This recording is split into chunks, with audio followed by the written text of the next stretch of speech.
deep. Yeah, that's me. Yeah, it's I love it deep. So that's what she likes to talk about at parties. Look, it's Jupiter. This is a Hi, Jupiter. Jupiter. Hi, baby. I'm loving the black cat. All right. That's Jupiter. Yeah.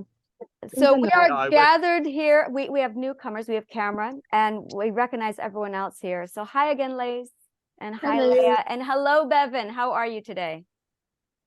Hey, I'm great. Yeah, I wish you recorded that too, but I did see part of it. Maybe I'll ask you about it again because I will, the whole yeah. connecting Yeah. because you're going in. It's wonderful. Fortunately, I'm sorry. Give me just a moment. Yeah. Take your time. Fortunately, it's all internalized. So it's not that I need it memorized. It's not memorized. It's internalized.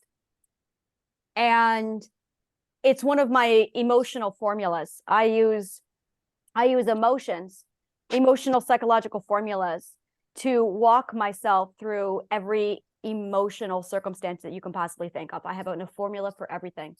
So when someone comes to me and they say, like, okay, for instance, today I may have broken up with my boyfriend. Like I may have, this is it. Like an hour ago, we had that conversation and I'm going, okay. But because I know the emotional pathway, I went through the full grieving process within like 10 minutes. I And have something interesting I can talk about. yeah, I'd love to hear it.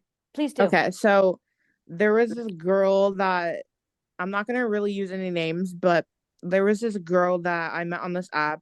It's I don't even know what the app was, but we like connected really quickly, and she lives like an hour away from me, and so we were like bonding and stuff. Like we would always like talk and everything, and then out of the blue, she just started like ghosting me.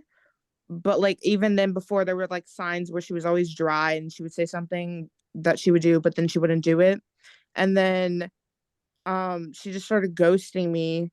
And then today, and then like I went on her account for like TikTok, and I saw in her comment someone basically just said how that's theirs and that they're not gonna bag them. I don't even know, bag them or something.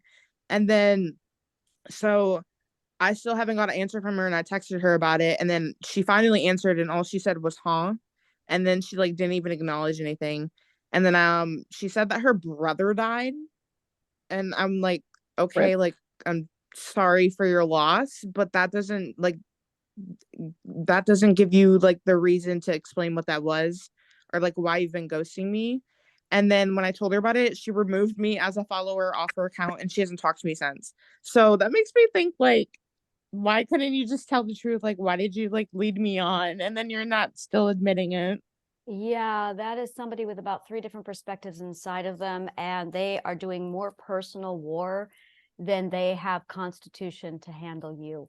They are in full system shutdown. There is absolutely no way they can even begin to manage the chaos inside of them, let alone communicate to you what it is they're going through. Absolutely. Yeah, because like I should have known because she did mention the name before and she always talked about it. So I was like, I don't know. Whenever we are abused, what's going on is illogic is being inserted into our systems. The human being is highly logical. We are lethally allergic to illogic. And every time illogic comes into our system, what ends up happening is creating an emotion called cognitive dissonance.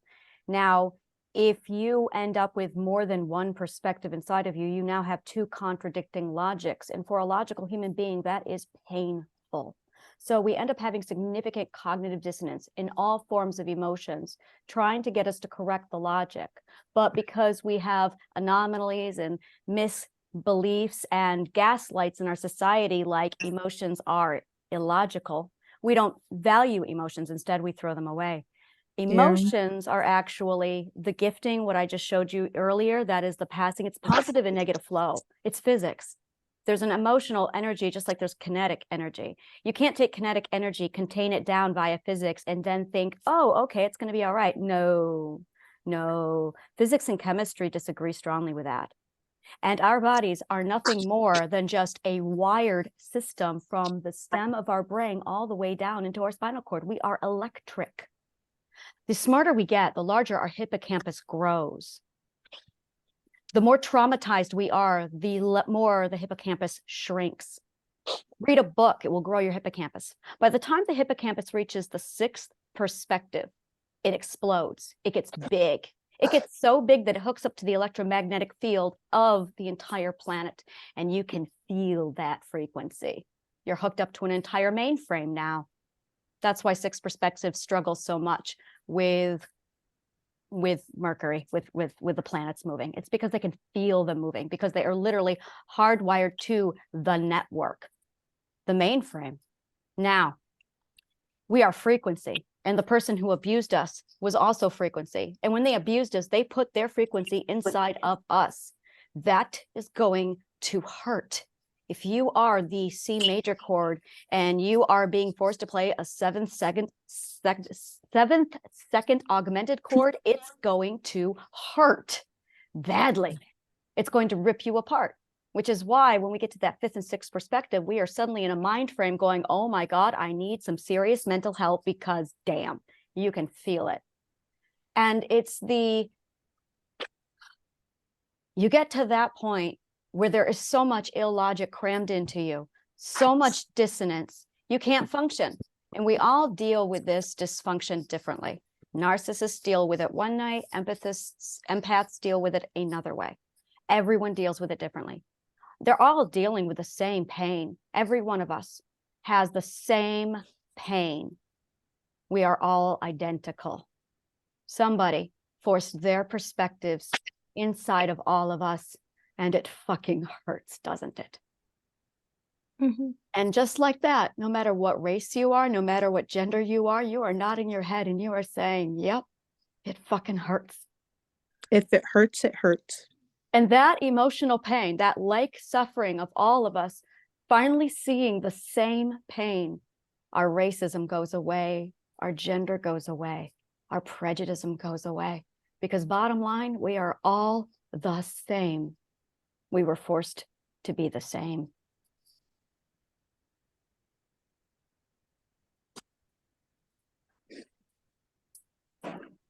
Sorry, you said you like it deep. Yeah, that's really powerful, Anna. Thank you. I'm quite the opposite. You make us all cry. That's right. I'm a homosexual, if you can't. No, I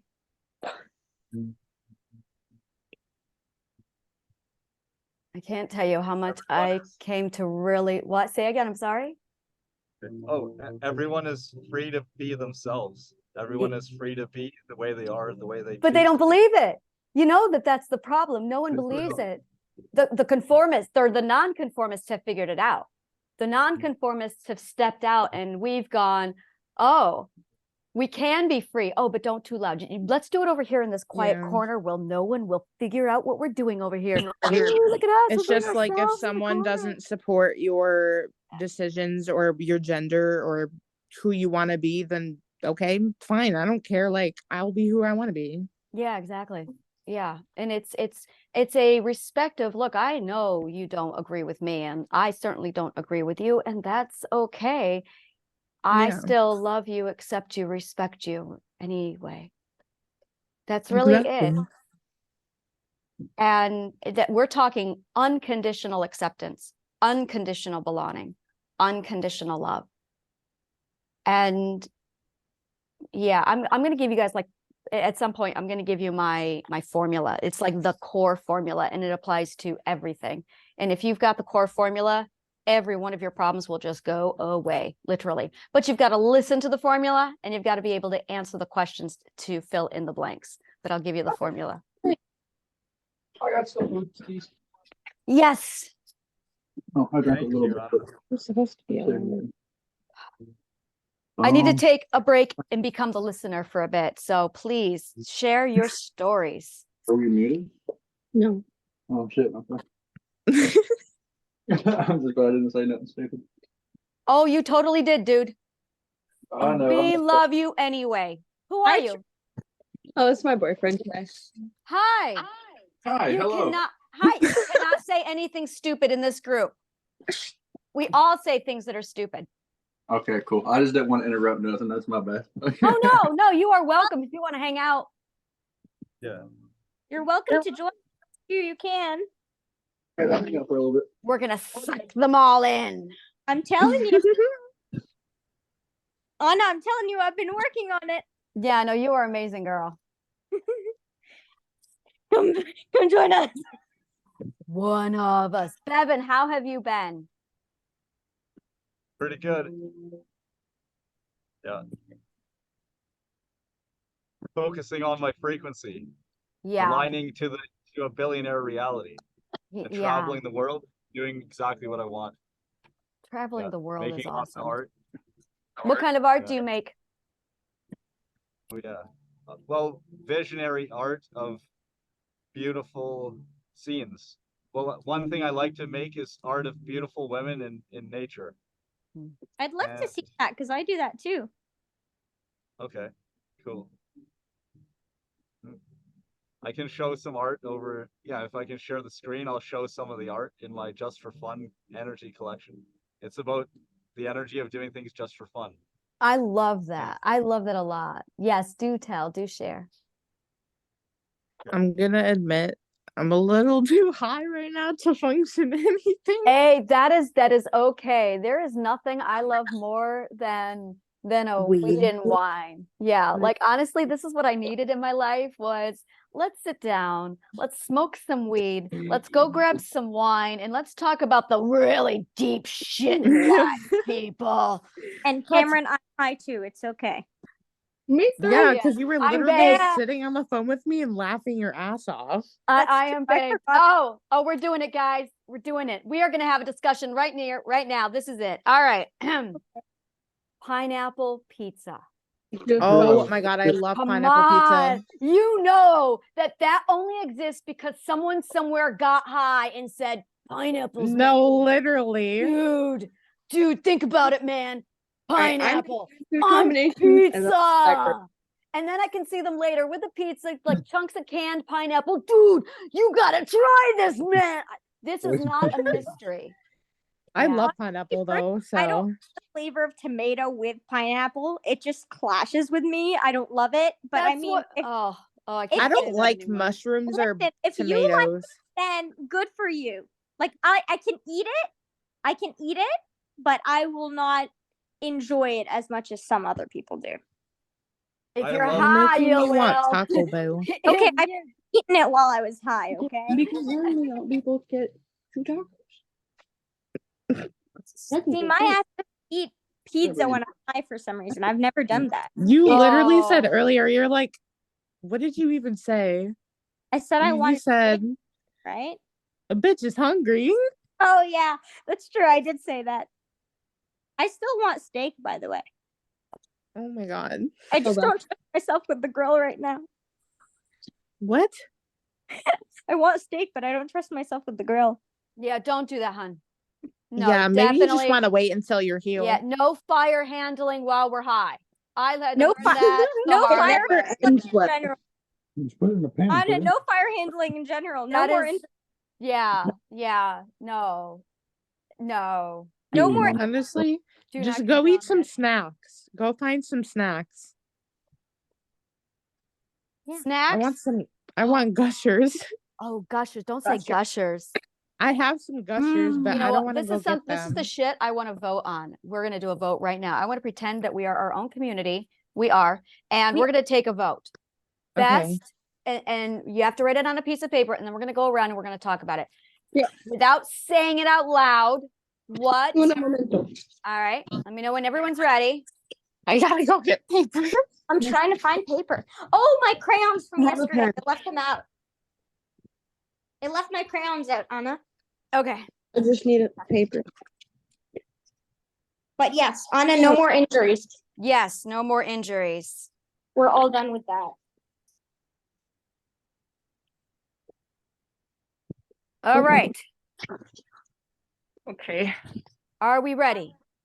Yes. As we'll ever be. The question is, What is your favorite high munchy food?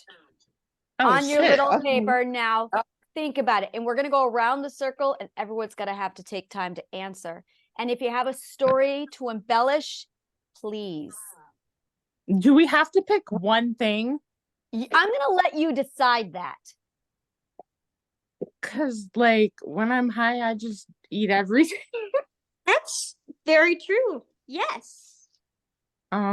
Shit. Oh, I have a good one.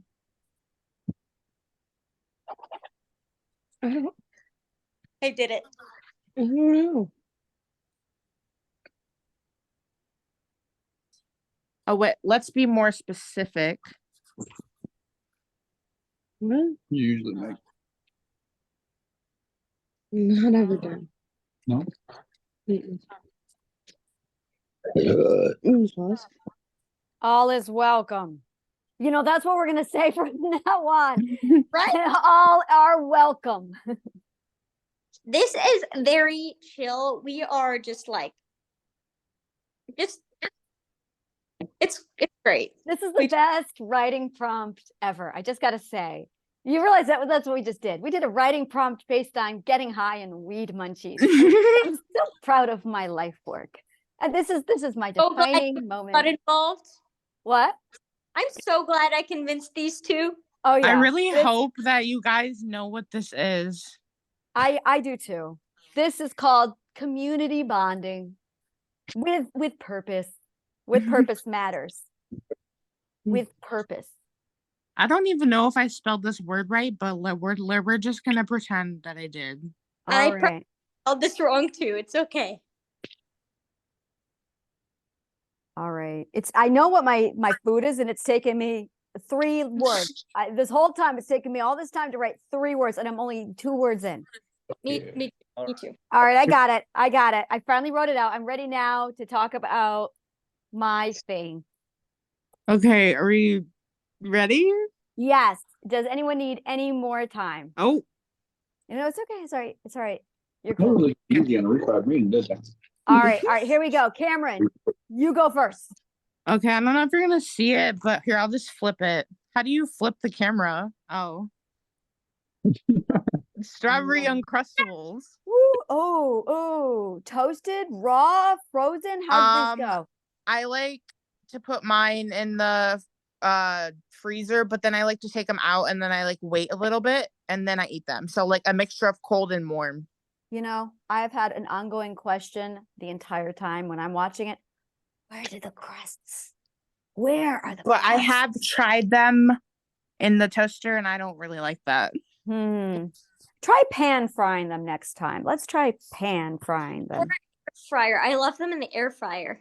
Ooh, that's interesting. Or the oven. Yes. This is fascinating. I'm scared of the oven. I am too right now. I am very scared of my oven. It's the last few times I smelled it and I went, no, this is not a good smell. So I just kind of, it's so bad. I just want to throw it out and buy a new one. That's my level of disgust with my oven. Holy. All right. Who would like to go next on their munchy high story? I can go. All right, go, Leah.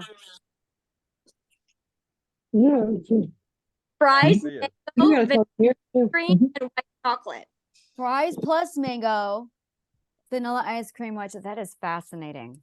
But first, you get Holy. fries from McDonald's. You get someone to get you fries from McDonald's, or you DoorDash. Are you Okay. going to talk about dipping them in milkshakes? No. Oh, I love dipping Oh, fries in milkshakes. Okay, all right, go I ahead. do it all the time. So you get your you. This is okay. When you're high and you have access to a phone, you spend a lot of money. So I totally say DoorDash. DoorDash, that's it. When I'm high, we can only get DoorDash. You cannot touch Amazon. Not me because I got $1.48. $50. I gotta go next. I I got $1.48 All in right. my bank So account. my favorite high munchy food is something that I call a weed and dash. Oh. A weed and dash works like this. Hey, honey, what's for dinner? I don't know. Do you want to do a weed and dash? And he goes, yeah, let's do a weed and dash. So I pick up the phone and I go, weed, Anna is going to want ice cream and bananas and peanut butter and apples and strawberries with Haagen-Dazs and shot. All right, let's get high. So we get high. We get stoned fucking shit off our face. That is amazing. I'm so, wait for it. I'm so hungry. Are you feeling the munchies? I'm feeling the munchies. Ding dong. They always time it right when it hits. You get there and there's bags of the glorious food. So then you put it on a picnic. You put it right in the middle of your blanket on the living room floor and you just feast on DoorDash. That sounds awesome. It's the best thing in the world. Instacart is another really good one to do. But yeah, it's literally, I do those. I used to do those literally 3 nights a week. A weed and dash was for dinner. So I'm telling you, when I'm high, usually I don't use my phone because that is a very dangerous place to go. Message wise, Amazon wise. Oh, Amazon wise. All right. One time I spent $40 on cat toys and I just have a stack of like plush fish in my dining room and I still don't know what to do with them. That is awesome. Anyway, fries from McDonald's, okay? And then you get the soft serve ice cream from McDonald's. And then you get like, you know, the canned mangoes. You open them up, just dump them on, and then like literally an entire bag of white chocolate chips. That's it. Wow. So it's a salad. Sure. That's awesome. A salad. I would throw marshmallows on that as well. Oh, that sounds awesome. I think marshmallows is missing from that. All right, Bevan, let's hear your story. All right. Mine's not so creative. I actually didn't get high that much recently, but yeah, I'm like Garfield. I love lasagna. Oh my God. Oh my Yeah. God. I like think how we he's have I a can eat winner. a lot of lasagna. Yeah. All right. Yeah, no. Wow. Now I want lasagna. Yeah, Do you guys have, do you have fond memories of eating lasagna? I don't. Not no, I don't. All right. Yeah. No, I don't. All right. And Lace. Okay. So mine's from McDonald's too. All right. Yes. All right. So a bacon McDouble plain. Ooh. All right. Fries, chicken nuggets, all on the burger. And then buffalo sauce and sweet and sour sauce. I love that. All on the burger. And a caramel or a mocha frappe. Nice. So you can dunk that bitch. Yep. I just recently changed it up with and I got a chicken patty on it. Yeah. It was gas.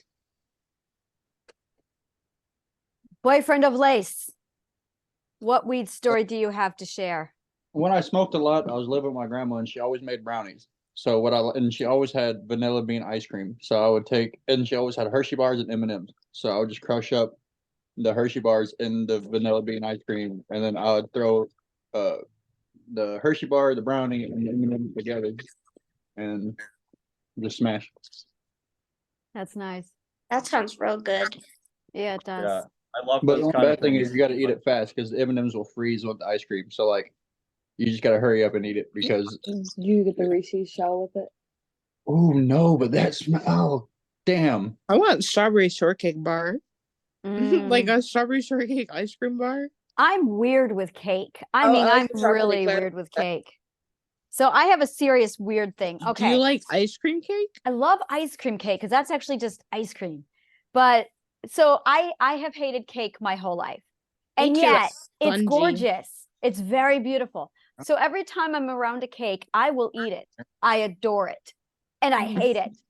And I've gotten to a point where it's taken me 40 years now before I'm going, okay, every time, literally for the last 5 years, I'll eat cake and go, ooh, this is disgusting. I'll get another piece. Ooh, this is disgusting. I'll get another piece later. This is I have to remember that I hate cake. So it's taken me literally 40 years of a life trying to remember this fact because it's just so pretty and I want to eat it. And I finally am at a point where I can now resist cake. See, personally, I only like the icing and fondant. That's it. Yeah, I only like the icing. It's like too spongy for me, but ice Yeah. cream cake, I'm gonna Oh fuck my that God, I up. love the whole damn That's thing. probably my issue is, I mean, love yeah, strawberry shortcake ice cream Right. cake. I love ice cream cakes. I love the chocolate crunchy cake stuff that they have wrapped around the cakes.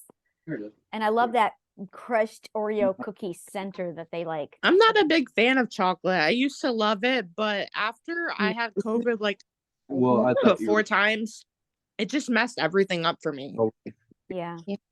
Well, there's a Like little my bit. taste buds and my damn, and my and my smelling sense or whatever senses. I feel fantastic. All right. I have a cool subject we can bring up. Yes. My dad, I don't really see him. I have a horrible relationship with him. He's a piece of shit. That's all we need to know. But he has a pig, and her name's Penny, and she just lives in the house. oh, And cool. she's really rude. She will, like, if you're not by her, you're not touching her, she'll still get up and like attack you with her nose because we cut her teeth so they don't hang out of her mouth. Oh. And she's rude. It's too much. I wouldn't know what to do when we get a baby pig. How big is she? What's the weight on her? Well, we got the wrong pig. We were supposed to get the teacup pig, but I know they're not supposed to stay small, but to a certain limit. And we got a Vietnam's pig, which is like the huge potbelly pig. So she's like 400 pounds. Wow. Yeah, she's really big. My dad's trying to sell her right now, but since we've had her for like, I want to say over 5 years, it's not going to be easy because of like the weight she is. And they live for like 20 years. So they live for like very long time. Yeah. And they're hard to take care of, especially if she just like lives in the house. And we had to build like a ramp for her so she can go down the stairs to go outside and stuff. Yeah. I've always wondered so much about that. Whenever I see somebody with a pig in the house, I'm like, so many questions. Like the poop cleanup. How do you handle the poop cleanup? Just like you just take them outside and they go to the bathroom, and then you would just clean it up like you would have a dog or clean up in general. So you house break them. Yeah, I don't know. I don't know. So she lives in the house. She has her own little setup and room and pillows and blankets. She's very spoiled. So we'll give her, like little treats sometimes, like Cheerios, or because she used to like whatever my dad doesn't eat for like human food, he'll give the rest to her, which we stopped doing that because she's fat. We got to put her on a diet. So she just eats her pig food and drinks water. She does not like water at all. Like she'll drink it, but she hates taking baths. So we have to go outside and like spray her with like soap and water, but it's hard because she just runs everywhere. Yeah. And she runs pretty fast for her weight too. She's really big, but she runs really fast. And then she just, I don't know, goes to the bathroom. She loves to sunbathe outside. So she'll like lay on the cement. She loves her belly rub. She likes anyone but my dad. I mean, she loves my dad, but nobody else. She's cute, but she's nice, and she's sweet sometimes, but she's okay. She's spoiled. As you talked, I listened, and I watched my imagination completely roll out an entire movie before my eyes. And I didn't have to create the story myself. That's never happened to me before. I would Really? like. Oh. You just imaged it? Yeah. I would Like it was like I was watching, it was animated, like in Charlotte's Web. It was Charlotte's Web, but the characters were all different. I saw your pig, like a blue ribbon pig. And she's black and white. Yep.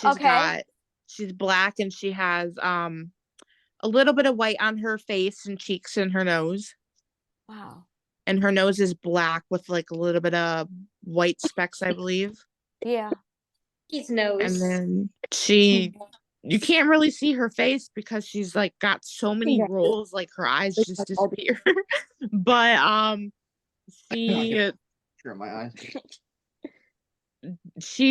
okay, so when you walk in my dad's house, there's the living room, and then there's like this little angle that you turn, so there's a hall, and then there's the kitchen that's on the right side, and then there's like the basement as soon as they're like walking in the kitchen, so that's on the right, or yeah, on the right as you would like go down, and then like the kitchen is like straight ahead before you pass the stairs, and then there's the patio on the stairway, and then she just sits in the middle of like the dining room, like she just sits there. Wow. Huh.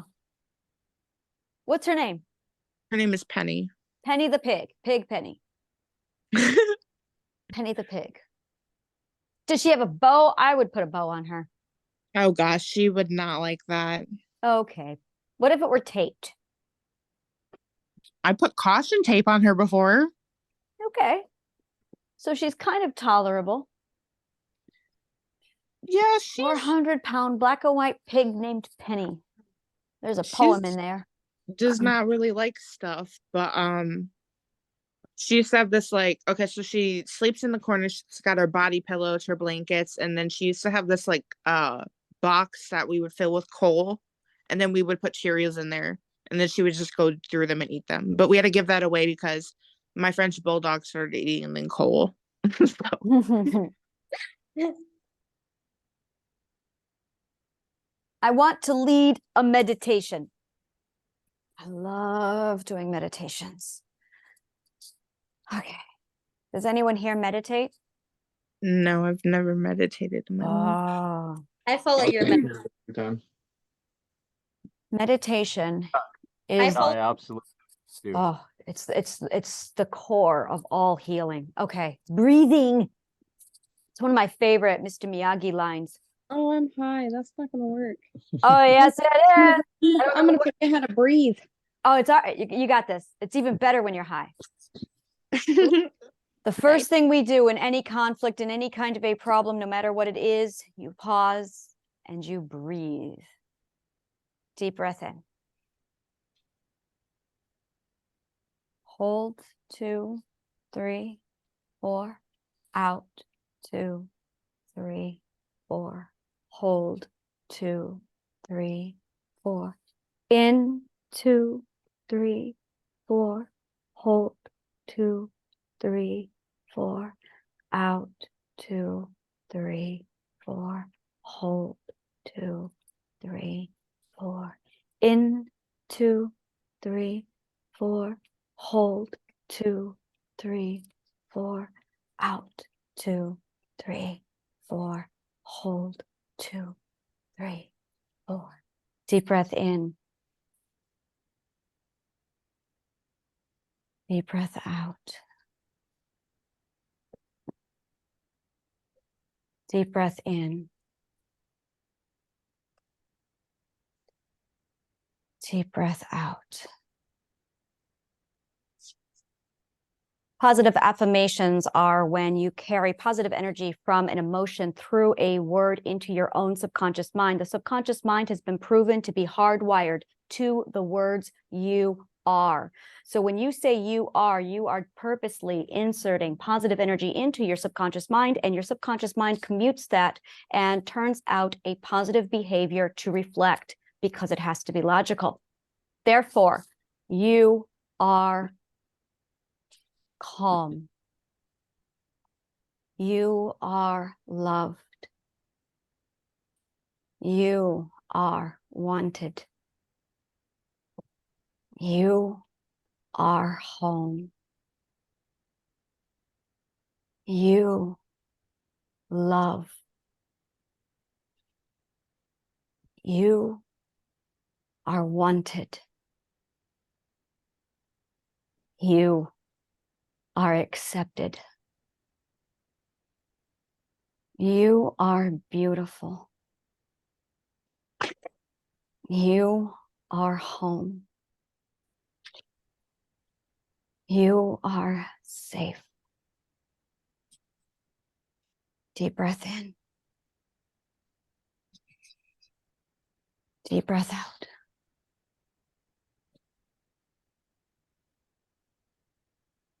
Deep breath in. Deep breath out. Keep breathing while I talk. Keep that rhythm and pace that you've established. Keep breathing in and out. There is something in the world called havening. It literally is designed to rewire your nervous system. It is equivalent to ASMR programming where people can literally undo trauma. I cannot do it without your consent. It is simply touching your skin and activating our sensory motions when we were children.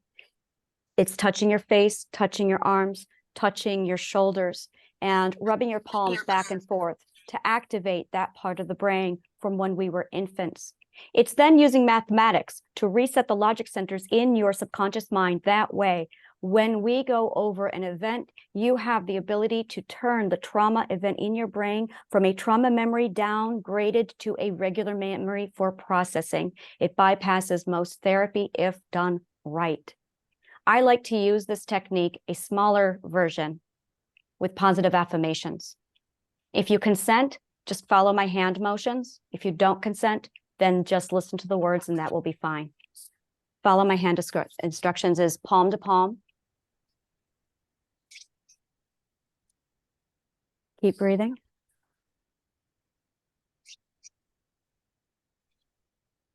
And over your face like this. I am loved.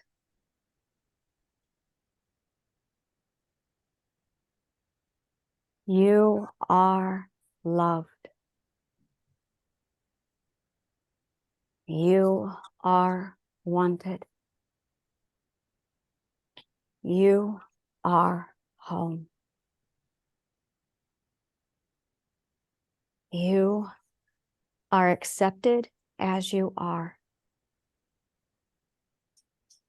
There is space for you.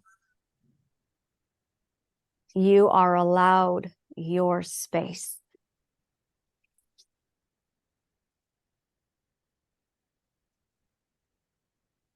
You trust good people. You trust yourself. You do trust to make good decisions. You do trust to make good choices.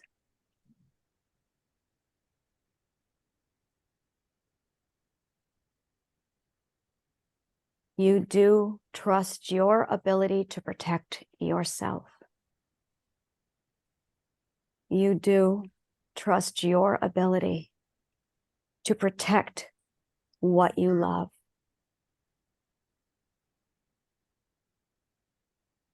You are strong enough to protect you.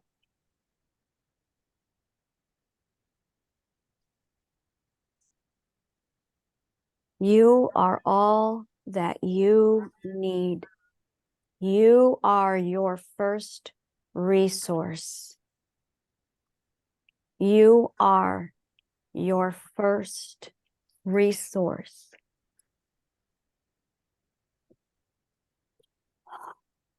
One more time, deep breath in. And deep breath out.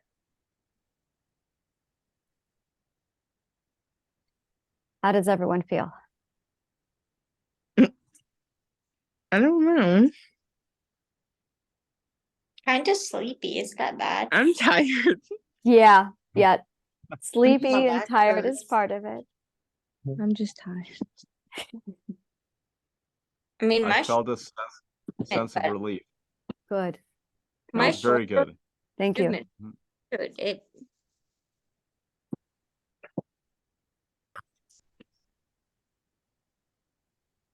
Thank you for letting me do that. It's something I really enjoy doing. And I'm like, I want to do it with people. I usually just do it live on my podcast, and it's a completely different experience with people in the room, completely.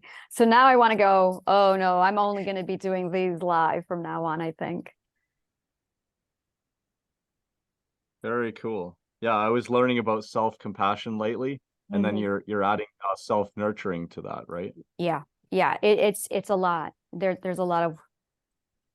I'm working with a neuroscientist who's creating triliminals for me, where he's taking all of my positive affirmations that I'm writing up to rewire the nervous system back into health, and it's being plugged into basically it's subliminal messaging, but it's embedded in deliberately to rewire to change the emotional mental environment of the subconscious mind from negative over to positive.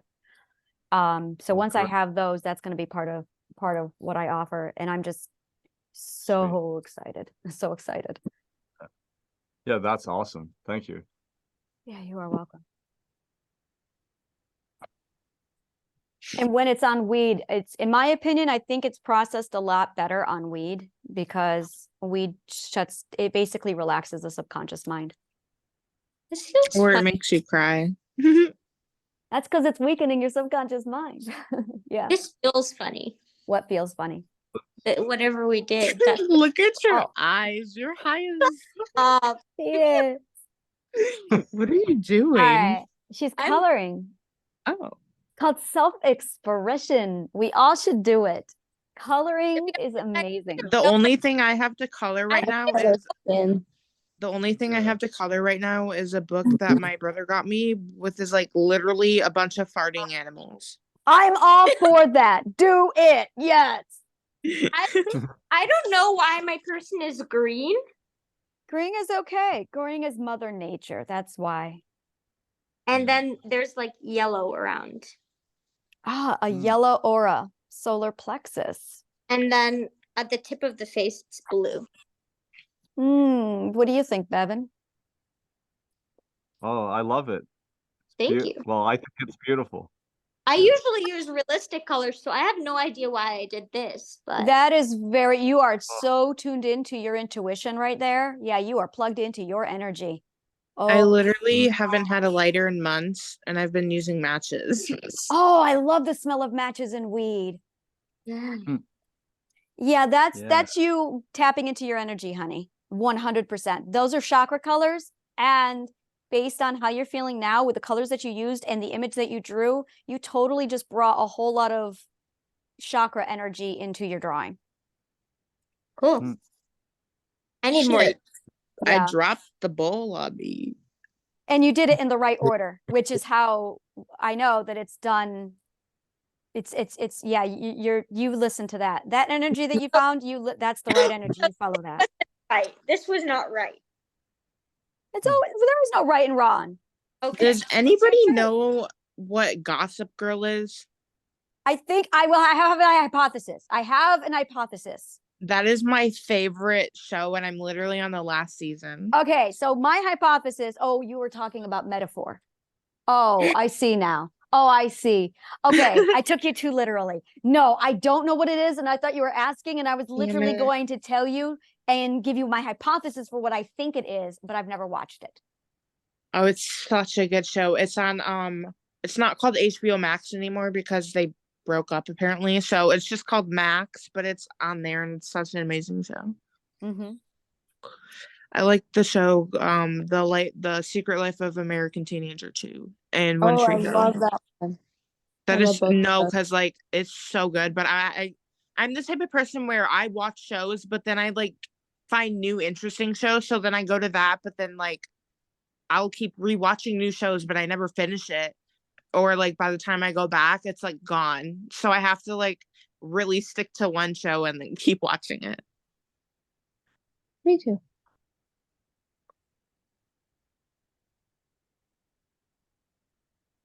We do that. Take distracted from the show. 100%. What do you guys think of the term read the room? I still don't understand what that means. I've heard that before, and I want to say I know, but at the same time I can't think of it.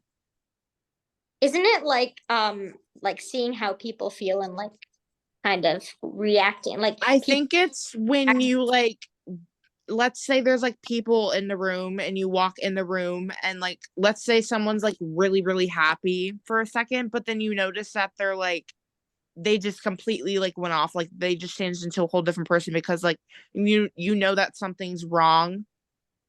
So like you can read them off of their expressions. That's what I think it is. Fascinating.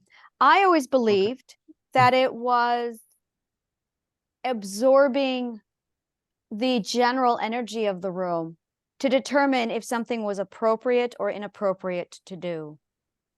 or to say. Correct. Also, the projected side of that is when you read the energy of the room and you may read it wrong, or you read it right and one particular person's offended.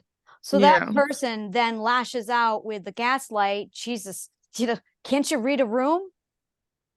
Yeah, there's that too. That's what I was thinking of. Devin, were you going to say something? Well, I guess similar to yours, I wasn't going to say what you're using it for, just reading the room. Yeah, sensing the energy in it, seeing how people are feeling. Yeah. When I was at a picnic, it was when I first started to notice that I could feel people's energy. And I remember a person's energy. I don't remember their names. I don't remember their faces. I struggle. I remember their energy. And I was at a picnic, and it was the first time I'd been unisolated in a very long time. And I was so sensitive to the energy that I could just walk and move through the picnic. And I walked close to these three people, and I could feel each individual person just fill me. And then I moved away, and I could feel just the two. And then I passed into another one, and I could feel them. And it was amazing. I walked the picnic for about 30 minutes until I just got to that moment where I went, okay, I've had too much. I need to sit down. So I went back to my own picnic blanket and just sat down and just processed. But I can feel colors. I can feel the different energies as they pull into me and then move out again. And it's very overwhelming. And it really puts me in a position every time I go out where I can't be around anybody for very long. And my question to everybody is, does anybody else feel that way? Ever? Yes, because I feel like there's also another thing where like soul ties. So let's say you found your person and then like something happened between you guys and they're no longer in your life. You can feel their type of energy of like, I don't know, I guess you can like maybe like read their mind in a way and feel their energy even though they're not with you. Huh. Yeah. Yeah, if you're no longer in a relationship, well, even before that, it's good to cleanse our energy. Like a psychic that I've been working with all this year, she says to cleanse your energy in the morning and night, and also after you go in a public place, like say the food store Yeah. or like a That's bar what or something, or like that's what social Central media. Park is for. That is why Central Park is in the middle. This is my belief because no matter where you are on the island, when you cross it, you're going to need that nature break. Go ahead. Go ahead. Continue. Oh, yeah, totally. Getting in nature helps. Nature is perfect, right? And then we get back into alignment. We can hug a tree too. Yeah. Grounding as well. Grounding, or just hug a tree if you can't ground, because that'll ground anyway because you're touching it. Yeah, I And always then struggled with grounding. release our oh, okay. Well, we release our negative energy and positive energy will come in. It's difficult to ground into the earth. It feels uncomfortable, right? But yeah, it's very well worth doing. It does not feel uncomfortable. That is Well, some trauma. people say it can be. Because that's Oh, well, trauma. some say it can. That is trauma. The Yeah. energy does not hurt you. If you are in No, it pain, doesn't it's hurt you, because no. if you are in pain, it's because It's because trauma trauma. and invasive frequency is hurting you. And when you try and ground, you are feeling the contrast of the purge as the toxins of that invasive perspective frequency is being pulled out of you. That's what hurts. It's the extraction of the frequency. It is not the energy or the grounding itself. It's like saying And like go ahead, I'm sorry. It's okay. Hmm. It's like saying like love doesn't hurt, but loving the wrong person does. Yeah, that is exactly correct. It's a matter of, and this is so precise because the wrong words have us averting the cure. When we use the wrong words in psychology, we end up averting ourselves from the very cure. This is a big problem. This is why Totally. words matter. Mhm. Now, that being said, what we're looking at when you have somebody who is trying to ground themselves, if they are holding on to what they should be letting go, it's that that's causing the pain. So the thing that they're holding on to could be control, needing to control the control. It could be a refusal to let go and grieve. It could be a refusal to release a future dream. It is literally trying to resist the passing of time itself. That's what's going on. We are passing from a dimension into the next. Every time we grieve, we are passing from the now into the future. And it's going to hurt if you try and resist the passing of a time dimension. So when you resist something and you go against the frequency, what you are really resisting is the passage of time, because you're not willing to accept the manifestation that is unfolding before your eyes. So a person who has control issues, a person who was told that change is not allowed, a person who was abused if they even accepted change would resist that flow of frequency. And as a result, they would experience significant pain, which is why you should always accept, release, and be open to receive more. I've been noticing with myself that I've been like kind of pushing away in people almost. Like I'll be like, yeah, I want to go out and spend time with you, but then like later I'll be like, I do not. Like I don't want to say anything, like it's not any people in general, but I feel like this is happening to everyone. I'm just like, I just can't stay here anymore. Like I love you, No, but I because that's literally what happens. Like I'll ghost. Me and her are like really close. Well, I don't know. We were really close. We're getting close again, but like I have a problem with ghosting her a lot, and I don't mean to. It's Let's just talk about like the word ghosting. Like I said, with psychology, the words matter. It's not ghosting. That is a bully word that we plug on people who have hurt us. So it's actually projecting our feelings. It's a Yeah. name calling. I Ghost, guess I'm trying to say like yes. I've been having like my personal stuff, so I haven't talked to her. So I've Yeah, been pushing her away. yeah. You're not pushing yourself away. You're doing self-care. You're doing exactly what you should be doing. You're Yeah. taking care of you. And we're conditioned to not take care of ourselves. So what ends up happening is we end up pushing away and resisting, and then we feel bad. And really, it's not, we are taught and conditioned to feel bad for taking care of ourselves. So no, you're not ghosting. You're doing self-care. That makes me feel better. Yeah, yeah. Self-kindness that goes a long way. bad, but I'm really, really bad at taking care of myself. Like I will do anything for anyone, but like as soon as it comes to me, I will Oh, not. me too. Yeah. Like it's a Absolutely. problem. And like That's a and lot. Yeah, that's a lot right there.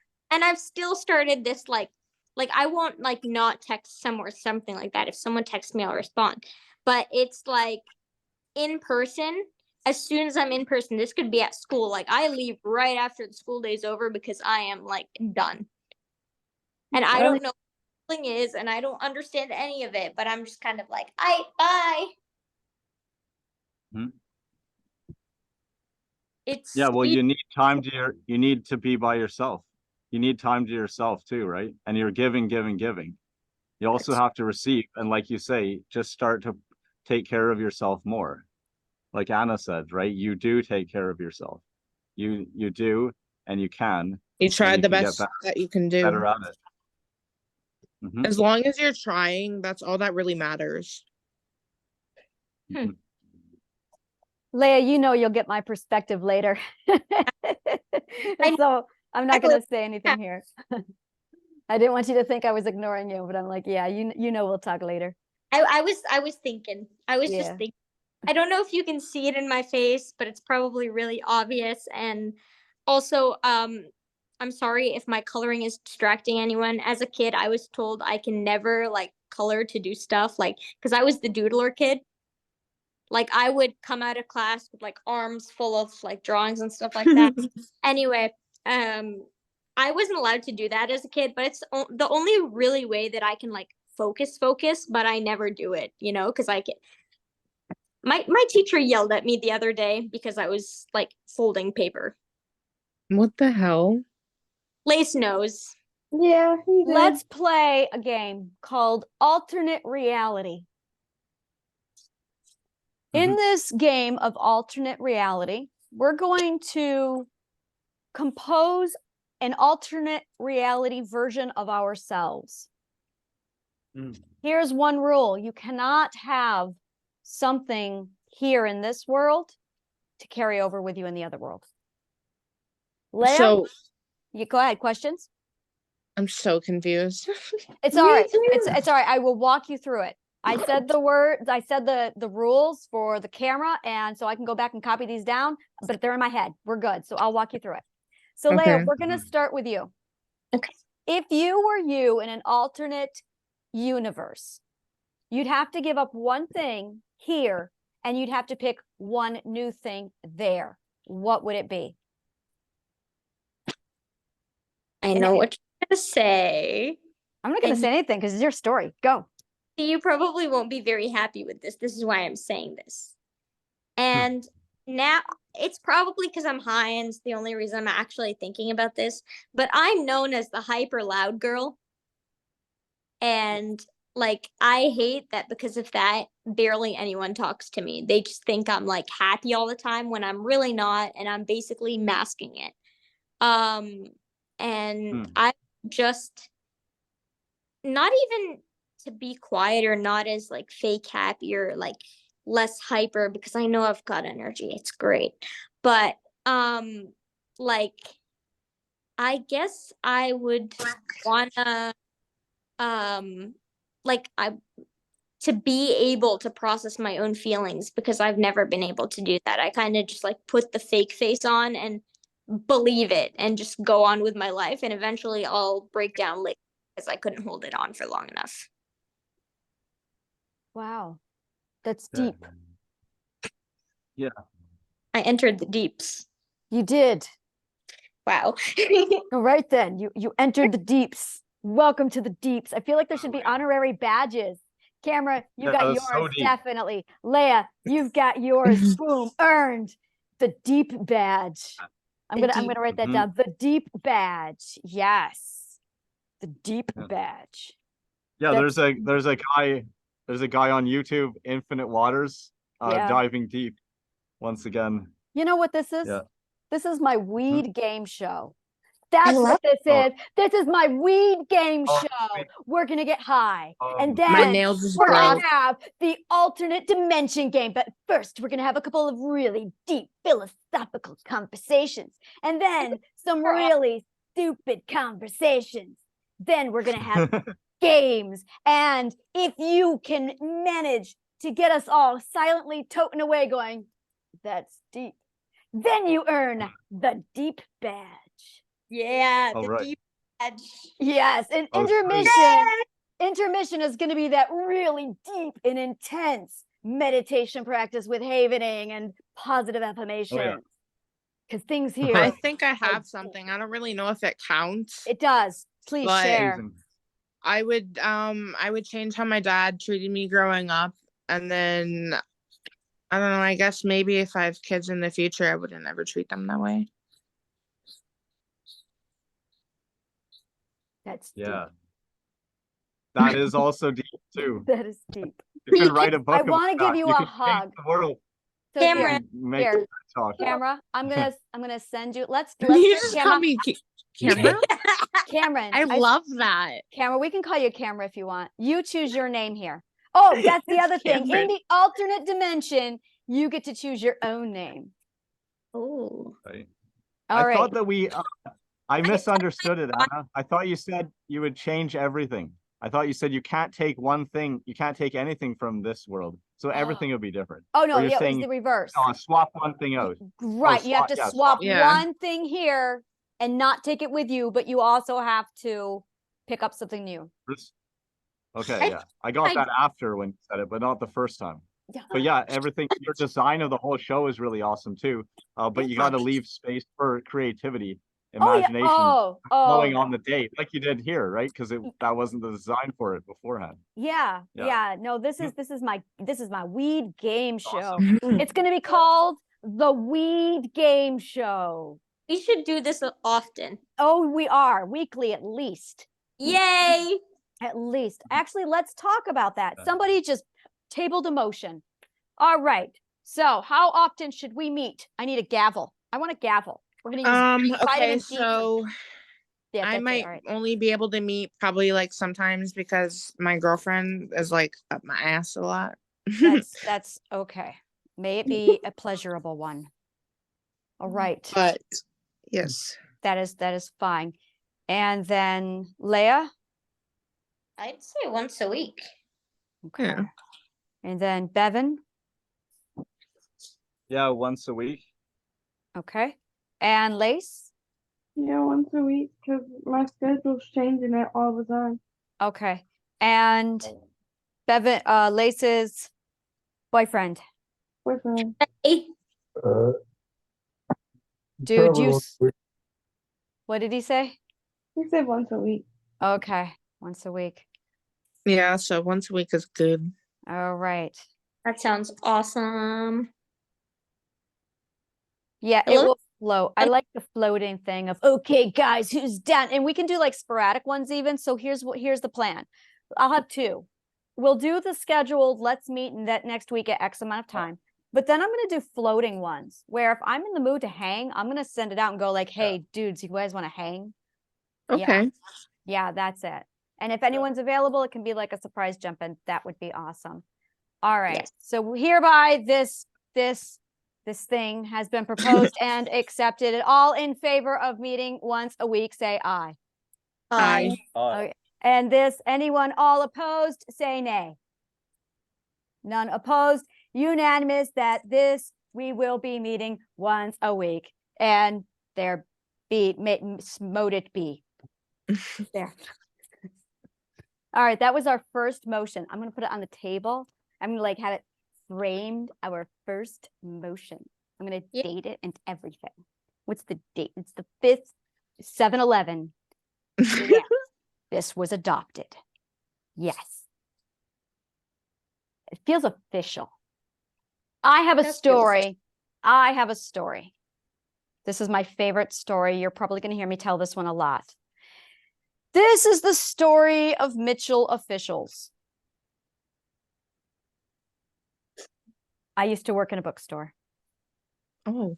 And I went in and my beloved manager was there and she was a lot like us. She was Monty Python. She was nerdy. She was weed. She was hippie. And where I grew up, this was a very dangerous thing to be. So she and I clicked right away.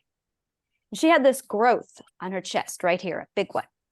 After about 3 or 4 weeks, I finally mustered up the etiquette in the correct order to ask her, what's up with the thing on your chest? Much politer than that. To which she goes, oh, that's Mitchell. What? And I went, Mitchell? And she goes, yes, that's Mitchell. I've had him. I'm going to pull this off. She goes, I've had him surgically removed 3 times and he keeps coming back. So that's Mitchell. Yeah. He wants to be there. I was not expecting this response from her. I had questions. Why Mitchell? She goes, I figured it was a good name for him. You know that ominous they that just sits in the corner and they're always like hanging our ass? Who are these they people anyway?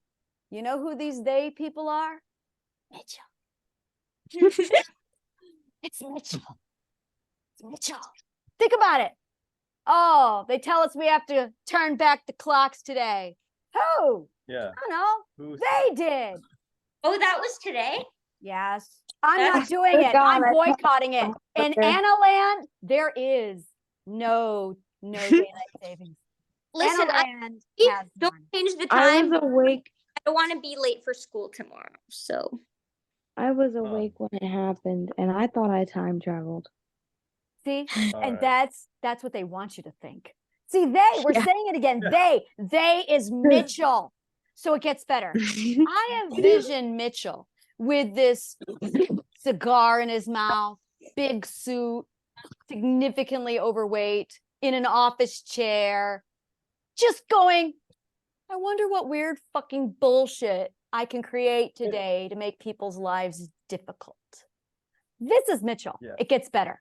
So I'm watching TV one day, well, many days, and I noticed every time there's an emergency that goes on, the news comes up. Oh, officials say. Officials say. Now, for the longest time, I could not figure out who the fuck was this officials expert who seemed to be everywhere all the time, as if some one person was being consulted by every reporter in the world. Excuse me, Mr. Officials. Mr. Officials, that's Mitchell. Mitchell Officials. It all comes back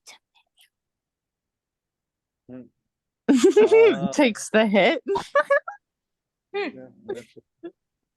So that is my story of Mitchell. That's crazy. So yeah, to this day, every time anything goes wrong without any explanation, Mitchell is at work again, I see. It became very handy to explain the ludicrous weirdness of our society that be. Does anyone want to share music? Yeah. Oh, it sounds to me like Mitchell is public enemy number one. Enemy of the people. Yeah. Yes. Which I believe is greed. When there's only a motive for profit, but we don't care about people, their health, happiness, the environment, all kinds of things. If we do it all with a calculator, that is greed, and that's like the enemy of humanity. oh, broke my popsicles into I four. broke my nail. I broke my nail. How did you break? I think the weed. Sorry. The weed, Bevan, has officially shut things down. I think we are officially at that point where it's munchie hour. Yep. Munchie hour. What's everyone grabbing? I already had mine. I don't know. I'm gonna eat a lot of chicken today because my Oh, chicken went past the date. So I'm gonna cook a lot of chicken and eat some of it. yeah. It's a cherry popsicle. Oh, hence the cherry popsicle. Yep, that does make sense now. Yep. Weed variety hour. We did meditation. Yeah, I feel like music is in order. Okay. Listen, my instruments are everywhere. I can pick something up. I can play any of them. I cannot sing right now. Me neither. Whatever you guys would like to do. Lacey knows what happened last time I tried to sing. Yeah, you can't sing when you're high. It doesn't work. It doesn't? Have I ever tried?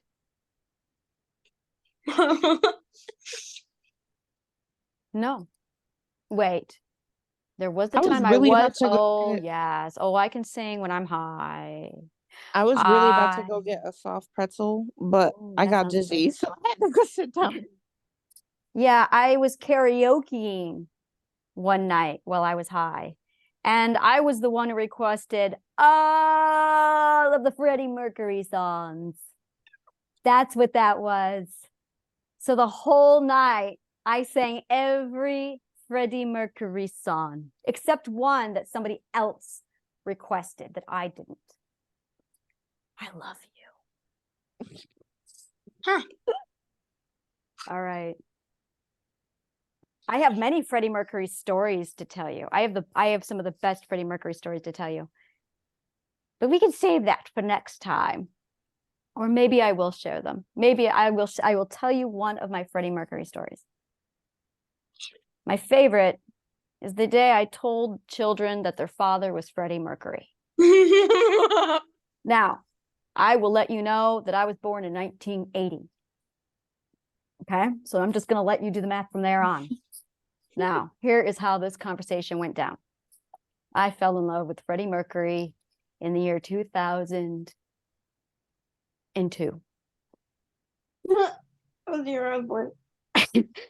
I was in my bedroom and my then husband was like, "Oh, you know Queen." I was singing a song that I heard from Ella Enchanted called Somebody to Love. So I said, "No, I'm singing Disney." And he's like, "No, that's Queen." "No, it's not. It's Disney. It's from Ella Enchanted." And he went, "No, that's Queen." So he pulled out this here thing called a DVD player. I remember He those. played it for me. And I was looking at the back of the jacket. Now, I only knew classical music. I mean, strict 1950 and anything before that, I got it. That was the limit. Anything after Arnold Schumann, I was not. I'm sorry, Arnold Schoenberg, I was not allowed access to. So I had no idea any music after 1970. When Michael Jackson died, I said, "Who the hell is Michael Jackson?" That's me. Okay. So this is my musical knowledge. So when I say to you that I only knew Queen's songs, all of them, this is a big deal. And every favorite song that I knew that was rock turned out to be Queen, every one of them. But the musicality was so diverse that I had no clue it was even the same artist. I was a professional musician studying and mastering music theory and musical composition for 15 years. So I really knew my musical shit. So when I say Freddie Mercury impressed me, instant love at first sound. And I said, that man sings, he sings just for me. And that's how it is every time I hear him sing, like he's swooning and wooing me. So I went ahead and I finally broke down and I bought 2 gorgeous Freddie Mercury canvases. And then I bought like 5 of these gorgeous pictures of my husband. And then the kids were like, "Mom, you're taking your obsession too far." Shh. No, I'm not. And then they say to me things like, "You know, he's gay, Mom." "No, he was bisexual. You can ask him." "Mom, he's dead." "Don't talk about your father that way." It's an ongoing conversation that I have with my children in my house, and that is how I told them that their father was Freddie Mercury. I really love Freddie Mercury. I think this I bite really want a soft pretzel, but I'm dizzy. You can do it. I have faith in you. I think this bite is too big. I'm gonna make it smaller. Have you ever just looked at wheat flour and thought, what if I chew this? Yes. But Has then it's anyone like, chewed it? I don't I mean, I've got a little bit of it in my mouth, but I never I always took it out. Like, I ate a whole. could you get high Really from it? I don't know. Let's do that on our next Whedon. We need a really awesome word that starts with an R or a W. Whedon. Um, I mean, this is so yeah, hot when you're high, I right? don't We can know. do this. Come on, guys, pull our brains together. Wait, what's the question again? The question Or is, what? oh, this is fantastic. Trivia, weed trivia. Are we ready now? This has been about 2 points. All right, brace yours. Now, for 2 points, can you close out the game? Name 1 or 2 words that begins with the letter R or W. Raccoon worm. Oh, weed and worm. Wings. Weed and wings. That's not going to be good. Weed and raccoon. Any other W or R or W words? Weed words. Ravioli. Weed and ravioli. weed rules? Weed Weed work. rules. What did you Weed say, Leia? rascals. Rascals. Since I'm gonna write it for you because I can't say it. Are you trying to say what, Sister Raspberry. Sheer? Works. Works. Raspberry whirlpools. Raspberry. What? Yeah, raspberry whirlpool. Weed raspberry whirlpools. Weed Right. rules. Weed rules. It sounds like a club. Weed Ooh, rules. weed rules work? No. Weed works. Weed works sounds like we're getting ready to sell weed, which could bring in the right kind of people.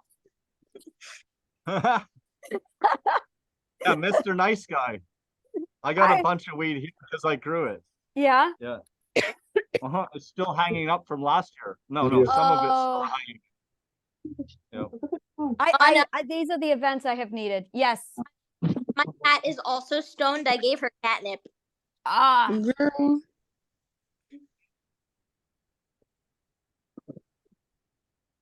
I was analyzing community today. And the word they. And I was trying to figure out how it works. Because we all run around saying things like, we're all connected.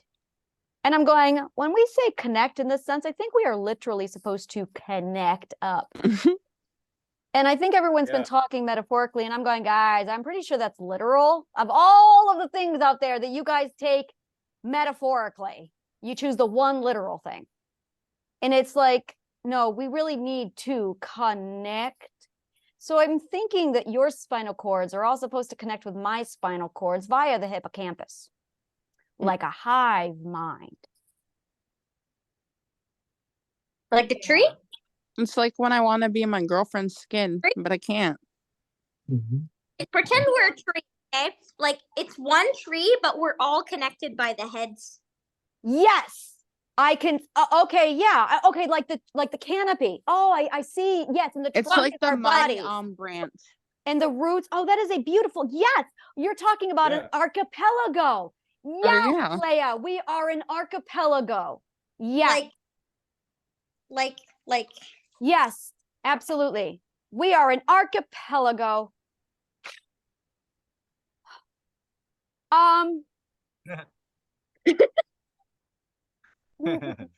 That's your perspective. Let me show you mine. Yeah, right. We That all was have the a first drawing I've ever made. Can I see it again? What'd you drawing. say? I thought you did lots Can I of them. see it again? This one? They look like balloons. They're going in the sky. Yeah, the All balloons bring us So together. this Hey, is I have going a to be story about that actually. Exhibit Yeah. A. This is it, right? It's like a rope. All right, everyone looking, correct? This, Tug and roll. Yeah.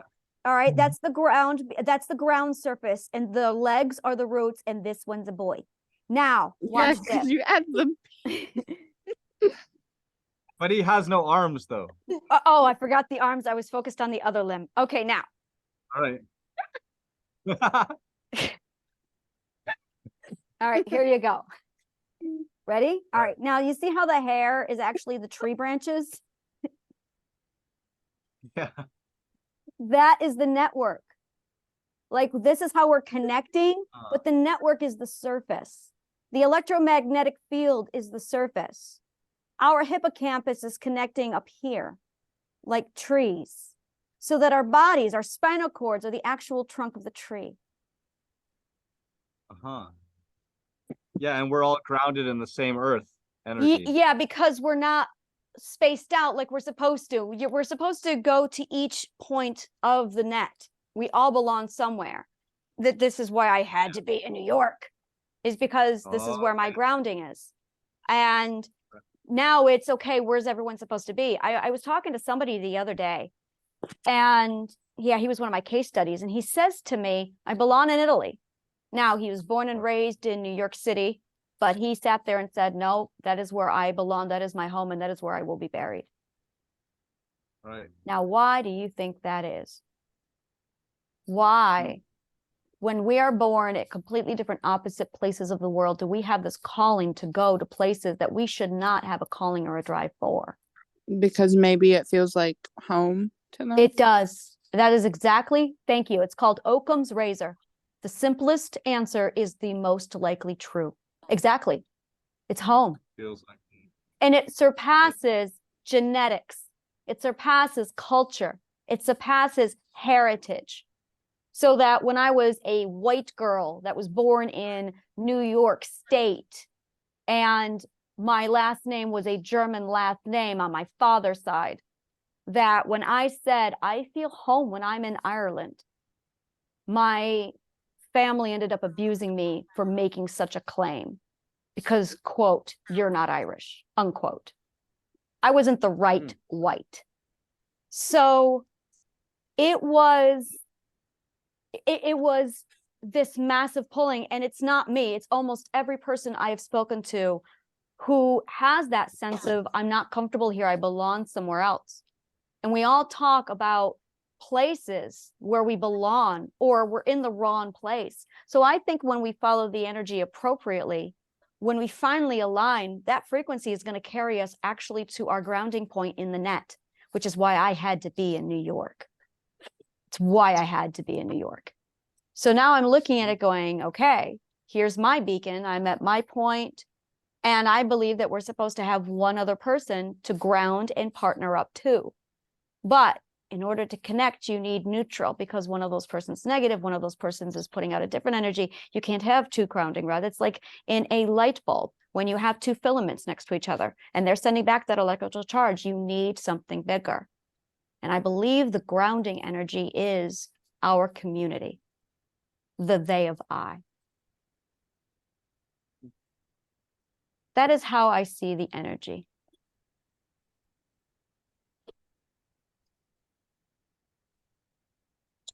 I got the deep badge. Yeah, we got the deep badge. Yeah, I believe when you go to a certain place, like you say, it feels like home. Yeah. Yeah, there's no place like home, right? Out in the Wizard of Oz. Yeah. goes Oh, back Wizard there. of Oz, Yeah, I'll feel tell like you. That was written by an eighth perspective. Frank Baum was an eighth perspective, or I'm sorry, not an eighth perspective. He was a 12th perspective. He left so much in the Wizard of Oz. Oh my God. That is all in code. So much of that is in code. Oh my God. For God's sakes. He wrote other books too. Yeah, it was an entire series. Yeah, it was a 4-book series, I think. So you have your triad in Triadic healing, and you have Tin Man with a heart, man with a brain, courage. Yeah. Boom. There's a triad. Right. Yeah, right. Yep. The brain is the subconscious mind. The heart is the I, the identity, and the they of I is the courage, is the cowardly lion. Oh, so community gives us courage? That's how Frank Baum interprets that. That's how he sees it. And that's courage. You know, I don't know. I have not examined the emotion courage yet, so I don't know. But it's looking at it has been. I know that's what I'm doing right now. That is my current study. Is I'm learning about they. I would say my courage does increase with community, because we're stronger together, right? There is that saying, right? Courage. I feel it. I can feel it in you the know heart what? when we're. That is exactly what the cowardly lion Stronger. discovered. Is it was with community. It was with his friends all pulling him back. It was his friends cheering him on. Yeah. Oh yeah, Frank Baum was totally a 12th celebrating him. Oh yeah, Yeah, the whole book is written in 12th perspective language. Yeah. Yeah, it's awesome.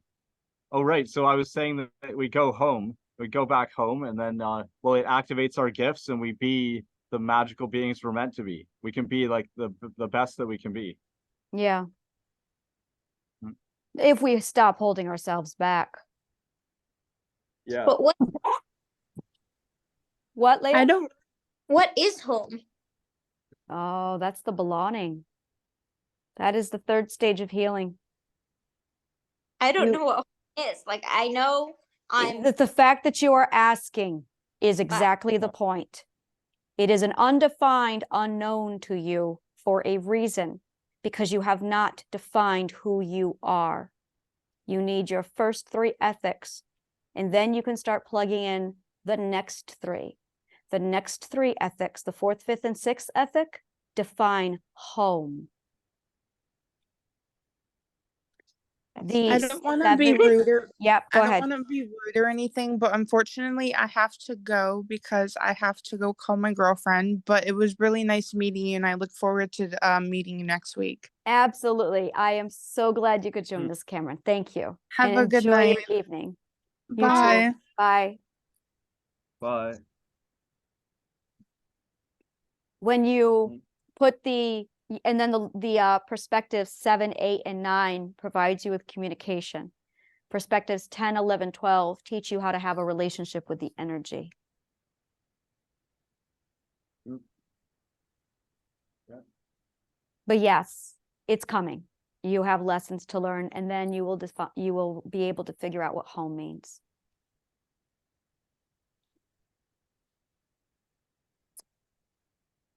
Yeah. Yeah. Have patience with yourself, dear one. Trying. Yeah, that's the hard one. Okay. Me, I'm the hard one. No, I said patience is a hard one. Yeah. Good catch, Bevan. Mm. It's patience was really hard for me to learn. I believe that when we are put in a position where we have to have patience, we have a lesson to learn, and we remain in a place of discomfort until we learn the lesson. And when we finally learn the lesson, the universe gives us something different. So whenever you feel frustrated, pause and ask yourself, what can I be learning? That's how I handle patience. Okay.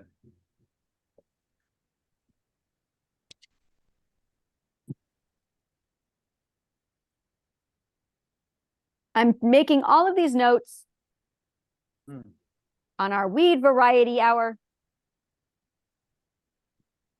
I really like that name, weed variety hour. Weed variety hour. And Fuck yeah. then we've got the weed journals. I like the weed journals. And then we've got, Yeah, I intend to have some weed next time. Oh, I intend to have weed next time. I've got a bunch hanging over me. It's hanging on a line above me, but a lot of it was already put away. But yeah, I'll actually have some this time. I'm gonna go out and drive soon, so I didn't bother. oh yeah, no, don't do that. Yeah. I feel fantastic. This has been, I have been struggling with connecting with people. I've been struggling with taking the next steps of my business. And I realized that I was doing a lot of avoiding that I was not aware of. And I was really terrified to put myself back out here again with people. And I had no idea that I was avoiding it so vehemently. And Yeah. it's been literally me spending the last 3 days just making all of these observations over my own behavior, quietly learning, going, oh, I'm not afraid of being alone. I'm afraid of someone I love being alone. That's deep. No, that's deep. Uh-huh.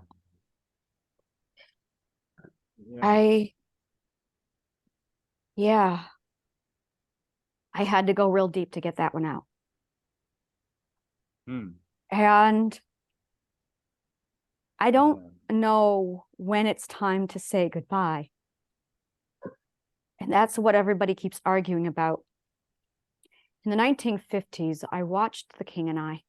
I love The King and I. It is one of the most beautiful anythings I've ever seen. Anna, they Meet. Oh, I see now. Oh, you subconscious mind of mine. Why did you do that to me?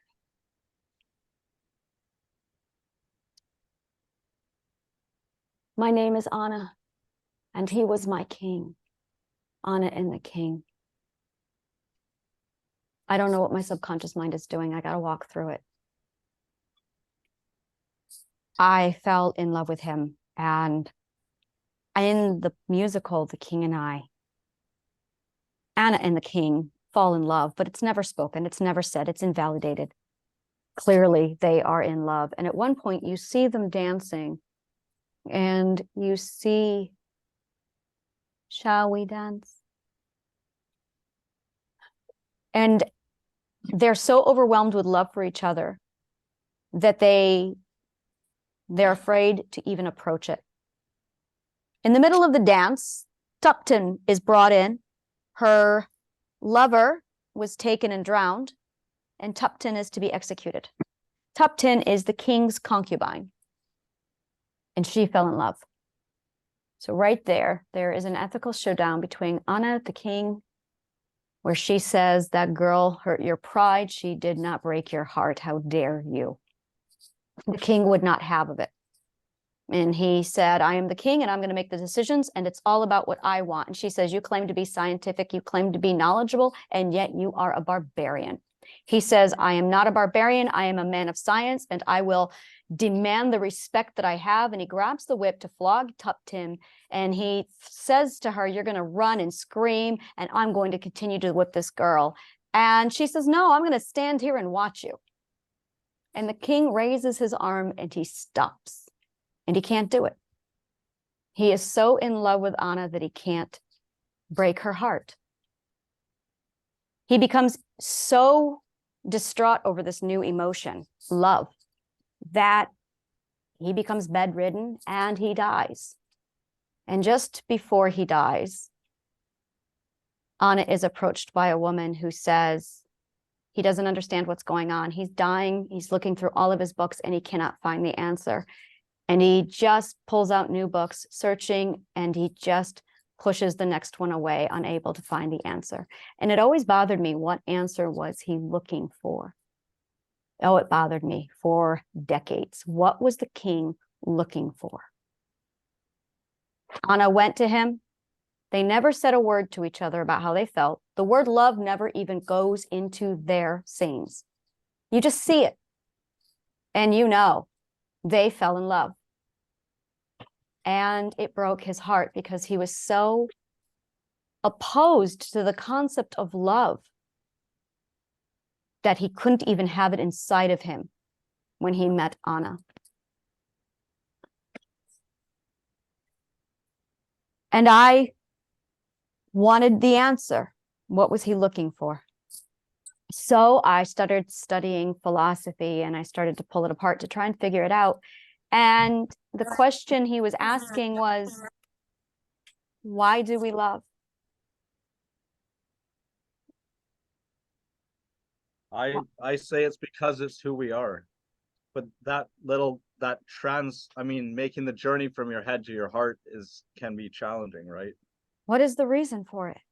And the mind, Osho says that the mind is scared, right? The mind or the brain is scared of love.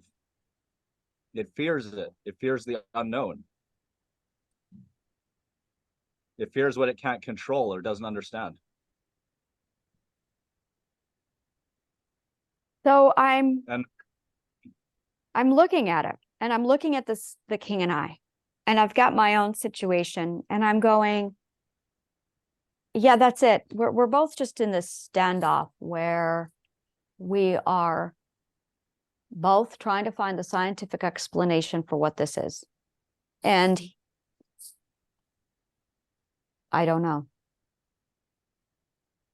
So, yeah, getting deep into the real issues is the emotions are the path.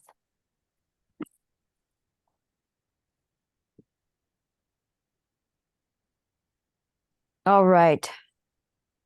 I almost wanted to have a virtual campfire, like a literal one. Maybe we can actually do that because I'm Here. Wait, I got this. Mm-hmm. This is gonna be awesome if it works. That's it. Because this is a mandatory thing. We need an actual campfire. We need a campfire. Because it's Okay. psychological. I actually have a fire. I mean, I'm warming my feet up by the fire. If I just move Yes. my web pointed, well, I have to turn off a filter though. Yeah, because it's just showing my virtual background. But I'll see if I can get it to work again.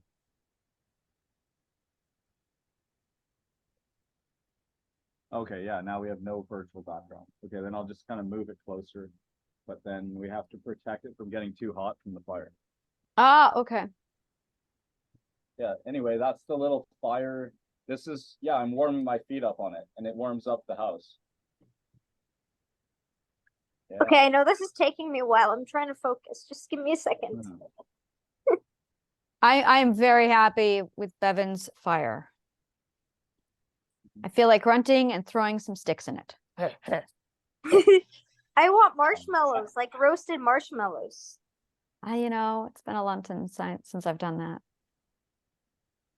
Oh, I don't know how to do it on my phone, but there's a setting on your computer that you Yeah. can like actually put us all around a campfire for Yeah. like the Zoom meeting. So Yeah. And there's also this, I almost want to do meditations around emotions. Oh, hold on a minute. I like that. Yeah, I kind of want to do that. That would be awesome.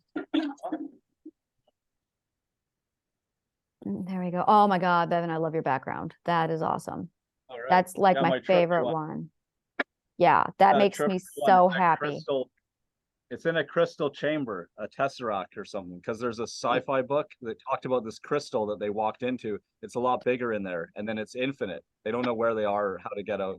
But yeah, Yeah. it's a crystal. There's colors, and in that one there's these rainbows. I am so happy with everything about what I'm looking at right now.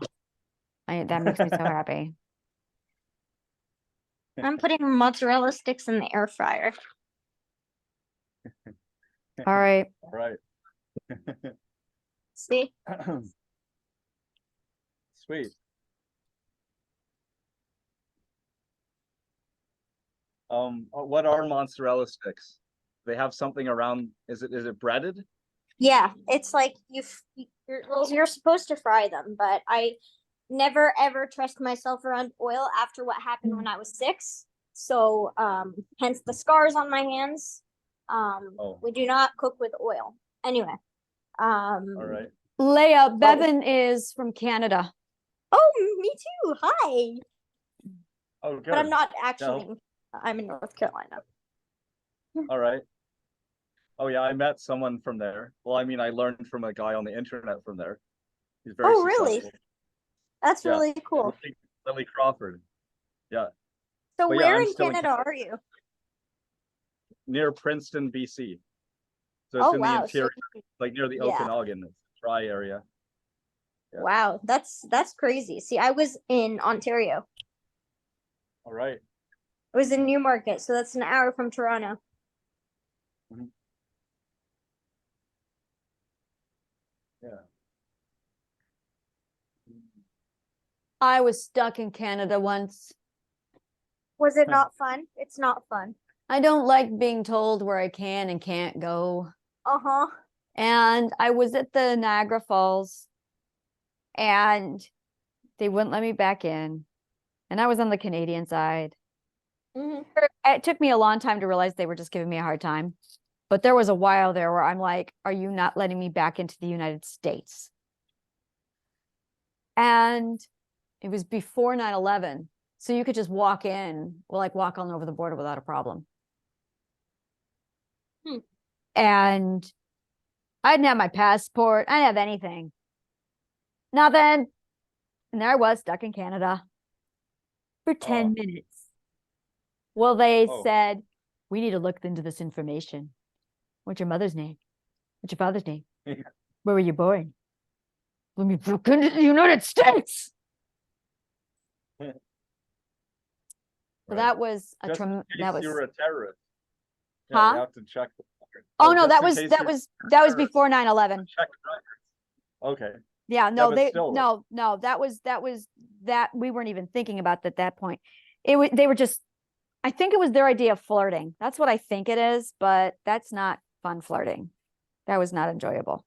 See, they do that recently too. Like the last time when I was like on my way here back, like when I was leaving my family, they gave me and my family trouble too. Like they my mom wanted to come across the border with me to drop me off and then come back. And then but like they were eventually able to, after spending 3 extra hours in the airport and getting an after flight, like a flight that was afterwards.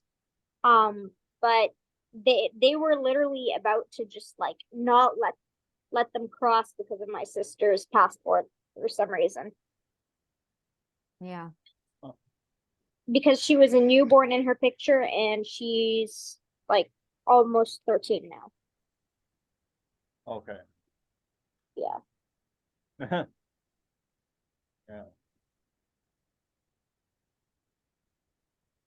Those, yeah, the rules are made by Mitchell. Yep. Those Mitchell. are the rules. Mitchell. Yeah. Yeah. I feel like me again. Mitchell It's been goes a sit long in the time. corner. Yeah. Yeah. It's been a long time since I've screamed Mitchell out loud. It's like, Mitchell. Yeah. God, he annoys the hell out of me. You know what Mitchell does? Mitchell designs shitty roadways. That's what Mitchell does. He engineers the shitty roadways. Like the circle at Prospect Park. That's Mitchell's shit. Yes. The nonsense off of the F train. That's Mitchell's shit. There's no other word I can say it. It is just the nonsense off of the F train. There. That's a thing here in New York. The nonsense off of the F train. How do I describe it? Someone decided to put a subway system inside of the subway system in an area where there was no room for a subway system to go. Oh, but they did it. So you get off the F train and there's a sign that says, if you want to go to the F train, there's a loop. And you follow the loop and you keep following this breadcrumb of a trail. And as you do this, it feels like you're walking your way through like that scene in that Marvel movie with Doctor Strange. And it feels like you're walking through those twisted, blocky dimensions. And you're like, who the fuck thought this shit up? And you walk literally in like a spirally maze like a rabbit, following these weird F signs for like 10 minutes. That is the nonsense off of the F train. And I bet you Mitchell designed that shit. The nonsense off of the F train. I think I went on the F train before. I remember that. That was last year. That we were so lost. Yes. Yeah. I'm loving this. I cool. am loving this. I think that's why they called it the F train, because of what the fuck. It's what yeah, I mean, that is see every time. Yes, what? I think that every time I'm on the F train. What the fuck? All right. Yes. Oh, that's why they call it the F train. That makes so, and that is such a New York City thing to do. Like, fuck this train. Yes. Like, fuck this train. Yeah. All right.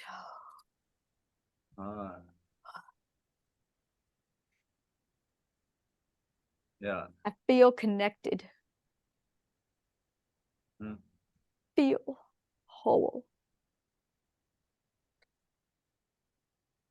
I wish we could just have all of the answers to life so we can just read a book and go, I'm smart. I'm gonna finish. I'm gonna do this. Well, that's the book you're writing, though. I'm smart now. That's it. You write the book and then you go, all right, I'm smart now. That's what I wish. A book that people could just read and just, I'm smart now. Well, that's me while learning English, and I had the dictionary, and my teacher would make us read at school for 15 minutes a day just to get it. And I'd pull up every day and sit my little ass down with the dictionary. I loved reading the dictionary. It was almost as good as the encyclopedia set. Oh my God, the encyclopedia set was so amazing. I was on the edge of my seat through the whole thing. God, some of the biggest adrenaline rushes came out of the history books that I read. Oh my God. There was this one time I was reading through Norwegian history and I was on this trail of what king killed what king. And I'm like, oh my God. And I'm nail biting. And I get down to this guy by the name of Wenceslas. And I'm like, yeah, and I was going to kill Wenceslas. As in, good King Wenceslas looked upon one summer's eve, that Wenceslas. So I looked, double backed, and yes, that Wenceslas. It was like the biggest, like, I read so much history that I landed upon a Christmas Carol, the oldest Christmas Carol, mind you. It is the one that was written around the 8th century that delves into how this good King Wenceslas was killed by his brother over the Norwegian crown. And basically it was a Scandinavian war that trickled over. It was very fascinating. So yeah, that gave me a huge adrenaline rush. Yeah. And then when I read Mary Queen of Scots, oh, I was on the edge of my seat for that. Oh my God. Oh my God. And then they took Charlie and I'm like, no, Charlie. God. That was just like mind blowing. And do you know that the English beheaded Mary Queen of Scots for betraying the English crown? Because she's the Scottish queen. Huh. That's Mitchell shit. And I'm going, I can see where that would really piss off the Scots. Really piss off the Scots. Yeah. So yeah, I am on the edge of my seat through the encyclopedia.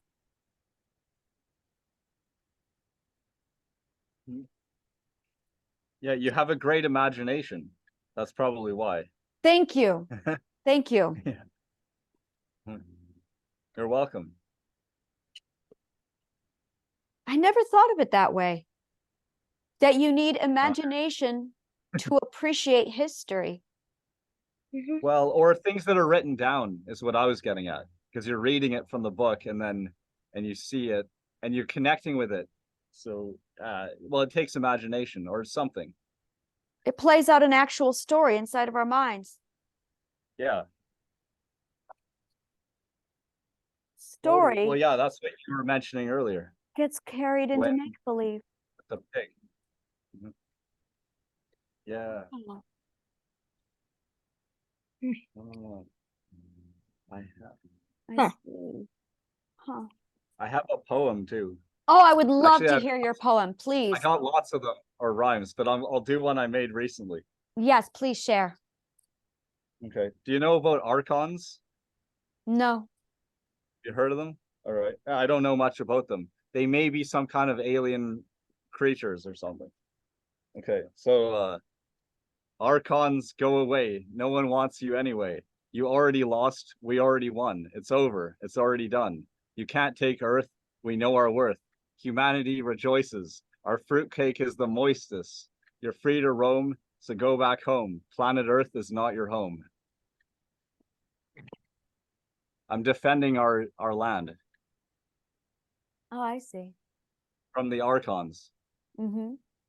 I'm telling them to leave us alone and stop trying to bring us down. Well, I think they like to harvest our lower energy, like when you're in lower frequencies. Get everyone what they are? distracted. They're like little Maybe. parasites. Yeah. Yeah, because they harvest that energy. They like people to be in fear, divided, feeling low, feeling shitty about themselves, all the low energies. But we are meant to be free.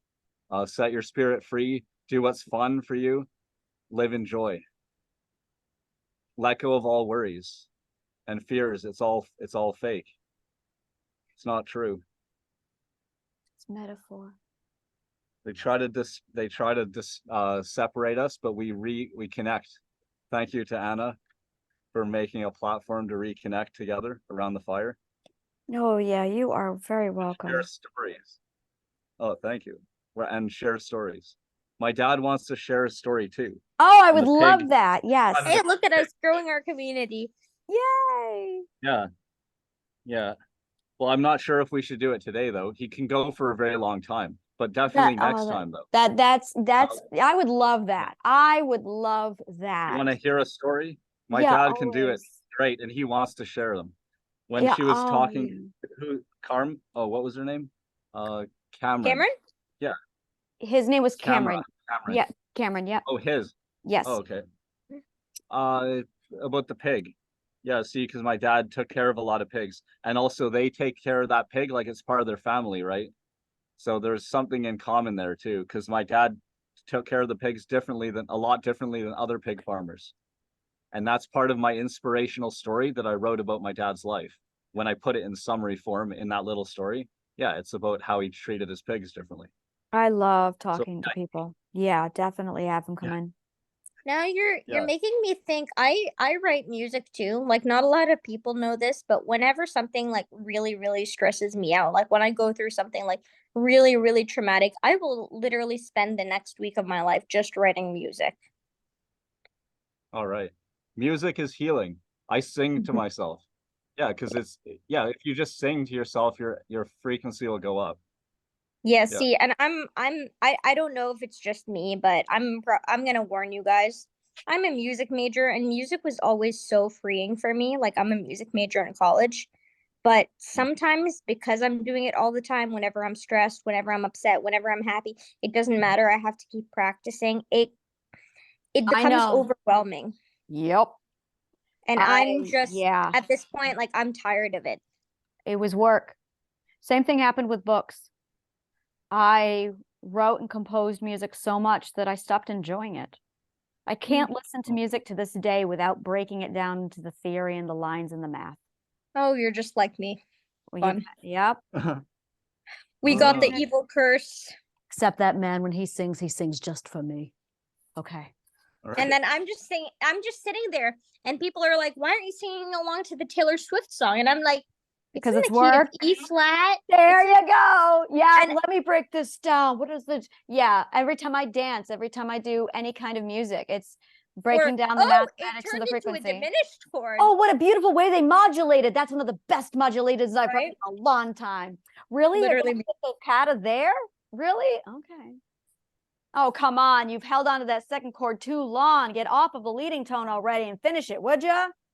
Or for me, when I'm like I make covers too. Like I enjoy like recording covers of myself singing popular songs, Yeah. but I straight up change them up or like do mashups with other songs. Yeah. Like one time I tried to do a mashup between a French and an English song, like two Yeah. completely different songs, and I made them work together. Oh, girl. And wait until you get to that point when you find somebody, they're really cool, they want to hang, they do weed, and they're like, hey, you want to jam? And you're like, yes. And they're doing something, but you are so Beethoven mathematical. Make sure that every octave is precisely at this. You can't. You want me to dance outside of the steps? That's Jenna for me, by the way. Jenna's at work, so Jenna. that's why she's like mic off and camera off. But Jenna is like that for me. Last time I saw her, we had like what was it, a 3-day sleepover, and we were just high and drunk the entire time, pretty much. And we had like a full night where we were just singing and dancing and harmonizing to each other and all that jazz, and it was great. Wow, that's beautiful. I think I've still got videos somewhere on my phone.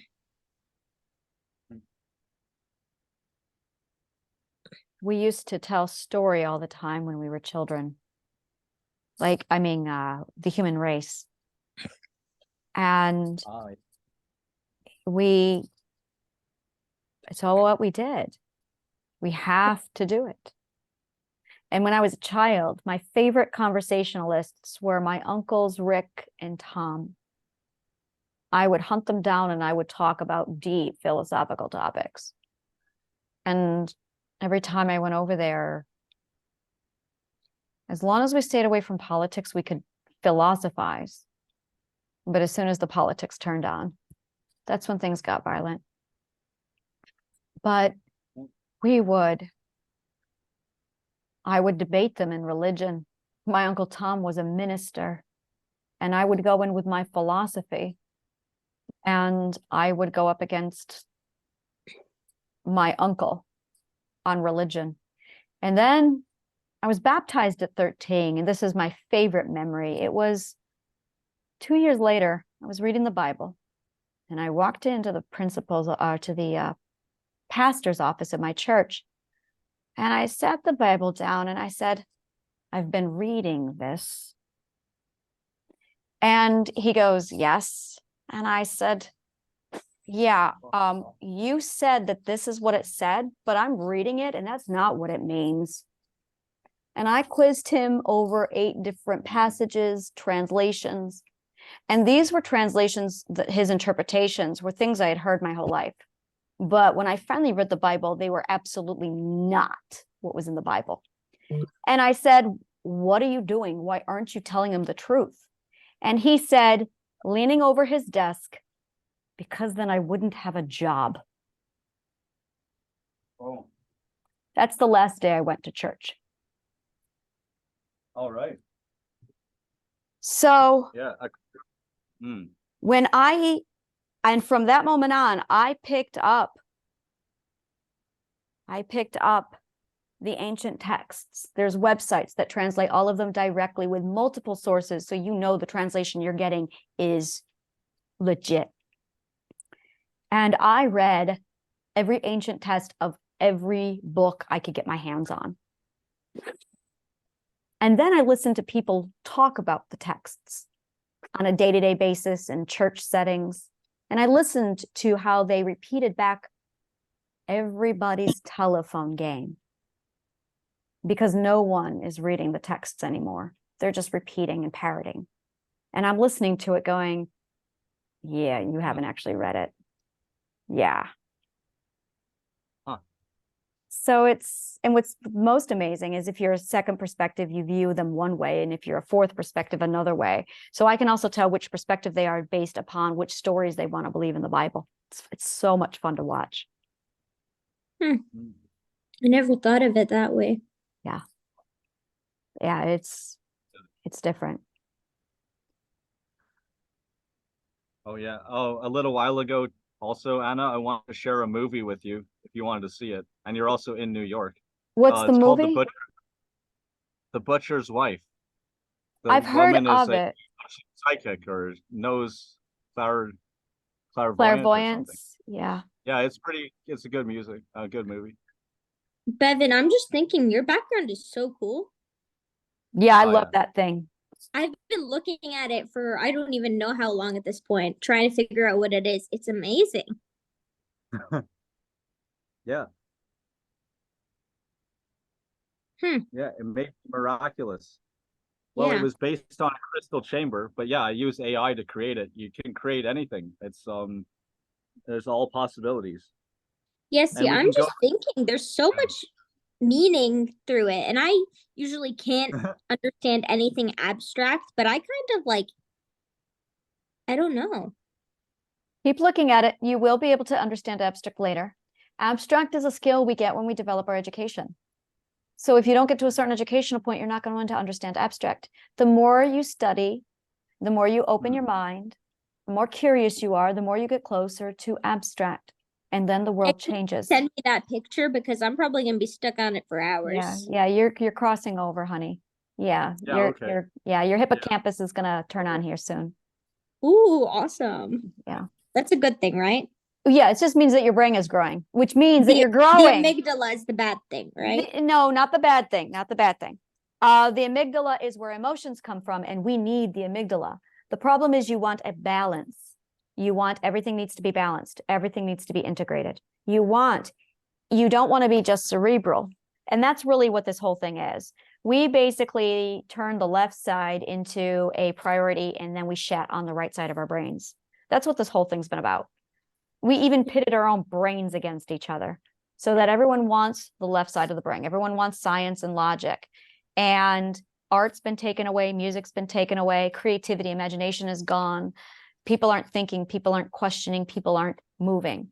And when you take away the art, Holland's Opus, Mr. Holland's Opus is a movie that was released back in the 90s, and it talked about this. At the very end, they cut the music to program. And he says, you cut the music and the art program from every school in the United States, and what do you think the children are going to have to read and write about? He was wrong. You cut every art school in the entire world, every music and art department in the entire world or country, and you end up with an entire society that can't think, that obeys blindly, that doesn't know how to ask questions, that forgets how to feel, that becomes too obedient to question. That's what you get. You know, everybody today. Yeah. It was done back in the 80s and 90s. They did it again in 2000 to 2010. At a time that in the 1950s, Thomas Sowell was writing multiple proofs, multiple books, multiple sources proving that they were dumbing down America. In fact, the book is called Dumbing Down America. You can look it up. And it explains how they deliberately made us stupider. And in the 1960s, there was a report done where they tested child geniuses. They wanted to know what percentage of population were genius potential. So they took a look at a bunch of 5-year-olds. This is back in the 60s. And the study came back that 98% of the 5-year-olds had genius potential. They did the test again on a bunch of 10-year-olds. The number was going down. They did it again on a bunch of 15-year-olds, then 20, then 25-year-olds. Sure enough, by the time they were 20 years old, the average person, the ratio was 2% of the population were geniuses. And it is 100% proven to be credited to our schools in the United States. They are making us stupider on purpose. Yeah. Wow. Here, well, here's what I see in the image, because I was asking it to create a crystal chamber, like being inside a crystal. So anyway, it's kind of like a room or a hallway, right? So this down here is the floor, and then the walls have art on it, and they're curved. Those walls are curved out, and there's these things. That could be a woman there. I tried taking this little picture here and putting it back into the AI and just telling it to draw whatever it wanted based on that. And it did make a woman. And this is, I think there's abstract things. And anyway, there's these different rainbows, right? There's 4 of them. Yeah, in the diagonals. And this is the floor down here. Those are the walls, and that's the ceiling.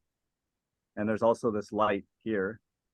Anyway, but yeah, we can interpret it however we want. But that's what I think. It's kind of a crystal chamber or a hallway with lots of light. I see your perspective, but I see something very different that I don't know if I'm going to be able to explain.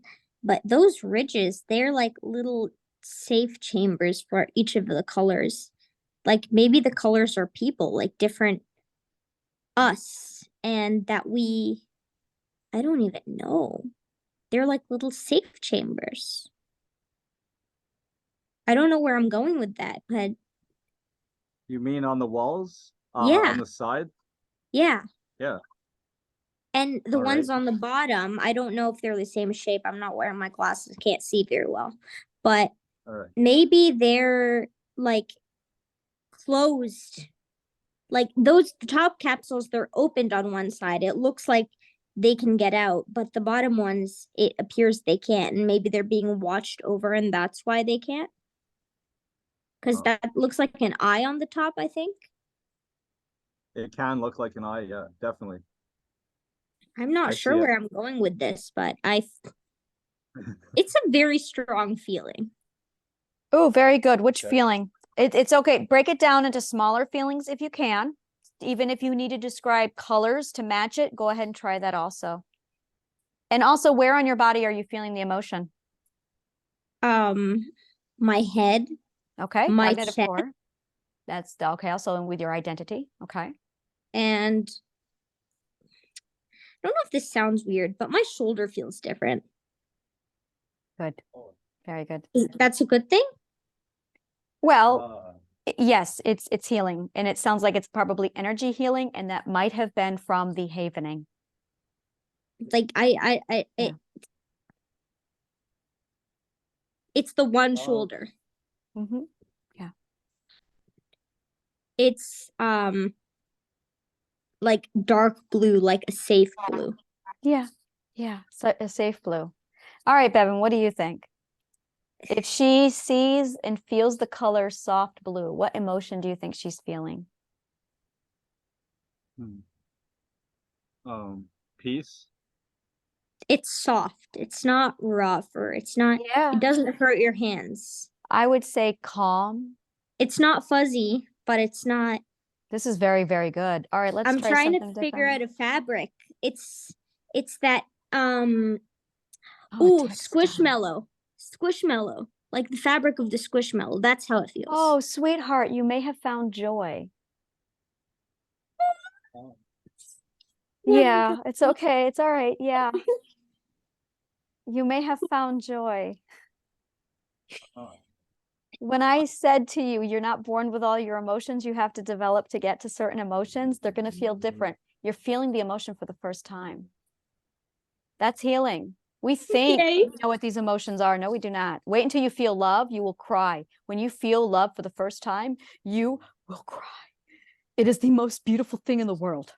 I am making tears, but it's Yeah. not like tears. Since I did my Oh, healing. this happened the last. Remember when I told you Yes. last time I'm crying, but I don't know why? It's the same thing. It's because you're feeling new emotions for the first time. This is something that is, it's horrible. This is absolutely a horrible unknown truth about human beings. When we are born, we are only given like maybe 5, 6 emotions, a very small amount, because emotions are energy. You don't give that kind of power over to an infant. They have to learn to control them at a smaller rate. So as we intellectually grow, as our brains get bigger, as this hippocampus get bigger, it's literally a process to be able to take in bigger, complex, different kinds of emotions. And then they start to merge and they create new emotions. And I realized that you don't get to feel the feeling of compersion until you get to like the 8th, 9th perspective. I don't even know what that word means. You're right. A lot of people don't. Compersion is the feeling of happiness and joy for other people experiencing happiness and joy. And yeah, it is not a common known emotion because only 8th perspectives and higher can feel it. 7th perspectives, I believe. Some of my research is showing that 7th perspectives can feel it. Okay, so Oh, yeah, I feel it sometimes. I don't always get it, right? But sometimes I do feel it. And you might be toggling different perspectives. So forgiveness is, oh my God, there's self-forgiveness. See, I'm thinking now that you're saying that, we always say like if someone gets something, congratulations, and I'm happy for you. I genuinely feel happy for them, but I also don't know what happy feels like for myself. That's another part of it. An emotion has multiple pathways. You can experience the emotion as it being given to you, and you can experience the emotion as you giving it to other people. You can also feel the emotion with someone forcing it on you and taking it away by force.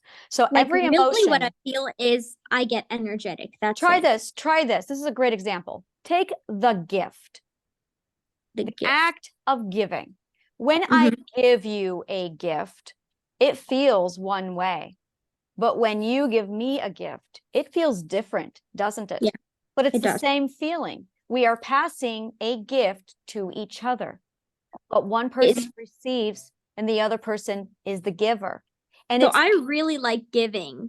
But Yeah. the thing is, when someone gets me something, I'll sit here embarrassed. Like I'm like, okay. Yeah, we're going to talk about that later. Like even on my birthday, I cannot do it. I'm just like, please don't get me anything. Just show up. Like that's it.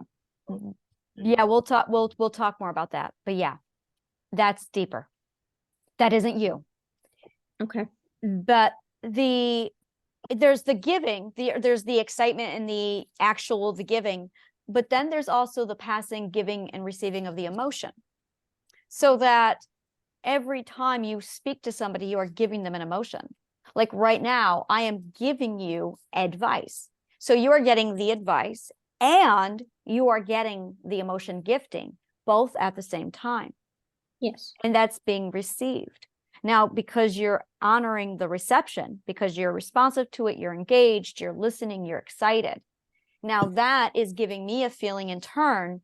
And the feeling I'm getting from that in return is called your gratitude. So I give, and I have the feeling of making you happier because I've gifted you. And then you gift me with gratitude. See, I want to say I'm happy to be here, but I'm not. I don't know what happy is really a lot. So I'm just like, I'm, I, I like being here. It gives me a tickly, happy feeling inside. That's a really That's good place to start. Yeah. That's like, I can't explain it to you, but it's like when we have our meetings, it just like, it's like I'm not cycling through the, I guess, the gray feeling. Yeah, yeah. And I know exactly what that is. It's confusion. Yeah. The unknown, the self-doubt sometimes, the like you're trying to learn how to walk, but you've been a paraplegic your whole life. So you've lost the security of knowing whether or not you can do it on your own. Yeah. It's gray, it's windy, it's dark, Yeah. You can't see through it. For me, it was always on a ship. I was always on a ship at sea, and there was always a storm. And the helm would be spinning, and the sheets would be ripped, and I would just sit there curled up on deck while the storm beat down on me. And I could feel the boat and the ship ready to capsize. And that storm lasted for decades. And I remember as I went through my healing, there was this one moment I checked into that vision, and I realized that I was at the helm and I had stopped the wheel from spinning. Another time I checked in and the storm was lighter. Another time I got a break in the storm. Now I'm sailing a ship with beautiful sheets, and now I'm looking for my crew. I'm looking for the people to join me on my ship. It's been perfect blue, beautiful scales. I can maneuver and sail the ship with my mind. Literally just, where are we going, intuition? What's the direction? Identity, what's the heading? Identity says, we're going to go here. And well, you heard her. We are apparently going for ice cream at 2 a.m. down the street. Intuition. And intuition jumps, and we obey identity. I figured it out. Yes. Yes. It's like you're lost in a rainforest with the pouring rain, and all you want to do is get home. Yeah. And we think these things are metaphorical. They're really not. They are quite abstract. They are very abstract, and they are real. You know, Wow. I was told that imagination was a symptom of my dissociative identity disorder. And I was banned from imagination. It was the darkest, most horrible time of my life. Whoa. And Holy. it was when I realized that truth doesn't exist, that reality is subjective, and that we're all arguing over whose mindset is the right one. And we've all been forced to be in this really shitty mindset. And I'm going, of all the mindsets you could imagine up and pick, you choose this one? I don't want that mindset. And I feel like my parents and the government and everybody has forced this mindset into me. And I'm going, no, it's crappy. I'm going to create something so much better. And that's what I'm doing here, is putting together something so much better. But you've got to have a mindset to do it. That was, your question with the alternate reality. That's what I was going to let go of. I would say let go of scarcity mindset and accept abundance. That's limitless. That's a big one. That's a big one. No, you do not want to accept abundance. Why not? No. Because that is imbalance. That's not harmonious. The right answer, that's correct. That's just another extreme. That is just another extreme. We swing on a pendulum with our extremes. It's a kind of aversion. You suffer extreme scarcity, and so you think the solution is avoid it at all costs and do the polar opposite. It's black and white thinking. So then we swing over here into a Right. mass of abundance because we're avoiding the scarcity, because at the end of the day, we don't believe we can control our own scarcity. So we don't. The right answer is living harmoniously with them both integrated. It is imperative that we learn harmony, because this is a dissonance and this is a dissonance, even though it's abundance. Gluttony can be a real problem. Harmony is what we should seek. Harmony is the right answer. Learning how to live with the good and the bad. And sustainable. Sustainable, yes. But you can't be self-sustainable unless you're relying on other people. You cannot be You cannot be one extreme of anything. It does not work that way. That's what happened is the government came along, or somebody came along, or a religion came along, and somebody said to us, Mitchell, it's Mitchell. Mitchell came along and he said, you know, what would be a really great idea is if no one talked to anybody and you all just listened to me and my perspective, and then I'll abuse you. Yeah, and just buy what I recommend. Yeah, right. Just buy what I recommend. And they did this. Well, they dumbed us down with education.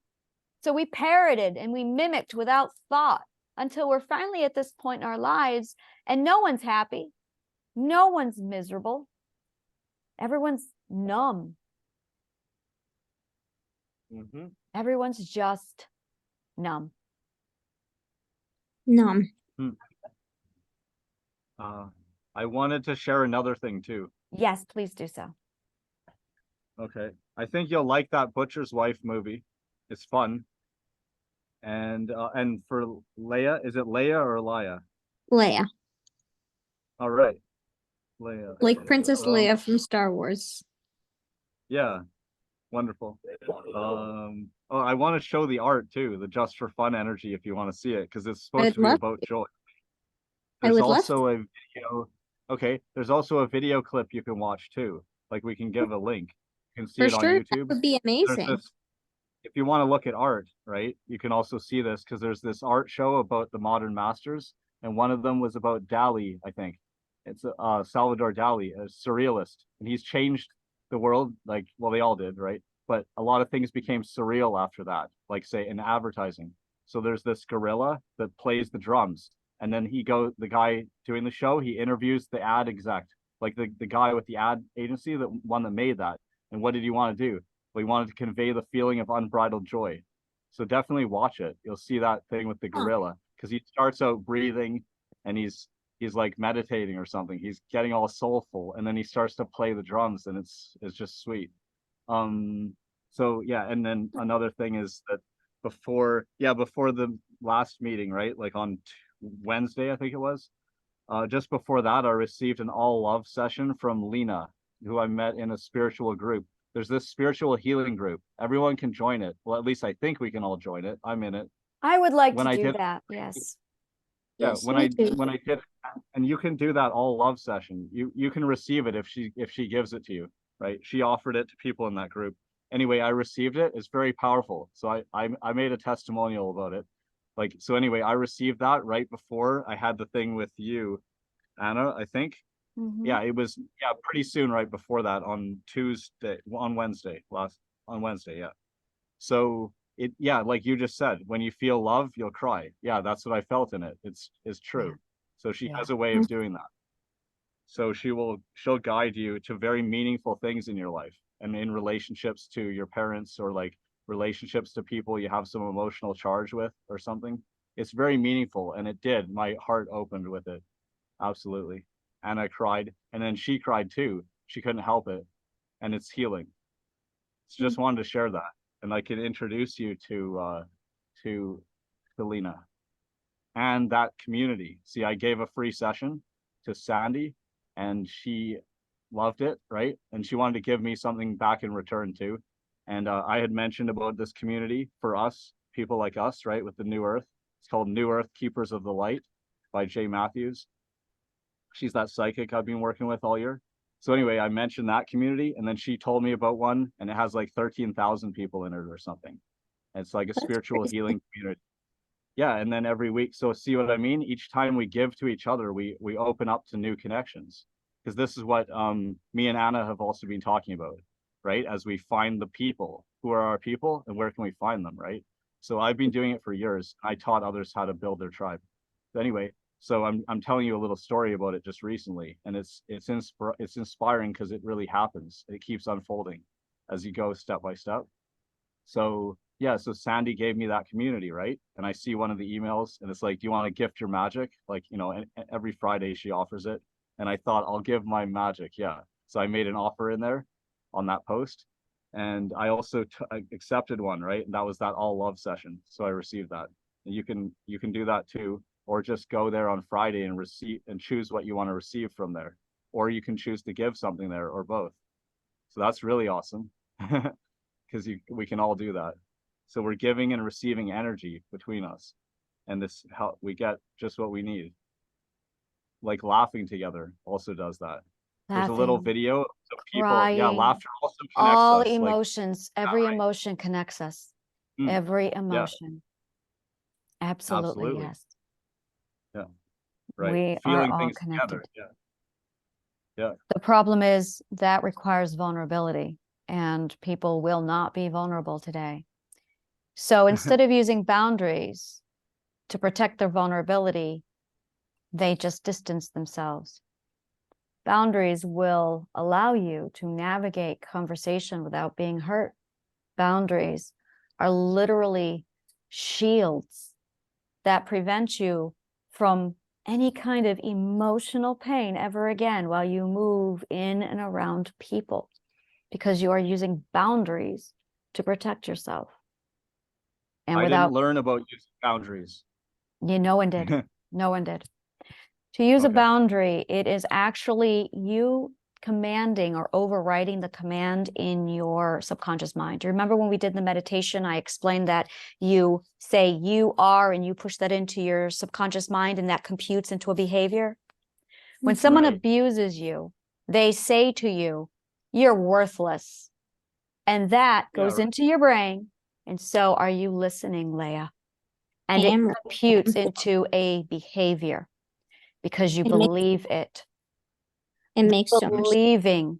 The believing is where the computation takes place.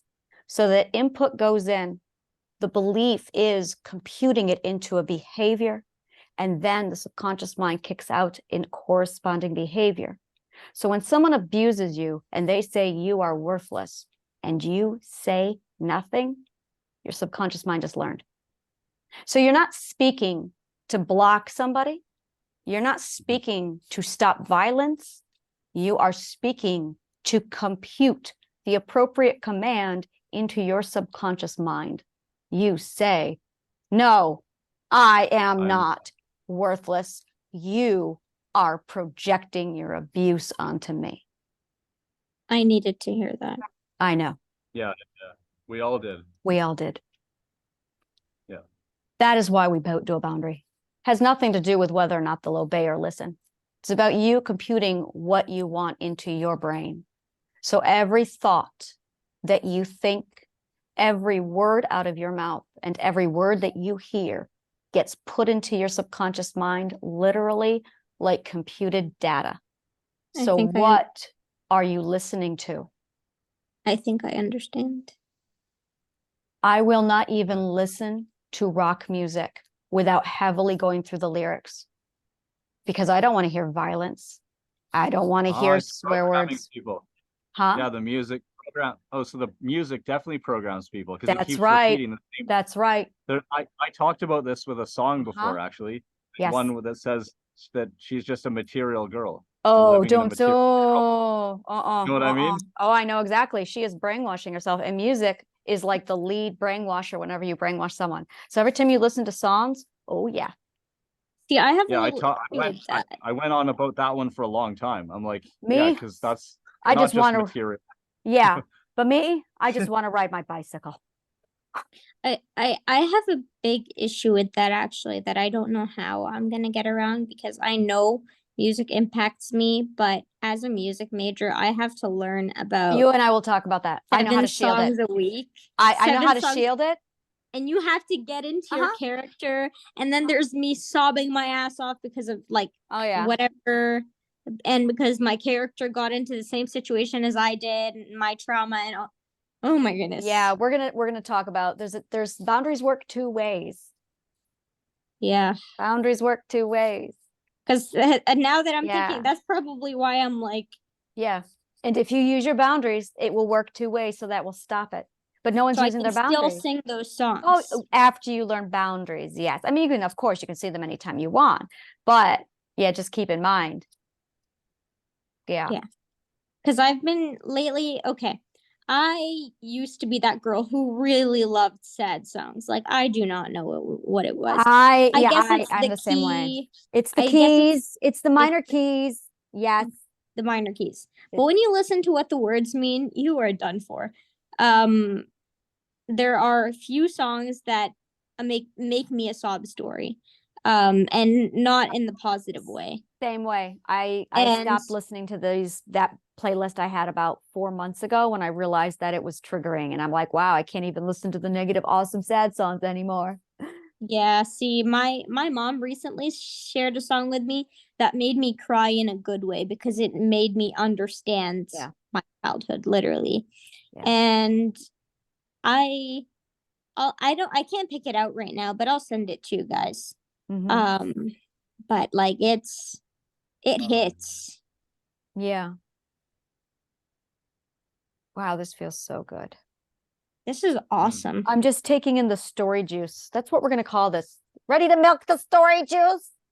This is Thank the you for story talking to juice. me, guys. This is great. You are very welcome. Thank you. Like yeah. I have so much data. I've been scribbling all night. I've got these note cards. I'm just like, look at all the psychology Oh, yeah. work I get to pull apart tomorrow. All right. Oh yeah, I'm happy to talk to you guys too. I It's loved really good because we feel together, and then yeah, we're no longer alone. it feels really good. And I'm just like, wow, do you feel that? And you know, I didn't even realize it, but this is it really. How do I explain it? I got to find the words. One moment. The weed is Okay. not helping with this. It's okay. Take your time. hmm It's cold and there's a Ice. hole in me. Oh, And I wanted the hole filled. It hurt to have this hole inside of me. And everything I did was just to fill this hole inside of me so that the pain would stop. And that's when I started to study.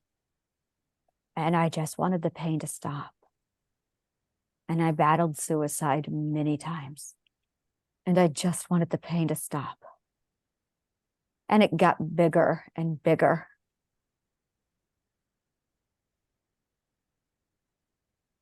And then I found me. I realized that the reason why there was such a massive hole in my chest was because I was missing me. All the abuse had ripped out all the parts of me, one piece at a time, until there was nothing left. And I was wearing a mask to hide the horror of what they had done to me.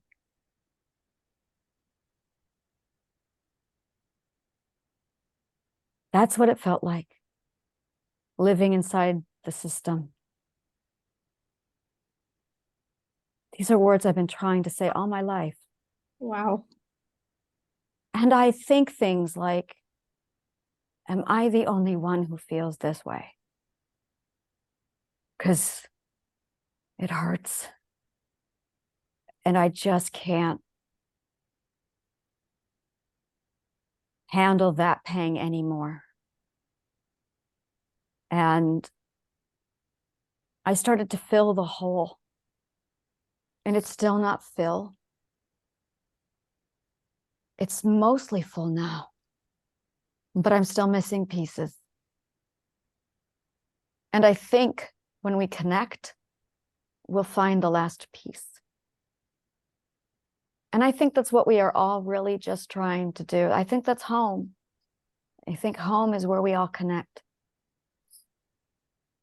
And I know how to get us there. I know how to get us right from where we are right this moment to that moment. I know how to do it. And I just want to unite everybody, get us all together and just hook everybody up and be like, guys, I know how to do this. Yeah.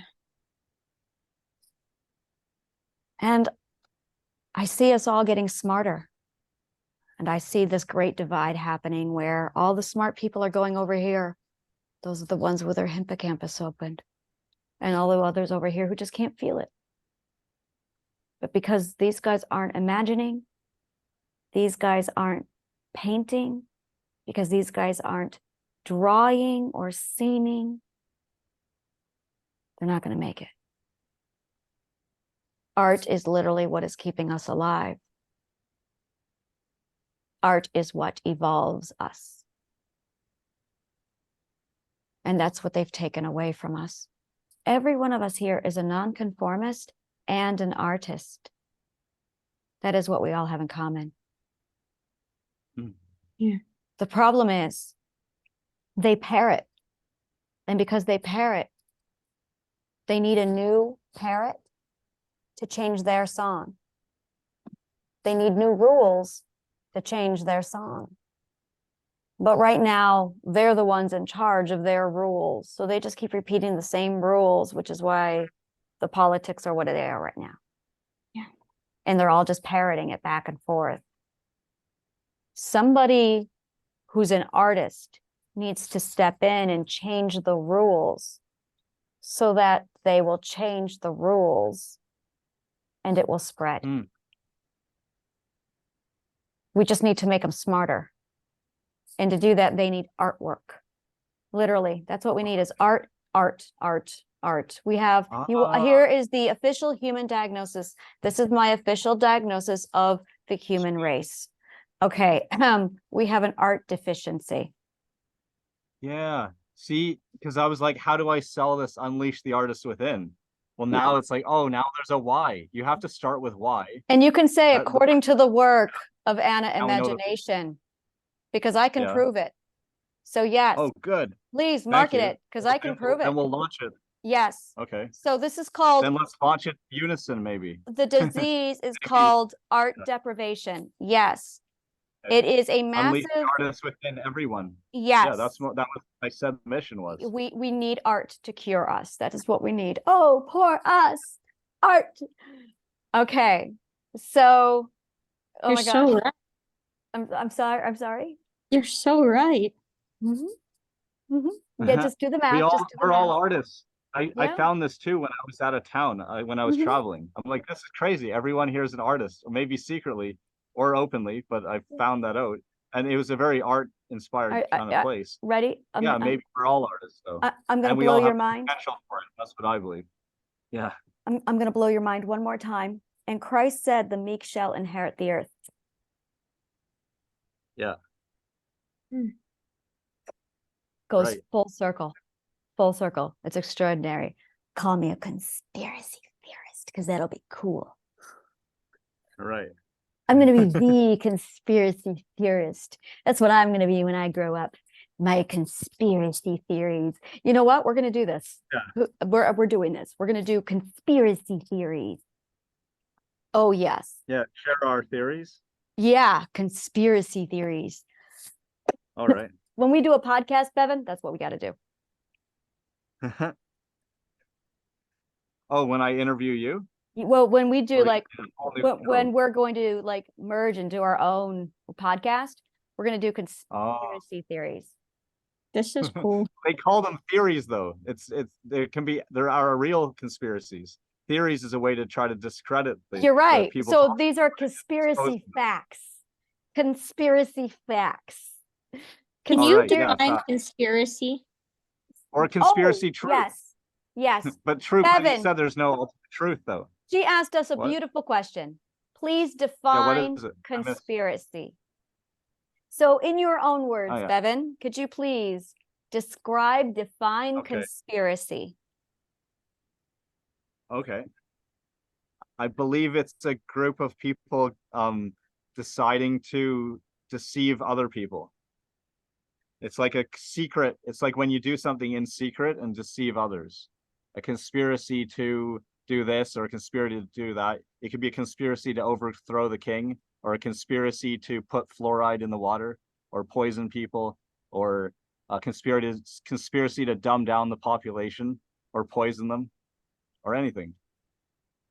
A conspiracy to divide everyone, divide and conquer, to get people into fear, to believe things that aren't true, and to worry Are about you all reading a kinds of stuff that doesn't dictionary matter. definition, or is these your own words?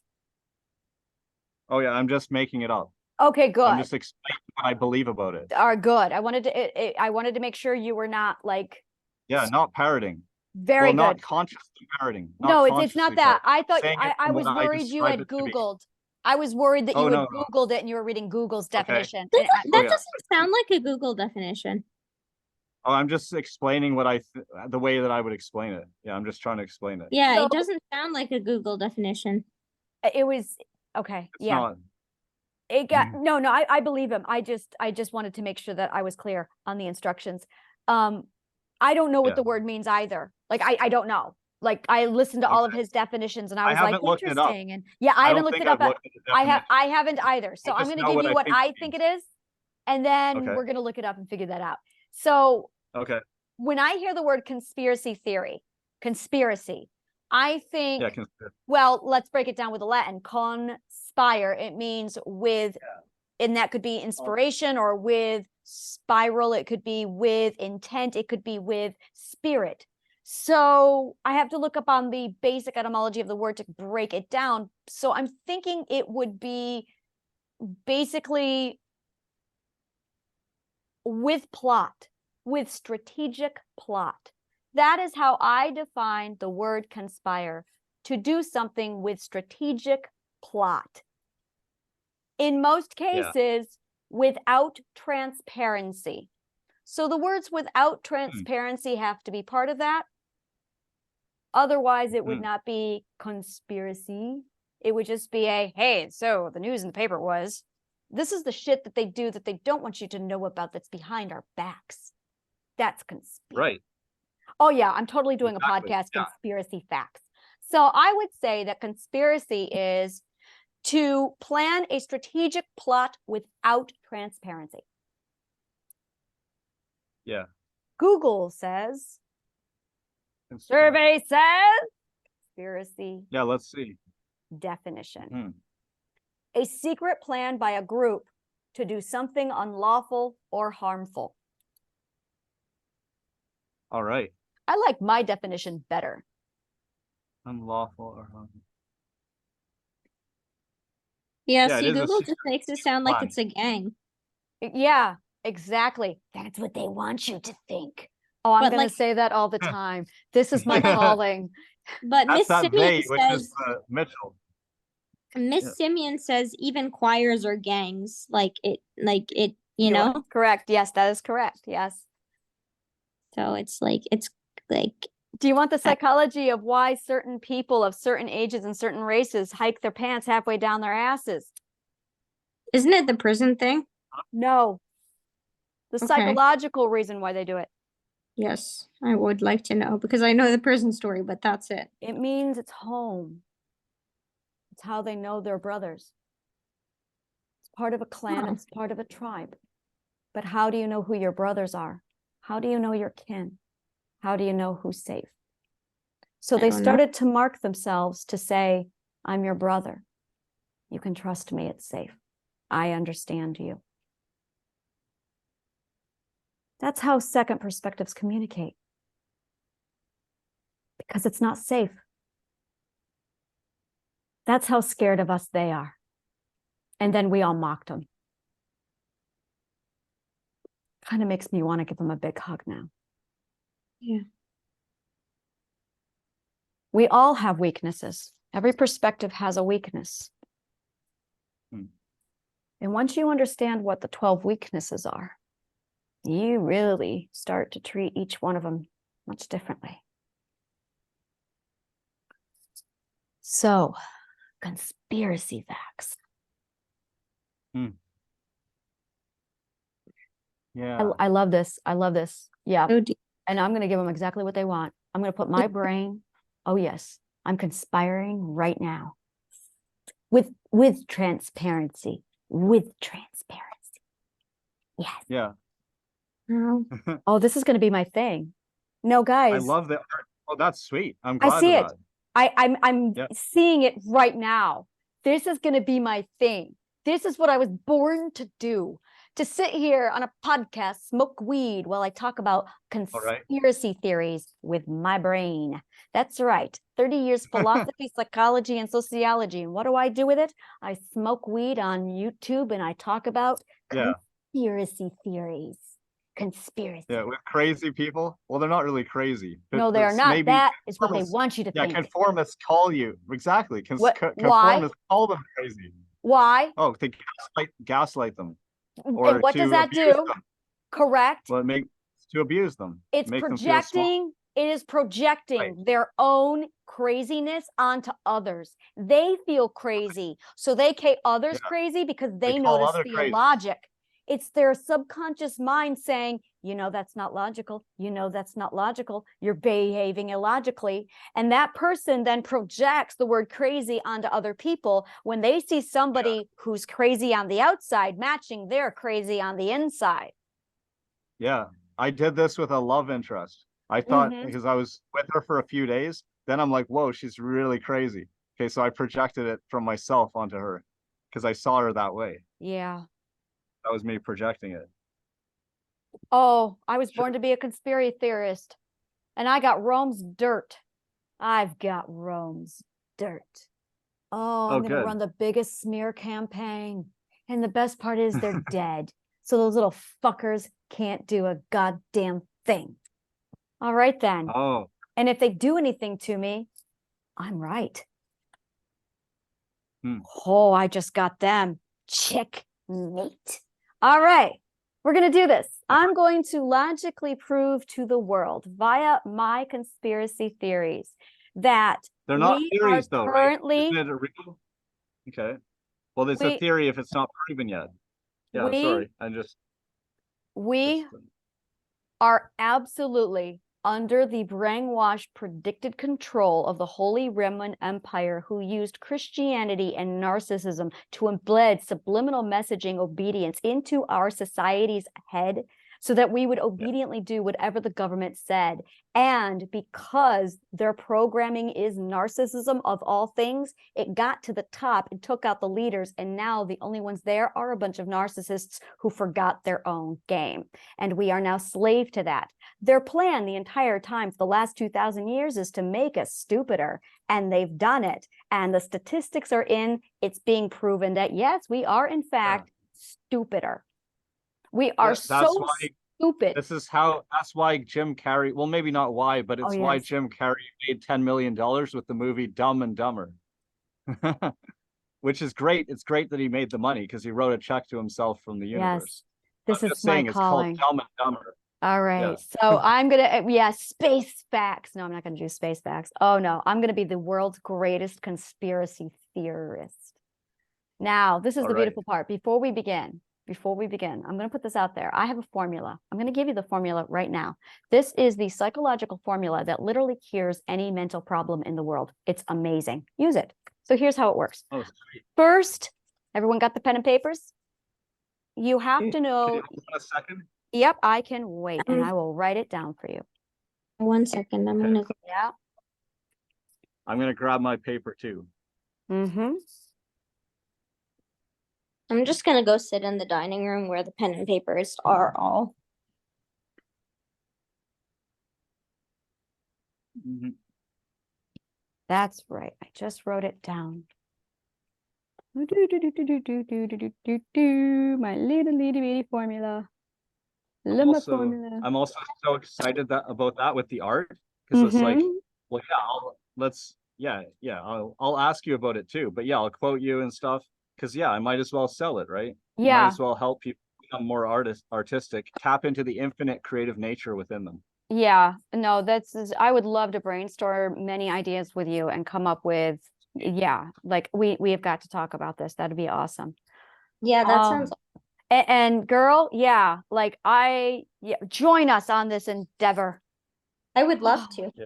As an artist myself, I see like I draw, I paint. Mhm. Yeah. Like so I don't know what it is, but sometimes I just make something and look at it and I'm like, what did I just make? And I never thought that it could actually mean something in my subconscious mind until Anna said so. And now I'm kind of just like looking at my work. See, I've got this painting in my room downstairs, and it's straight charcoal. But I mean, I had the colors that I could use. I could have colored. I could, but I didn't. And it's just like I'm gonna. It's like a bunch of streaks and stuff. It's like really dark and like gloomy. But I'm gonna share it with you guys later if that's okay. Cause like it. Yeah. Oh, absolutely. Yeah. Are And we you can ready? contribute I'm if you sorry. want. Like I'm about to launch a membership. It was going to be about future self though, but I Mhm. mean, I can just do both, maybe. I don't know. But yeah, you can contribute as an artist in it. If you want to collaborate, then there's even I more love reason that. for people to do it. I Yeah, love because that. you do real art. I basically do AI art. Some people think it's not real, but I think it's real because I put the work in. I create it. I And it's definitely not think the it's only art real. I've ever made. Yeah, I definitely do think it's real because sometimes, I mean, I personally go for inspiration. But for example, Anna knows about this one. Um, this one is A City in the Rain. And I don't know what I was thinking, but I guess I was just kind of gloomy that day because if you look at the colors, I could have gone brighter. I could have done blue skies. I could have done sunny weather, but I didn't. You know, you know Yeah. what I've done? And then Kindergarten. Hmm. it's a somewhat type of cat Hmm. which it appears Cool. in Looking in Ferns, and I'm just thinking I didn't really know what I was doing when making these, or this one that I never finished. I don't know what's going on here yet, but maybe one day I'll figure it out. All right. Cool. I can also see you in the cat too, or see the cat in you. Really? Yeah, I think so. Yeah. Yeah, So I can maybe see some I'm the one resemblance. who's hidden away. Maybe I'm the one who's hidden Maybe away. hiding behind the ferns or behind a bush, looking Yeah, through the hole in the bush. Yeah. yeah. I am Wow, I know. It has so a soft, glad. got a soft, like peaceful energy to it too. This A, is a this is so cool. gentleness. I think we need to just like collab with art and figure this out because this would be Yeah. epic. Yeah, absolutely. Yeah, so you've made me want to go downstairs to my room where all the art is, by the way. So Okay. I I'm gonna be honest with you guys. I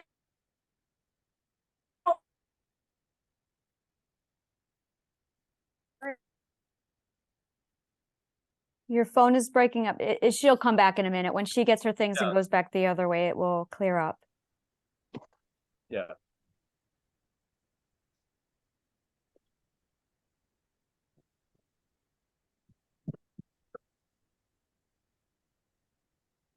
alrighty. Alrighty.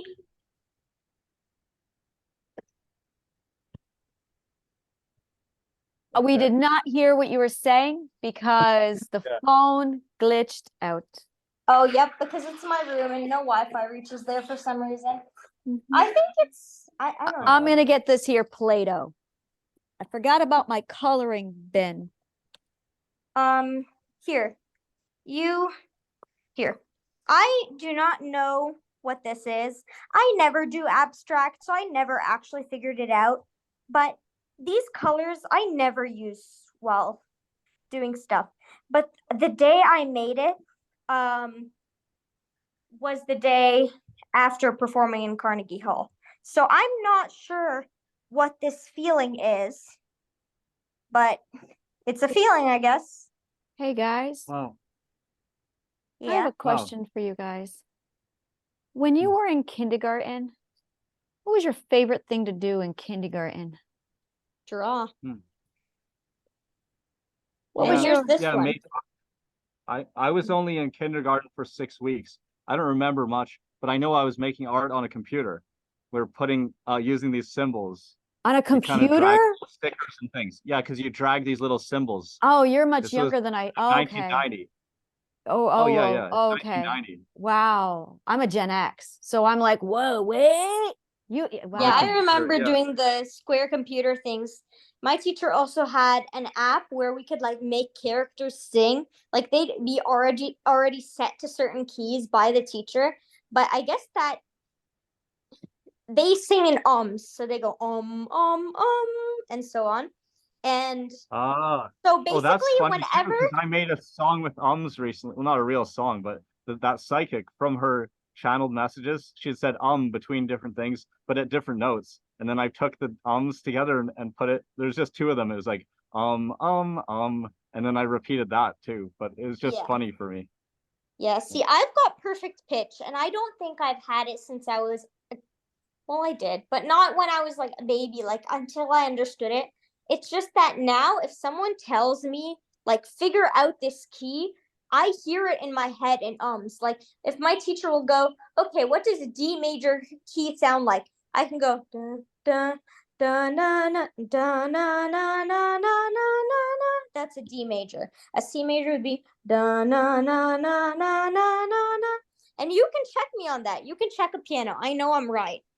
And I can do that with any key. Also, this is the drawing I was talking about.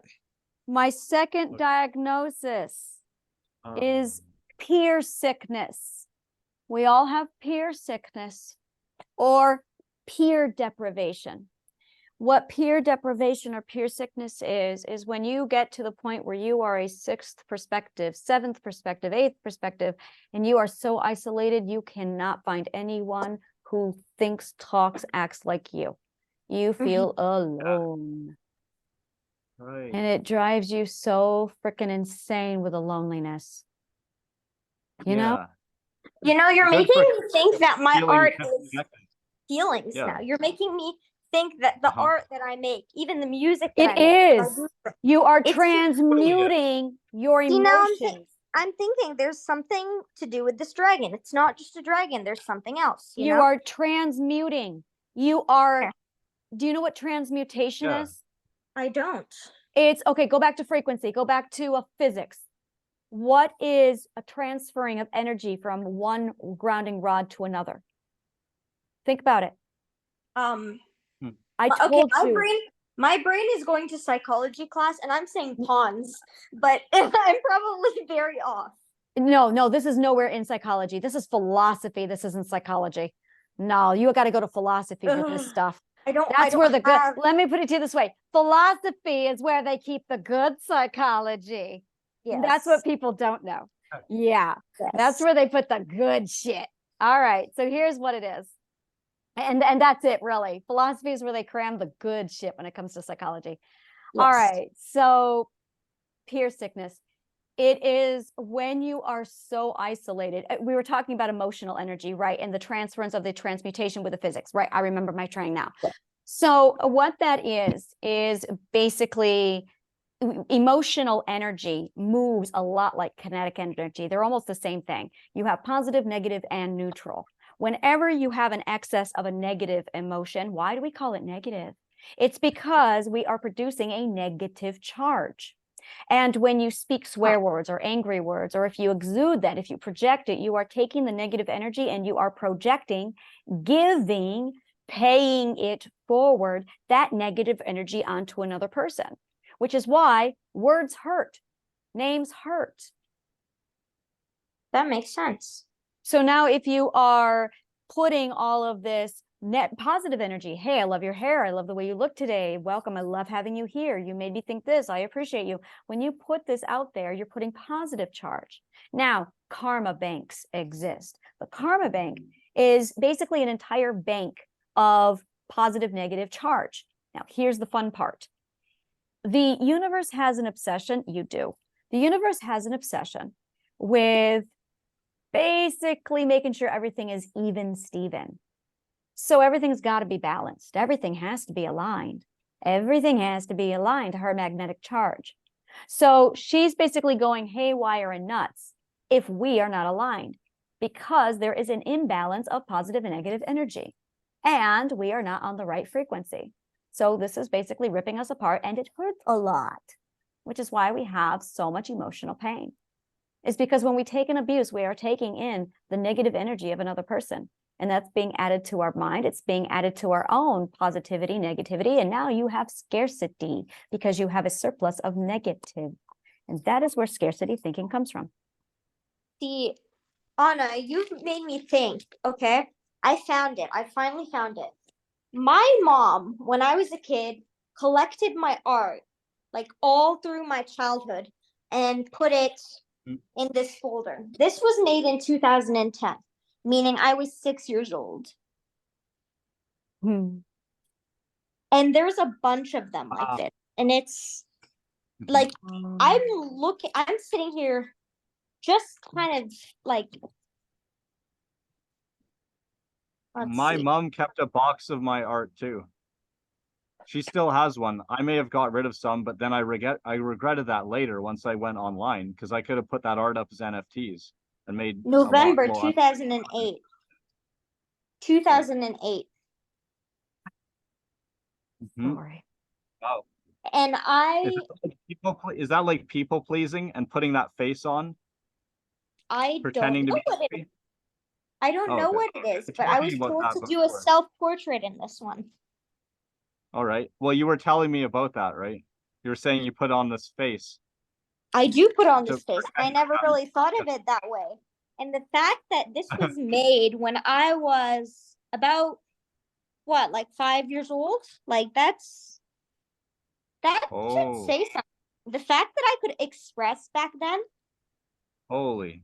Why do you think that's unusual? May 2016. Amazing. Holy. This is 2016. Wow, that's so much better than my stick figures. Or it's amazing. It's like a coloring book. Yeah. Holy. It's like just going through this art, you can kind of, I guess, I don't know. It's like I was saying something, but I didn't know what. This one, 2020. Oh, I did this. I know what you're doing. I did that. I went back on my musical compositions, though. I have musical compositions too. Oh my God, my lyrics. I'm like, oh my God, I was screaming for help on the inside. Right? Yeah. I have a few songs like that. I have a few songs like that, so I get it. Yeah. Oh my God. My lyrics when I sing them. Well, let me think here. All around me were horizons.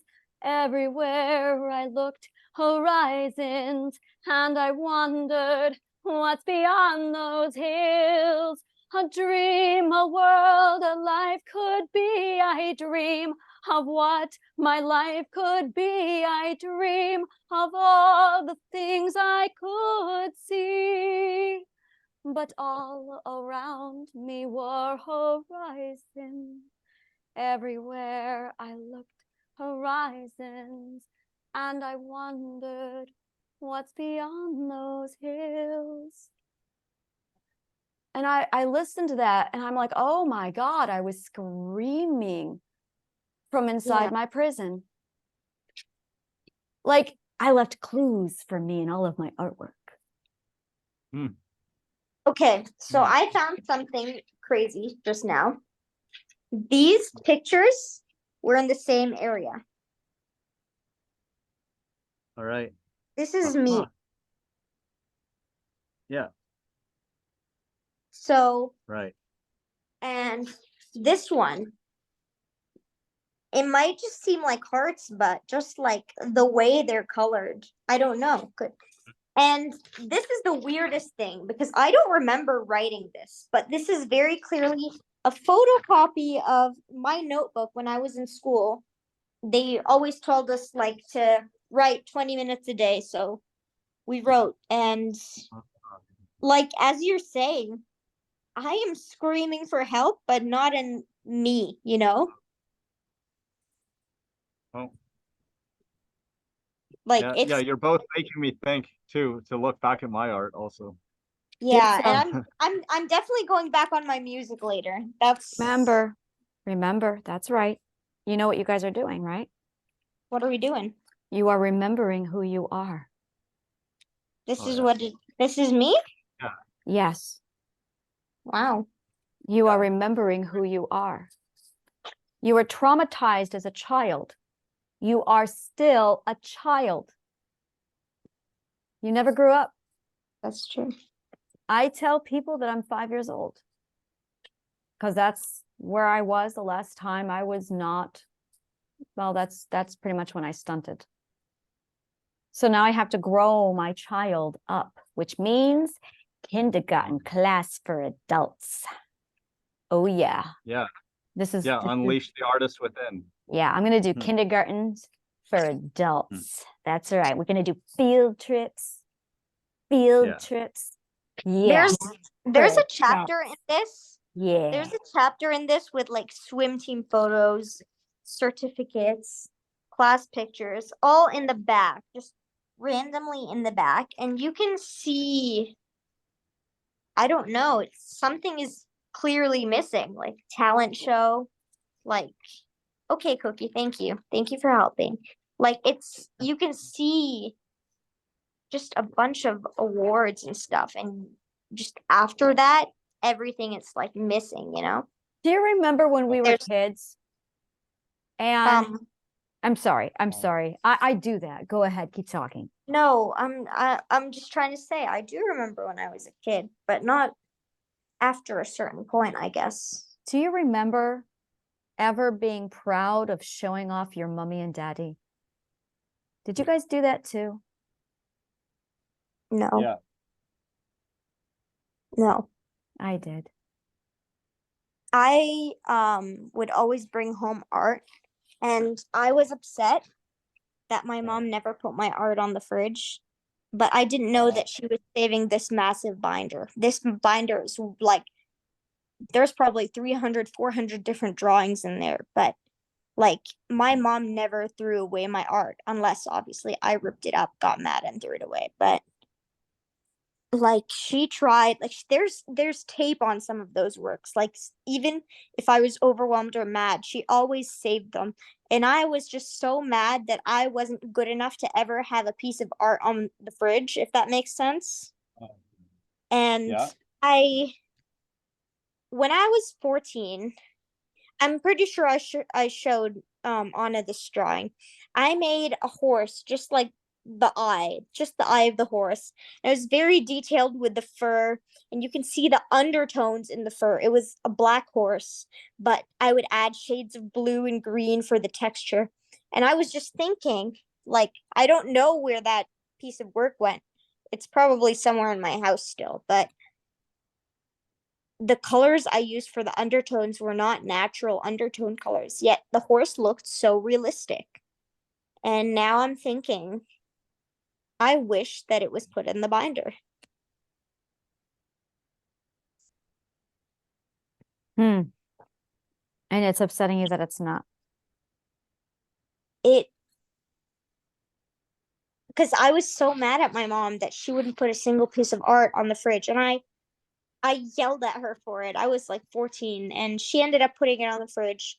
But over time, obviously, from being on the fridge, it got wrinkled up and crumpled away, and slowly, like like now, even if I do find it, probably somewhere in a stack of my old drawings, somewhere in the storage room downstairs, because there's more that didn't fit in the binder. But it's like it's probably just crumpled up and not, I guess it doesn't show anymore because like colors are faded and like, you know, it's not how I was when I made it.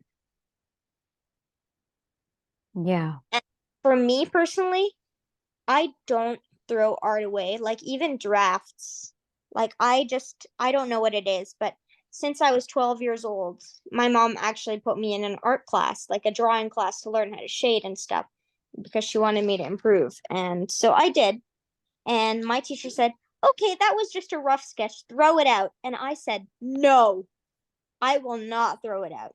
And I'm telling you, I have like about 30 copies of that same sketch stacked up in the pile in the storage room, and then on top of it, the final copy.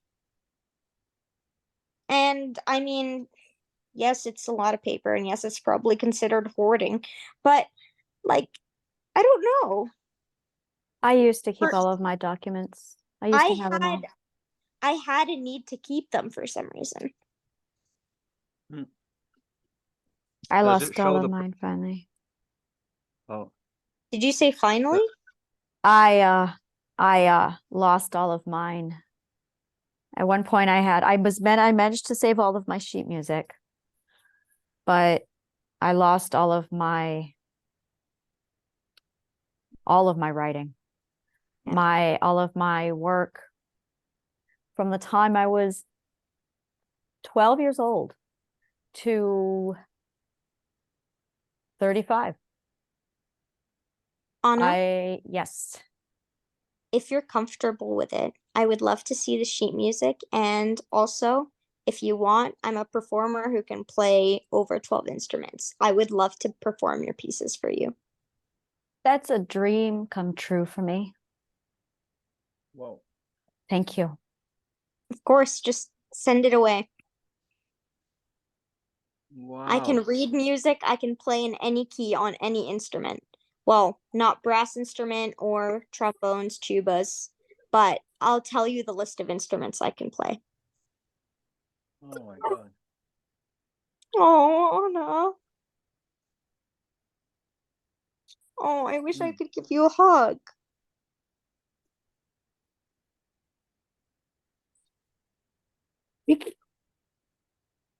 I wish I could give you a hug. Mm-hmm. Yeah, me too. I wrote my music when I was 12 to 35. And I gave up a long time ago on anyone ever seeing it other than me. Listen, I am okay. Wow. I And know it never this is occurred to me to just meet musicians. It never occurred to me to say, hey, I can write music, but I can't Oh. Play it?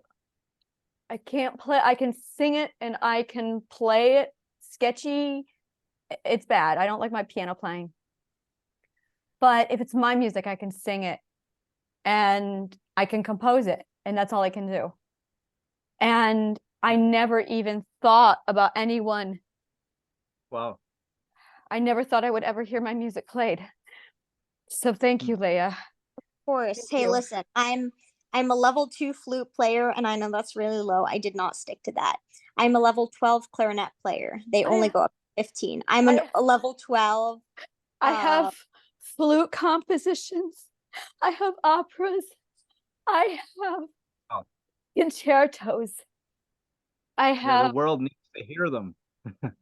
It's I'll the perform them music for you. and the heart is I healing. will perform them for you. I will make you a video of each one of them, and you can even put it on a CD like the olden days if you want. I know it's not really that long ago, but it's older than me. Yeah. So, Oh my god! Oh my god! You could sing, honey. I can sing. I can sing classical. I can sing theatrical. I can sing jazz. I can sing contemporary. Those are all the styles that I do sing in. I primarily focus on classical, yes, but I can sing. I can't sing rock, but I can sing. Oh my god! And for clarinet, I play jazz, solo, contemporary, classical, a lot of classical, like a lot. And because I'm a musician, there are 22 instruments in my house. Yes, How are you with Irish folk? I've done it. Okay. I do a lot of Irish ballads, a lot of neo-Renaissance. Oh my god. I'm trying to figure out what's that song that I had to play for juries last semester. It's called the Carry Dance on the clarinet. It's a Okay, yeah, bagpipe the carry song. dance. I know the carry dance, yeah. Yeah, it's originally done on the bagpipes, but I had to circular breathe for that song and cause my own, like, because we wanted to imitate literally the bagpipes, I had to learn how to process two sounds out of a clarinet. So I played a full-time drone on A while circular breathing while playing the melody of the Carrie dance on the clarinet. So Wow. yes, I could do it. I would love to hear Summer Eyes. Oh, just once. I would love to hear Summer Eyes being played. Any song, any song. Wow. It'll take me about 20 minutes to learn it through sheet music, but yeah. I'll This do is it. amazing. To me, this is witnessing a miracle. And like, I'm seriously, because like a while ago, I said, hey, I could make a thing. Because when I looked into my story and like, how can I make it more fulfilling? Like, or like, you know what? Because that's what someone has suggested to This me. is my How is the art superpower. made more? Oh yeah. This is my superpower. Mhm. And I thought, well, I could help people make art and make friends. And then now look, it's happening, and it's like miraculous. Yep. And I don't know why I didn't think of that before, because you brought something up about making your own music, but I never thought that I could play it, but I can because Wow. I learned to sight read. I can sight read. So just yeah, we can do it. We can totally do it. This is gonna be So this awesome. is I what- get music to learn. This is resources. This is resources. Wow. I get music to learn. That's awesome. Wow. Wow. Yeah, Anna told me when we start collaborating, yeah, first list out your resources. Yes. Yeah, precisely. Yeah. What are your resources? We did that. We had a conversation. We were doing that, and then she did a consultation for me and was very generous in it. But it shouldn't be the first thing. It should never And be they're gonna right. good to- quality Oh recordings. yeah, it's not the very first, no. Yeah. Anna, Yeah. good have to- quality recording. Thank you, sweetheart. Wow. Or honestly, whenever you feel like it, if you need a piece heard, just send it over. Plus, I'm gonna be dead honest with you. It keeps my mind busy. Whoops. Wow. Well, that's something I get to add to my list is I have to write out my music. And I'll be it. I didn't even work my music into my dreams. That's how much they killed it in me. That's how Yeah. much they beat it out of me. I wrote a world of my future. I manifested my world and no music was in it. And the universe is going, you wanted me to manifest it. And I'm going, it's not done yet. Anna, Yeah. I sang Mozart's Requiem in Carnegie Hall last year. This year, I'm performing Carmina Burana. Oh, Camino Burana. I love Carmina Burana. Yes, I don't know where we're performing it yet, but as soon as we figure it out, I'll let you know. If it's in New York, then I'm gonna Oh, I'm so there if it's in New York. snap you. And the thing is, the nice thing about teachers is the staff members of the students that are teaching, they get like a gazillion free tickets and we give it to family and friends. Yeah. So I would love to do that if I'm coming to New York ever again. I know we're gonna Absolutely. I didn't tell you this, but do you remember the last time I was talking to you when I performed with Hickory Choral Society? Yes. We actually met the composer of our piece. Yes, I remember you telling me that. Robert Cohen, and Mhm. it was a piece about Alzheimer's. And I'm gonna be honest, while singing it in the choir room, you don't understand what you're singing about, and you're just sitting here like, oh, this is kind of dark, and you're flipping through it. Yeah. But when I performed it, and when I saw the audience in tears, when I heard sniffles during my rests, that much, I was like, What is this song? I can send it to you if you like. I would love to hear it. I'm like, what is this song? Performing it too. It's called Alzheimer's Stories. Oh, okay. Yeah, I am very eager to hear. Yeah, I would like to hear this. Probably find you our recording too. Yeah, yeah, definitely. Definitely. Oh, I love music. Yeah. Yeah. Okay, it's school makes it annoying sometimes, but I really do love it. I really do. You're forgetting how to play with it again. That's what Yeah. it is. Like, The okay, more it becomes like work, the less of it you're not playing with it anymore. You need playtime with music. You don't have any playtime. Yeah. You just have work time with music. yes. You need And playtime with music. I'm just thinking there's when I was 12, we got an assignment. That was my first assignment to write my own music. And because I was like in a music school. And um basically I decided I want to do jazz. And instead of writing my own piece, I wrote a solo for the piece Work Song, the jazz piece. And 12-year-old little me, grabbed the bass clarinet and the contrabass clarinet and made a 2-minute improv solo. And that was honestly really cool. I impressed a lot of people back then. And I didn't care that they were impressed. I was just like, whoa, I made that. And That's the way it should be. That was right. You and got the right emotions there.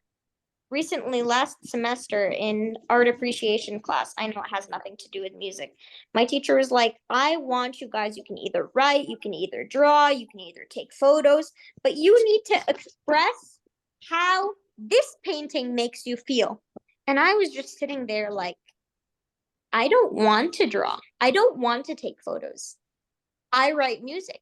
Can I write music? And she's like, I've never had a student write a song about a picture. But since then, that's all I can ever do whenever I look at art. I hear the song in my head and I need to write it down. Wow, that's a perspective. That's a gift. That's not how I hear the music in my head. Like I can hear tunes. I can hear full orchestras sometimes. And Yeah, I can hear that. Yeah. there all night. Like you'll find me all night writing out the parts for each Yeah, instrument. I used to do that too. Uh-huh. And then I pull it up and go, yep, that's what I heard. That's what this made me feel like. And then people are looking at me like, what? Like you don't just like feel something and that's it. You hear, you and I've made my friends cry over some of my music. And I'm sitting here like, it is an instrumental track, and that is how I felt. If you don't understand how it made me feel, that's how it made me feel. So if you say it's not worth getting upset over, why are you crying? It's like it's so bad, but it's like I don't know. I don't know what it means. Sometimes that's just how it feels. And I never actually processed why I sit there writing like that till now.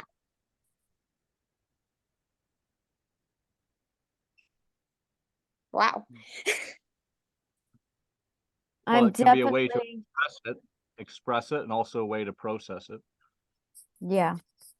I never thought of it that way. Thank you guys.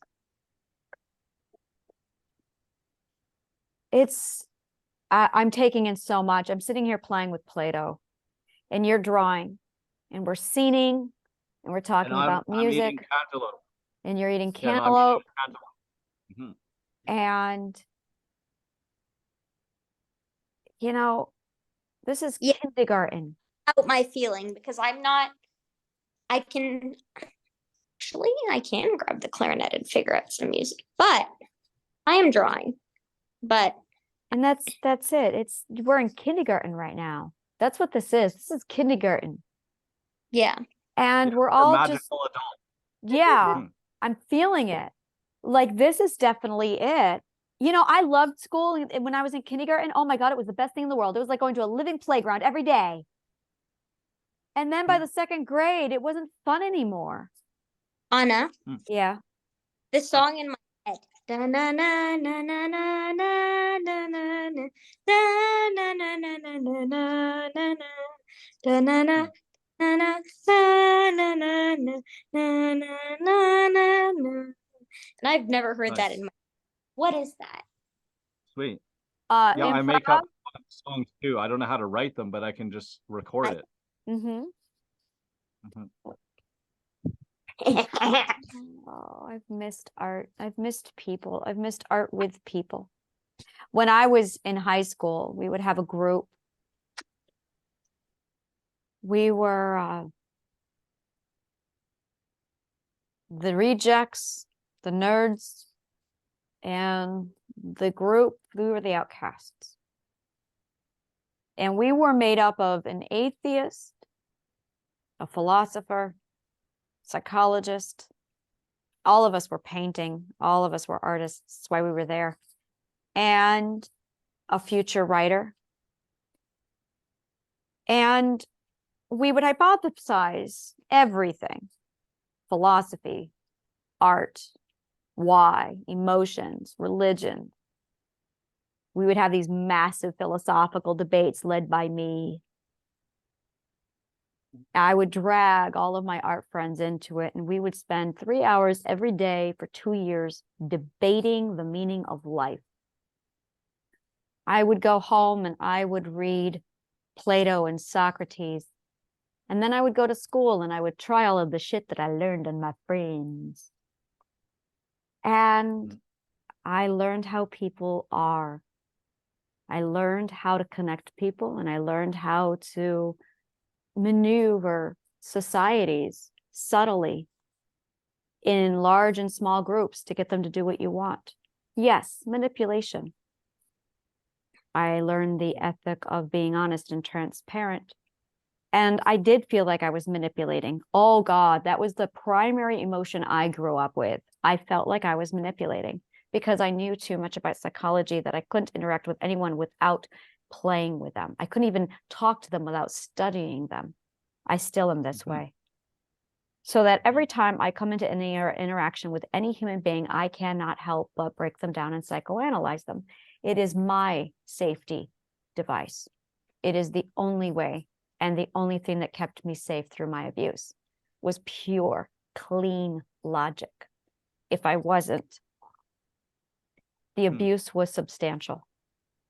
So I learned how to be really, really logical, or my safety depended on it. And as a result, I never stopped learning. I never stopped studying. And the more I studied, the more isolated I got, the more lonely I felt, the bigger that hole in my chest got. Do you play though? Did you stop playing or do you still play? I primarily gave up in the year 2000. I then went 10 years without ever playing. Oh. I have a piano now. Her name is Abigail, but she's not working. The cord's not working and I can't get her to work. So right now, no, I do not have Maybe I it. can help you. Maybe I can help you. I can walk you through how to tune it. Oh no, it's not that kind of a piano. And that's What- impressive. It's a keyboard. It's electric. I can also help with that. I'm the instrument repair person. This is Clarence, by the way. Clarence. Clarence And will have to meet Abigail. And I've actually figured out that piece that was in my head. I've done it. I did it. I figured it out and I played it and I know what it sounds like. And it's awesome. Oh, cool. Anna, I Yes. promise I'll play all the pieces you give me. Thank you. Wow. Yes. You seem so overwhelmed. I think that's the feeling. Me? I mean, I'm balancing a lot. I've got a lot of, I have inspiration from this. I have a lot of plans now. I'm working on my new business plan in my brain and my new ideas. And then I am also working out this layout of this video and how I basically what I like, what I'm going to keep, what I'm going to call it, how I am going to move going forward. And then I am thinking about my relationship problem that is still there. And I'm also analyzing basically why play and why kindergarten behavior is so vital and important to psychology. Like what is going on? Okay, so here's the anomaly. Every time I see an anomaly, I go, what's that supposed to mean? Conspiracy theorist. So here's what goes on in my brain. When I see an anomaly as a logician, that is a red flag. Anomalies, a blip in the map. basically are a huge point of illogic happening. They're lies. So whenever I see a blip on the historical map, I say, who lied? And then it becomes this massive riddle of breaking down the lie in the history books. And when I did that, I noticed that every person was sitting there at the end of it. The Pope. Every one of them. Every lie I broke down, the Christian church was there. So I broke it down even further. And that led me back to the people who created the Christian religion, the Council of Nicaea, Rome.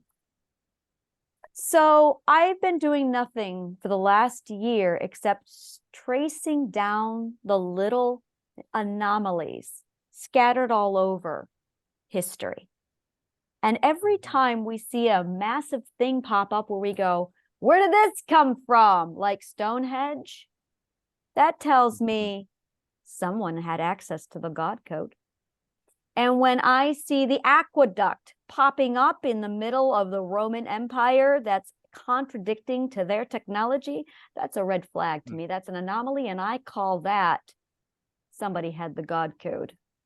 And they also had indoor air conditioning, central air, and the Da Vinci invented the helicopter in the 16th century. Now, how do you think he did that? He had the God code. So I sat there and tracked down basically the path of the God code from Stonehenge to the pyramids to Da Vinci to Vitruvius. The list goes on. And from its point in Alexandria, where I went to school, all the way to the last time it showed up was Ayn Rand's books. Ayn Rand had it. I love those. And before Ayn Rand, oh, I know you had it, George Orwell. Oh, he had it. He figured it out. Yeah. And Aldous Huxley had it. He had the God code. How do you know that they had the God code? Because when you read these books, after you reach the 12th perspective, the 11th perspective, the 10th perspective, you start to see the code they left each other. And the code that they left are cookie crumbs. For instance, there's a hidden language in the God code. It works like this. I'm sitting here researching, knowing what I know about the wide scope of philosophy, psychology, the Roman Empire, all of the pieces. And I get something like the Vitruvian Man. Now I listen to the universe and I say something like manifesting, I want to resolve this riddle. And I know that I just commanded my subconscious mind to obey. It's going to spit out the behavior I want. And then my intuition, my emotions are going to kick in and say, based off of this energy, you need to do this action. So I do that action and I find exactly what I'm looking for every time. This is how I've literally lived without money in New York City for 2 years. This is how. Oh my God. That's right. Wow. Yeah. In New York? I'm living in New York City for 2 years without an income. If only Holy you have spent on sandwiches for a week. I found a way. The universe provided a way, and I've been manifesting straight for 2 years. So it got me into this whole. It's amazing. So, but I threw myself a problem for myself.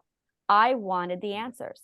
I didn't want shortcuts. And I know that if you want the answers, you have to go through the grueling work of getting the answers, which means no shortcuts. So I can't manifest money because that's a shortcut. And if I were to be able to do that, I would not be learning how to manifest. I didn't want to manifest. I wanted to know how to manifest. I want the theory. And in order to get the theory of manifestation, to be able to logically prove it, you have to go through extreme suffering. So I suffered. I never thought of it. You don't have to go through suffering to learn, though. Yes, you do. We did in the past. No. We can learn through. And that's why most of us have not learned the first ethic. No, we don't. This is why we have not learned. Yes. Is this why we're thankful for our trauma? Yes. Because when you are thankful for your trauma, you realize that you would not be who you are without it. You're so right. And you wouldn't have learned what you learned. Correct. And you wouldn't be able to help others or have the depth that you have. Yeah. Yeah. This is insane. So I'm definitely going to be doing my whole conspiracy theories. But I love your concept, Bevan, of not calling it theories anymore. Conspiracy facts. Mm-hmm. Conspiracy, not theories. Not conspiracy theories. I love that. Let's call my You could show just call it. not Oh, yeah, not a conspiracy. Yeah, you could do that. I'm doing it. Yeah. I'm doing it. Also, good. It's also, it can just be conspiracy without the weird theory. They Not just a added theory to give conspiracy. credit Oh to it. my God. That's going to be the name. This podcast is not a conspiracy. Conspiracy. There it is. Yeah. There it is. Oh, Bevan, that's beautiful. Thank you. This podcast is not a Not a conspiracy. Oh, this is the Oh, well, podcast I was just saying you call it a conspiracy, not a conspiracy theory, because they added theory. That's the they, the Mitchell. Oh, See? yes. Real conspiracy. Oh, this People is, expose them, and others say that's a theory, you but know it's like what? no, it's actually we're talking about a conspiracy. Bevan, right? it That's would be what my I'm saying. honor if you would be a guest on my podcast. The podcast is not a conspiracy. Yeah, I will. I just don't know what I'd talk about. Oh, figure it out. we're gonna. I have plans. I have topics. Yes, All into place. yes. Oh, we got plans. This is how shit is happening. All right. Yeah. All right, and that's what they want you to think. I'm milking this. Oh, I'm bringing up my theater on this. I'm gonna get like a jazz. It's gonna be jazz music, and I'm gonna be like Sherlock Holmes, going, "Oh, Sherlock, could you help me? I need your help on this one, Sherlock." And there I am, going, "That's right. I'm a girl. Sherlock's a girl. You're right. Here's how this is not gonna go down. We are not going to pretend that this isn't something awesome. We are not going to pretend that we don't know what we're talking about, and we are not going to be not smoking weed." Anna, Yes. I just thought of something, and I've been thinking about it for a while. You know how I babysat Eden and Caden, right? Yes. Uh-huh. Before I walked out of the door, Mm-hmm. Eden told me something, and I was just sitting there processing it for I don't even know how long, but I think I finally understand what Eden meant to me. Yes.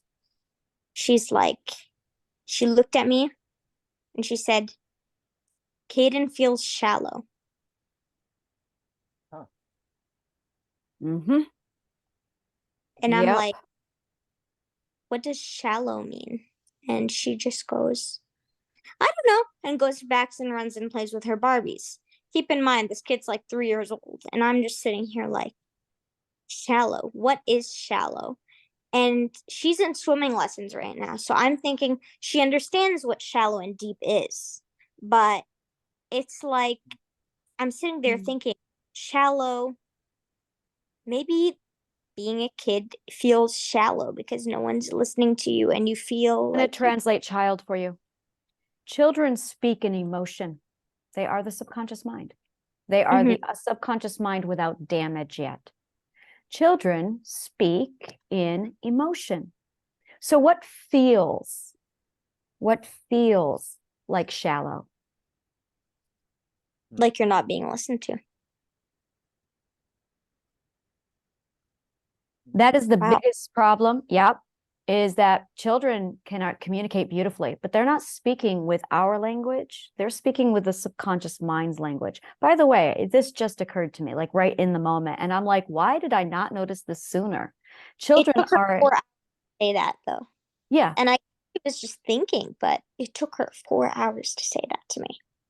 The fact that she could say it at all is extraordinary. And she would be able to say a lot more if she was not suppressed. We talked about that the other day. And I was honestly, when I came home from that shift, I was already not feeling well at all. You know that. But Yeah. I probably would have tried to talk to her more, and because she was opening up hours after we talked about it. And I'm just thinking about like, maybe she was just processing like I do. Like sometimes it's long. Yeah. All right. I have a plan.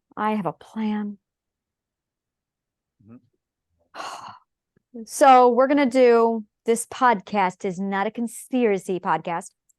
And then I'm going to focus on the kindergarten or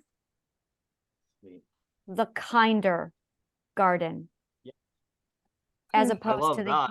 as opposed to the healing garden. I'm officially changing the name to the That's kinder garden. And That's at so the awesome. thank you. Mhm. And at the kinder garden is actually kindergarten for adults. And it's literally it's basically child therapy where you step back into your kindergarten days. And it's literally like going to kindergarten. I want a physical location where you pack a lunch and then you go to kindergarten for a day. Yeah, I'm going to do that. This is going to be my healing facility. Anna. Yes. Holy. Okay, I was just thinking, Amazing. I didn't really think about it until now. One of my drawings in that book, ice cream as trees, chocolate as paths. But it was weird colors like blue and pink for ice cream. Like Yeah. and like I'm just sitting there thinking like, okay, it's clearly a cone of ice cream and it's in the place where a tree should be because I can see it in the proportion to the size of a human in that drawing. But like we really did see the world differently and we forgot how to see it now. Yes. Yes. And I don't know, I don't understand that drawing now, but I remember I still see that. When I sleep, I'm telling you, okay, before I wasn't able to sleep at all, and this land, my cotton candy dreamland, I don't know what it's called, whatever. It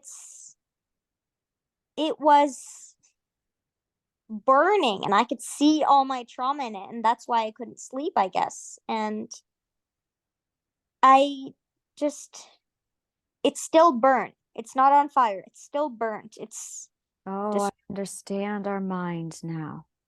But it's Whoa. still there, but it's not how it was. It's burnt. It's destroyed. It's broken.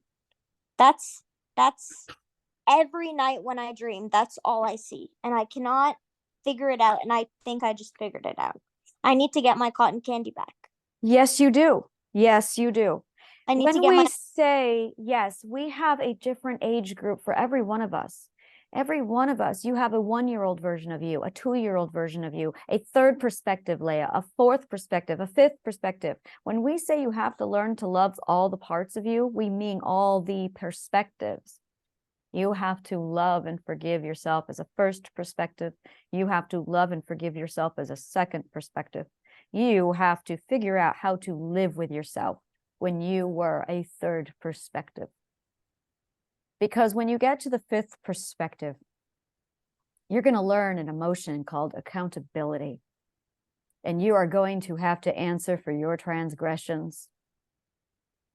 Because you are suddenly going to become very aware of what sins and crimes you have done to others. And if you do not have the first, second, and third perspective solid, when you get to that point, when you shift perspective from fifth to sixth, it's going to make you very, very mentally ill. And how mentally ill you are is in proportion to your guilt and your inability to forgive yourself. Anna, what perspective am I? 6. Your subconscious mind is a 3. You are on the verge of waking up, which is why it hurts. But I'm Eden's brain. Eden's brain? Basically. That's the age. Yes, 6. Yeah, basically it's equivalent to being 6 years old. Your ethics is. Now, your subconscious mind is at a 2. Okay. So it's a matter of getting your subconscious mind growing up. In order to do that, we got to travel back in time, Marty. We got to go back in time, Marty. Or Morty. I just noticed that. Was that on purpose? Did they do that on purpose. Rick and Is Morty? Is Rick Sanchez Yeah. supposed to be Doc? Is that fucking Doc? Is that Doc and Marty? And someone decided to change it to Rick and Morty? Is that not a conspiracy? Yeah, I don't know. Doc, Dick. I see it now. Oh shit. Somebody changed Doc's Dick's name to Rick. Oh, that's so. I will never ever be able to respect Rick and Morty again. It's now a hack show. And Okay, the fact that you said that now is scaring me a little bit because do you remember when I told Oh, you really? I tattooed someone? yes, Anna? I remember that. Yes. That person that I tattooed, now that you know, is Trey. Trey asked me to do a Rick and Morty tattoo on his shoulder, and that's what I did. Yes, I love Rick and Morty. So I did before I found out they were a hack like C.S. Lewis. So yeah, because of me, there is a Rick and Morty tattoo on his shoulder. I'm very proud of you. Thank you, thank you. This is I'll great. ask him to send a picture of it. You may kiss my ring. Oh, you're saying C.S. Lewis was a hack? He's not like the guy that wrote Wizard. Frank Because you're talking Baum. about which ones had the high level. Yeah. Oh yeah, Frank Yeah. Baum is absolutely a 12th perspective. No, C.S. Lewis is a fucking hack. No, he's a freaking hack. Tolkien was Is a he 12th religious? perspective. It was religion. It was the C.S. Lewis box. All right, you've asked for it. Boom, here is the soapbox. You know Boom. what? Yeah, because All right. I just met someone. Yeah, because I just met someone nearby recently, and he wanted to try to convert me to Christianity, and then he gave me a book called Mere Christianity by C.S. Lewis. Just to throw that out there before you get into it. I'm not going to touch his religion. No, my problem Speaking, with C.S. I got Lewis into is as an author. I got into a situation about what was it, 4 months ago, when I first started living alone completely. There was this woman who kept coming to my door every week, and I did not know why until about the 4th week that she came. I found out that she was a missionary, and she would just I did not know how to use boundaries. I still don't really know how to use boundaries. Oops, but it's okay. This was before I met Anna, and this woman by the 4th week would invite herself into my house, sit down, ask for a cup of tea, and sit here for 2 hours trying to convert me to Christianity. Oh, I Oh, feel your girl. pain. Whatever you felt. Oh, I you feel are it. so lucky that I was not. Yo. 2 months into it, I just told her, listen, I'm a college student. I'm glad that you are sharing your beliefs, but not with me. I need to study. Please leave my. Good. There you go. You know what? I'm going to show you something now. You just suffered. You suffered for 2 months. You had to suffer that long before you finally said, I've had enough. Get out. There you go. The thing that slightly bothers me now is before this meeting, that woman texted me. How did you get my number? I have no idea. But she texted me, and she is still trying to convert me to Christianity. And I still haven't reset that responded. boundary. You got to reset the boundary, girl. You got to do it. Oh, it's Need so the hard. boundaries. I know So it's hard, but you know what? It's okay. You're just going to suffer until you get around to doing it. That's the way suffering works. Yeah. Yep. It pops that thing in your brain that goes, I've had enough. I reached that yesterday. Now, Yeah, see, I think I know what I'm going to say to her. good. Very good. I'm Don't gonna be tell me. polite. Nope. You're not going to play it over. You're going to keep that in your head. And No, you're I gonna know, but keep it to I'm saying yourself. I'm going to be polite. I'm not going to be mean to her. Okay. But that's I for you will to know. set firm boundaries, I hope. Yes. You We'll will find out now. You will set firm boundaries. We'll find out if that. Wouldn't it be a wonderful social practice if we're talking to somebody and we can see that they're struggling with something? So we just take a moment in our conversation to say, you will set firm boundaries, because I can see she's going to need the encouragement. So I am now giving her positive affirmation just out of the blue right here in the conversation while she's emotionally charged, to tell her you are going to do this. You are going to set firm boundaries. But how do you know someone's about to set a boundary? You don't. Say again. I'm sorry. You don't know if someone's going to set a boundary or if they want to. And sometimes, personally, me, I don't know that I need to. You need to. Well, now I know that. But usually, when I'm in the moment, I don't know. I'm not ready. I need to be more witchy, I think. I think I need to be more, this is gonna, my look is gonna evolve. Okay. I'm gonna evolve this. Okay. So with every episode, I'm gonna be going for the crazy sage. I'm gonna be going for the witch look. I gotta figure out what I want. Or I'm gonna be, or I'm gonna be Sherlock Holmes as the crazy conspiratist. Yeah. Yeah. See? So that's what I'll do. And I'm sitting here like with Play-Doh. Yes. And then this is my favorite part. The brand, that Kinder Garden. This is the motto. It's Dungeons and Dragons without the math. See, now that you're saying that, I saw an Instagram video today about soup. About soup. Yes, about soup. Of course it's about soup because I'm addicted to soup. Anyway, these people are like, we are putting plants, we are putting dead animals, we are putting blah, blah, blah, blah, blah, blah, blah, blah, blah. And you're telling me that soup isn't witchcraft. And I'm sitting here like, huh. I love that argument. Yeah, I love that one. I've heard it before. And I sat That's a good point. for 10 minutes and I was about to make soup again today. I was about to just like, I don't know, like blend a bunch of lentils into like vegetables together and just make a lentil soup. But I never got to it because I still think it's a potion. And I'm like, I haven't processed it all the way through that I ended up not making soup, even though I wanted soup. I didn't make the soup because I was thinking about it so much. Like, it's not that it means anything negatively or anything like that. I was just sitting here like, huh, it is a potion. Soup is a potion. My French onion soup that I made the other day is a potion. I made a potion. It's magic. And it just Yeah, I saw a post about that. Yeah, there's nothing wrong with witches. The post said there's 5 kinds of witches, and one was like kitchen witches. Yeah. Anna responded to that one, right? Yes, I'm a ocean. sea witch. Yeah, I'm definitely a sea witch. I am all about the moon and the ocean. Those are my things. I can do tarot. I like to do tarot for me. I don't like to do tarot with other people. And I don't believe anyone should do tarot for somebody else. One of my biggest pet peeves is when psychics come to me and they're like, oh my God, I got to read. Thank you, but I talk directly to the energy. I don't need somebody to translate. And I get that a lot. And they're like, oh my God, but your energy. And I'm like, oh, trust me. I know. I'm well aware of who and what I am. It's going to be like, it's all over the place. So it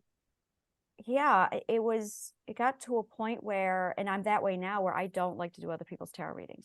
For me, that is like, I believe in enabling, and I'm like, no, you need to learn how to do this yourself. You need to learn how to read your own chakras. You need to learn how to listen to your own identity and your own intuition.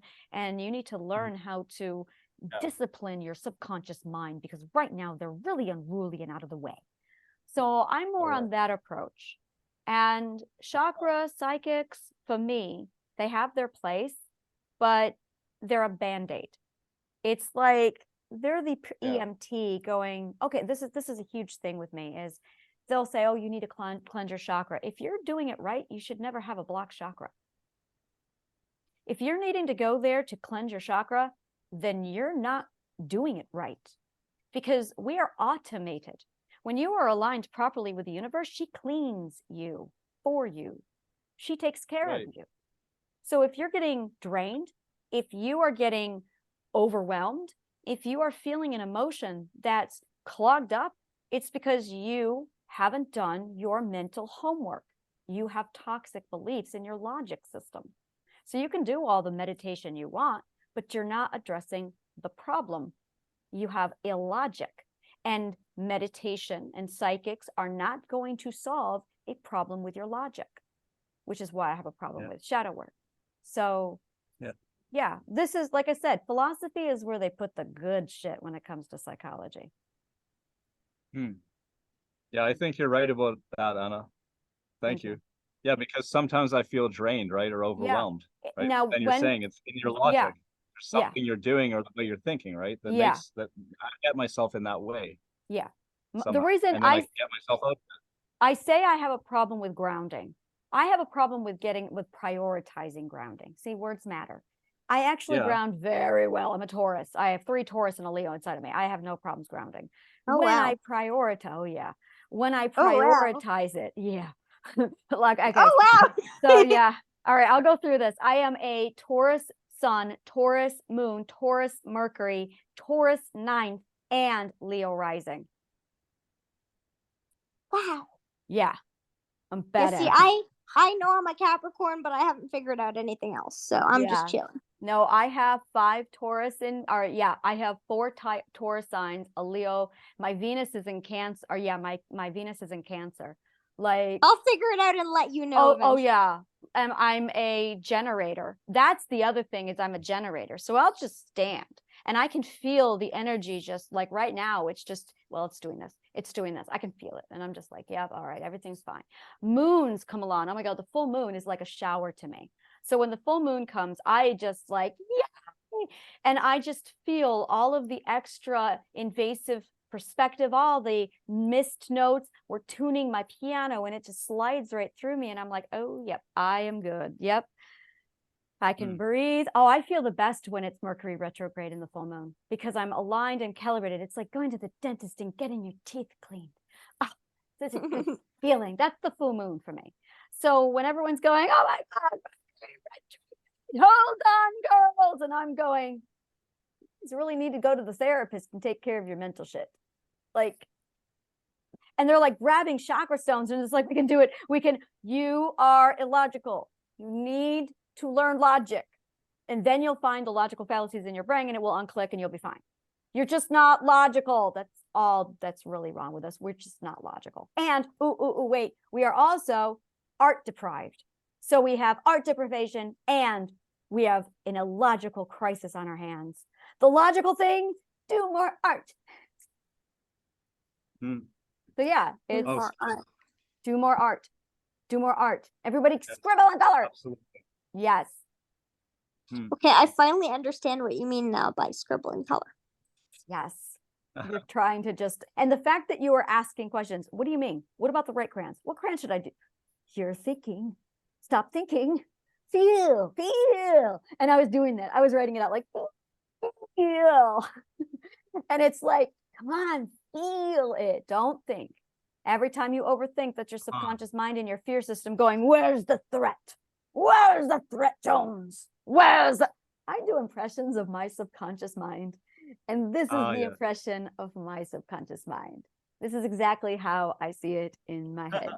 I see my subconscious mind in an Army World War II suit with a mustache and a cigar, and he's looking in the dark with the fear system behind him. The fear system is like a private carrying all of this crap for the general, and he's going, where's the threat, sir? Where's the threat? And he just looks in the dark looking for the threat, and that's our fear systems. They're really needing to chill the fuck out. You remember in Toy Story when the Army soldiers were like, no, it's not there, and he's like, dude, chill. Those are our fear systems. My fear system are Army soldiers. I like to call mine Jerry from Rick and Morty, because I noticed that my fear system acts just like Jerry Smith. So I call mine Jerry. It was the episode with the Citadel of Ricks when they're having pancakes. It's an anniversary for Rick being home, and then boom, evil Morty and evil Rick show up and they shoot good Morty in the head and they grab Rick and drag him away. And the entire time, Jerry is going, ah, my God, what's happening? And I went, that's my Jerry. That's my Jerry. That is exactly it. And then I just saw my identity having soothing conversations with my Jerry, akin to, hey, Jerry, it's going to be okay. Should we bring Beth in? Do you need Beth to come in and soothe you, Jerry? Because we can get Beth for you. And then I see him crawling up into a little pill bug and rolling away for his last defense. So yes, my fear system is Jerry Smith. How do you view your subconscious mind and your fear system?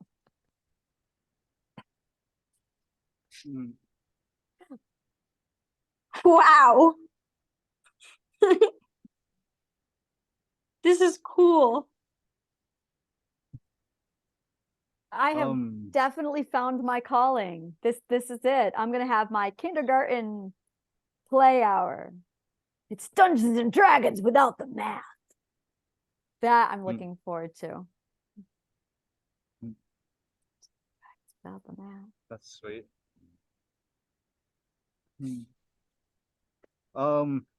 You were going to share the God code, right? Or the formula? The formula. Yep. Yep. Let me get that for you. Yeah, let me grab All that. right. Did you want to see the art? That just for fun energy art? Should I show that or do that another time? No, please show it. Yeah, should I show that first or after the code Oh, formula? I'm looking up the code. So go ahead and grab go ahead and show it. Okay. Well, I'll have to share the screen. I'll have to, yeah, I'll have. Here, I did pull up the code. Here it is. All right. It is love plus ethics plus beliefs equals logic. Oh. Logic plus emotions plus behavior equals integrity.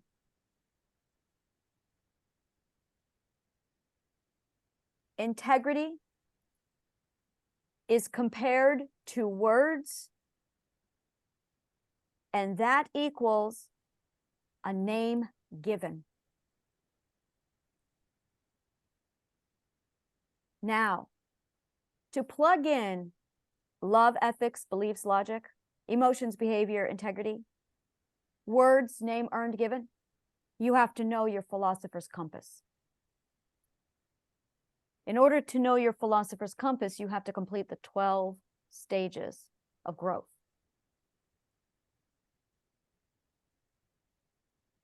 Once you do that, you will. Yeah, everything changes. Wow. This is great.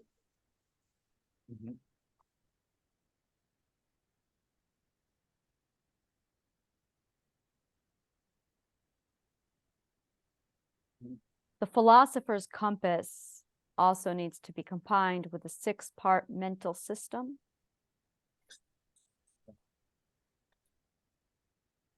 That is imperative for this to work.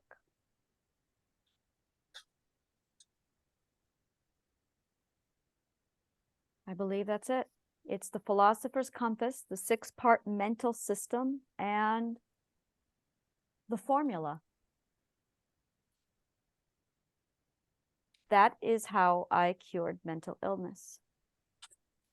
And that is how I opened my 6th sense. And that's how I opened my 11th gate.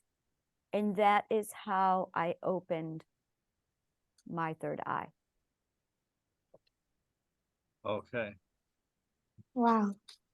Oh, amazing. And it's how you healed yourself and you helped cure people from mental illness? Yes. When I was mentally ill, I had to put myself back together again. And I learned what the feeling I'm not whole feels like. I learned what the emotion I'm not complete feels like. So that every time I completed a healing session and I was able to turn inward, I felt the same emotion. I'm not complete. I'm not whole. So then I would do it again. I would feel more full, but I can feel that I'm not complete. And I got better at it. I got better at it. I got to the point where I was passing through perspectives within 3 weeks of each other.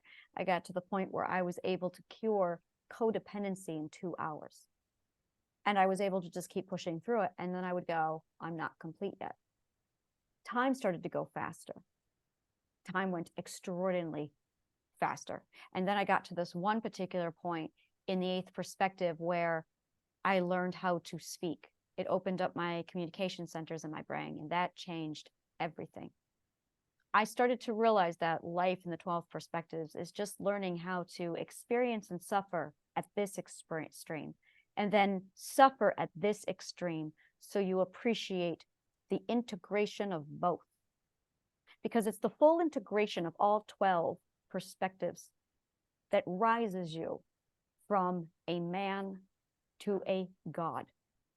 It is the full integration of all 12 ethics. And along the way, you realize that man and God is not a hierarchy. And along the way, you learn things like we are very prejudiced towards children and we're ageist. You start to realize and see things differently, like, oh, look at that. There are 3 genders, and we have, each of us have all 3 genders inside of us at varying degrees at all times. You start to see how exactly alike we are in all of our abuse, and yet we're completely different in all of our love and truth and honesty. You start to realize that people are fighting because everyone just misses themselves, and everyone can't have themselves, and everyone hates themselves, and everyone misses themselves, but you can't have yourself. So you just hate everybody else. And then you get to a point where you realize you can have yourself. You just gotta not listen to everybody else. And that's when you start to really feel whole again. But you think you're done. You think your healing is over. So you boast the 6th perspective. I'm all healed. I'm good. Everything's fine. I know who I am. I know who my people are. I got my people. Life is great. And then you learn self-forgiveness and you go, oh my God, am I a god? I think you need to not call me out on that, because I'm like, everything is fine. Oh no, honey, that's, yeah. Whoops. And when you get to that point, you realize that you know nothing. That everything that you just learned was just a beginner stage of, oh my God, I just learned how to crawl in the God timeline of life. And I know a damn nothing. Now I got to learn the 2nd level of emotions. You mean that the whole time I was just learning 1st level emotions? Those are baby emotions. I loved that day. Those are baby emotions. And I realized, so yes, the emotions you are feeling now are baby emotions. They're not adult emotions yet. Define baby emotions. Baby emotions are the emotions you feel in the first 6 perspectives. The big emotions happen after the 7th perspective. There's bigger emotions? Yes. Oh. Yeah, these are pretty big already. Oh no, but by the time you get to the 7th, you will be able to manage them, and you'll get the wave, and it won't hurt because you're not resisting. It's and not what about the ebb emotion. and flow? Oh, it feels so good because it's the energy moving. So it's not like it is now? Sweetheart, you are associating pain with emotions. Stop. Yes, I am. The pain is illogic. Okay. It's not emotions. The emotions are just the warning system. Okay, you got a car. You're driving your car. Boom.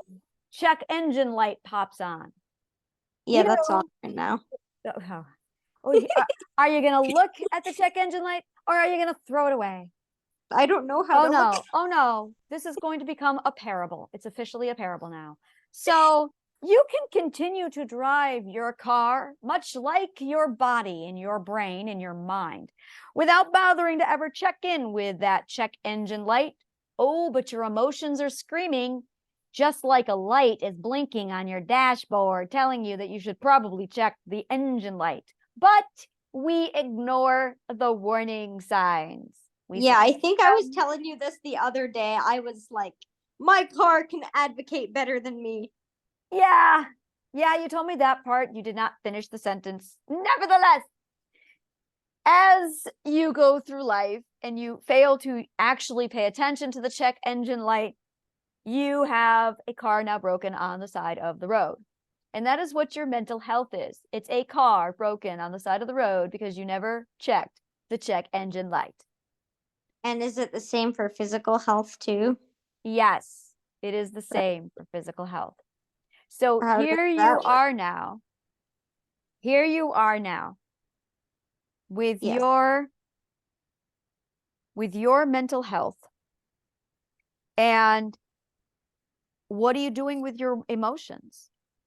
Are you using them to figure out what's wrong, or are you ignoring the warning signs going off?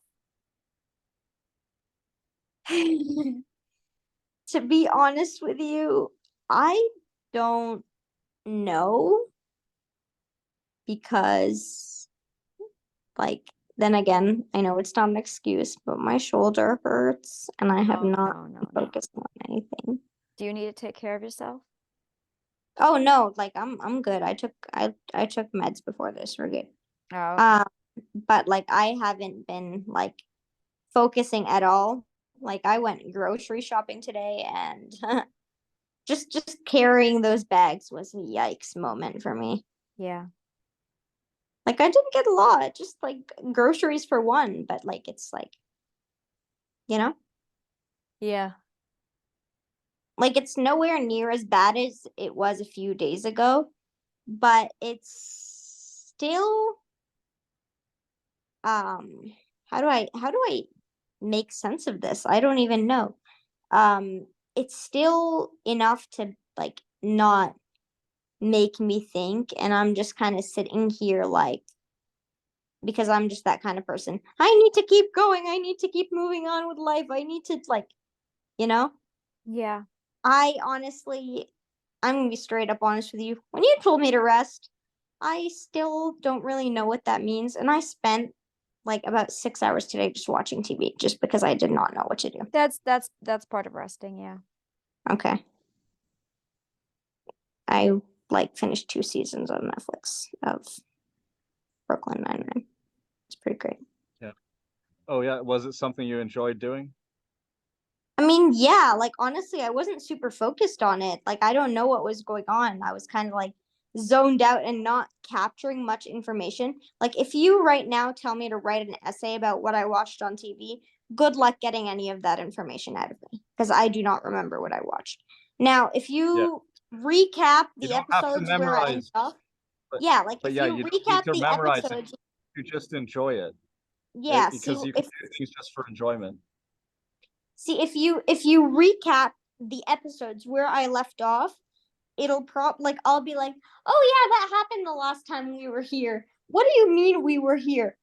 Last time we were here. And I'm like, I don't understand. What do you mean we were here? We were never here. We are just watching TV. Nope, the last time we were here, this happened. I don't know. So the last time we were there, that happened. And I'm just like, I don't understand what that means, but I'll go with it.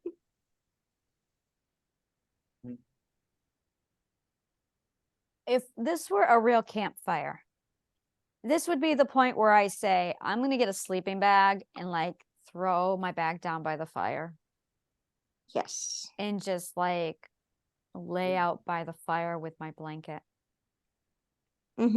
That sounds great. It's a feeling of, I don't know the last time I spoke to a human being like this. You know, I've actually never gone camping before, so I don't know what it's Oh like. my God, it's the best fucking thing in the world. Okay. Oh my Yeah, God. it's the best.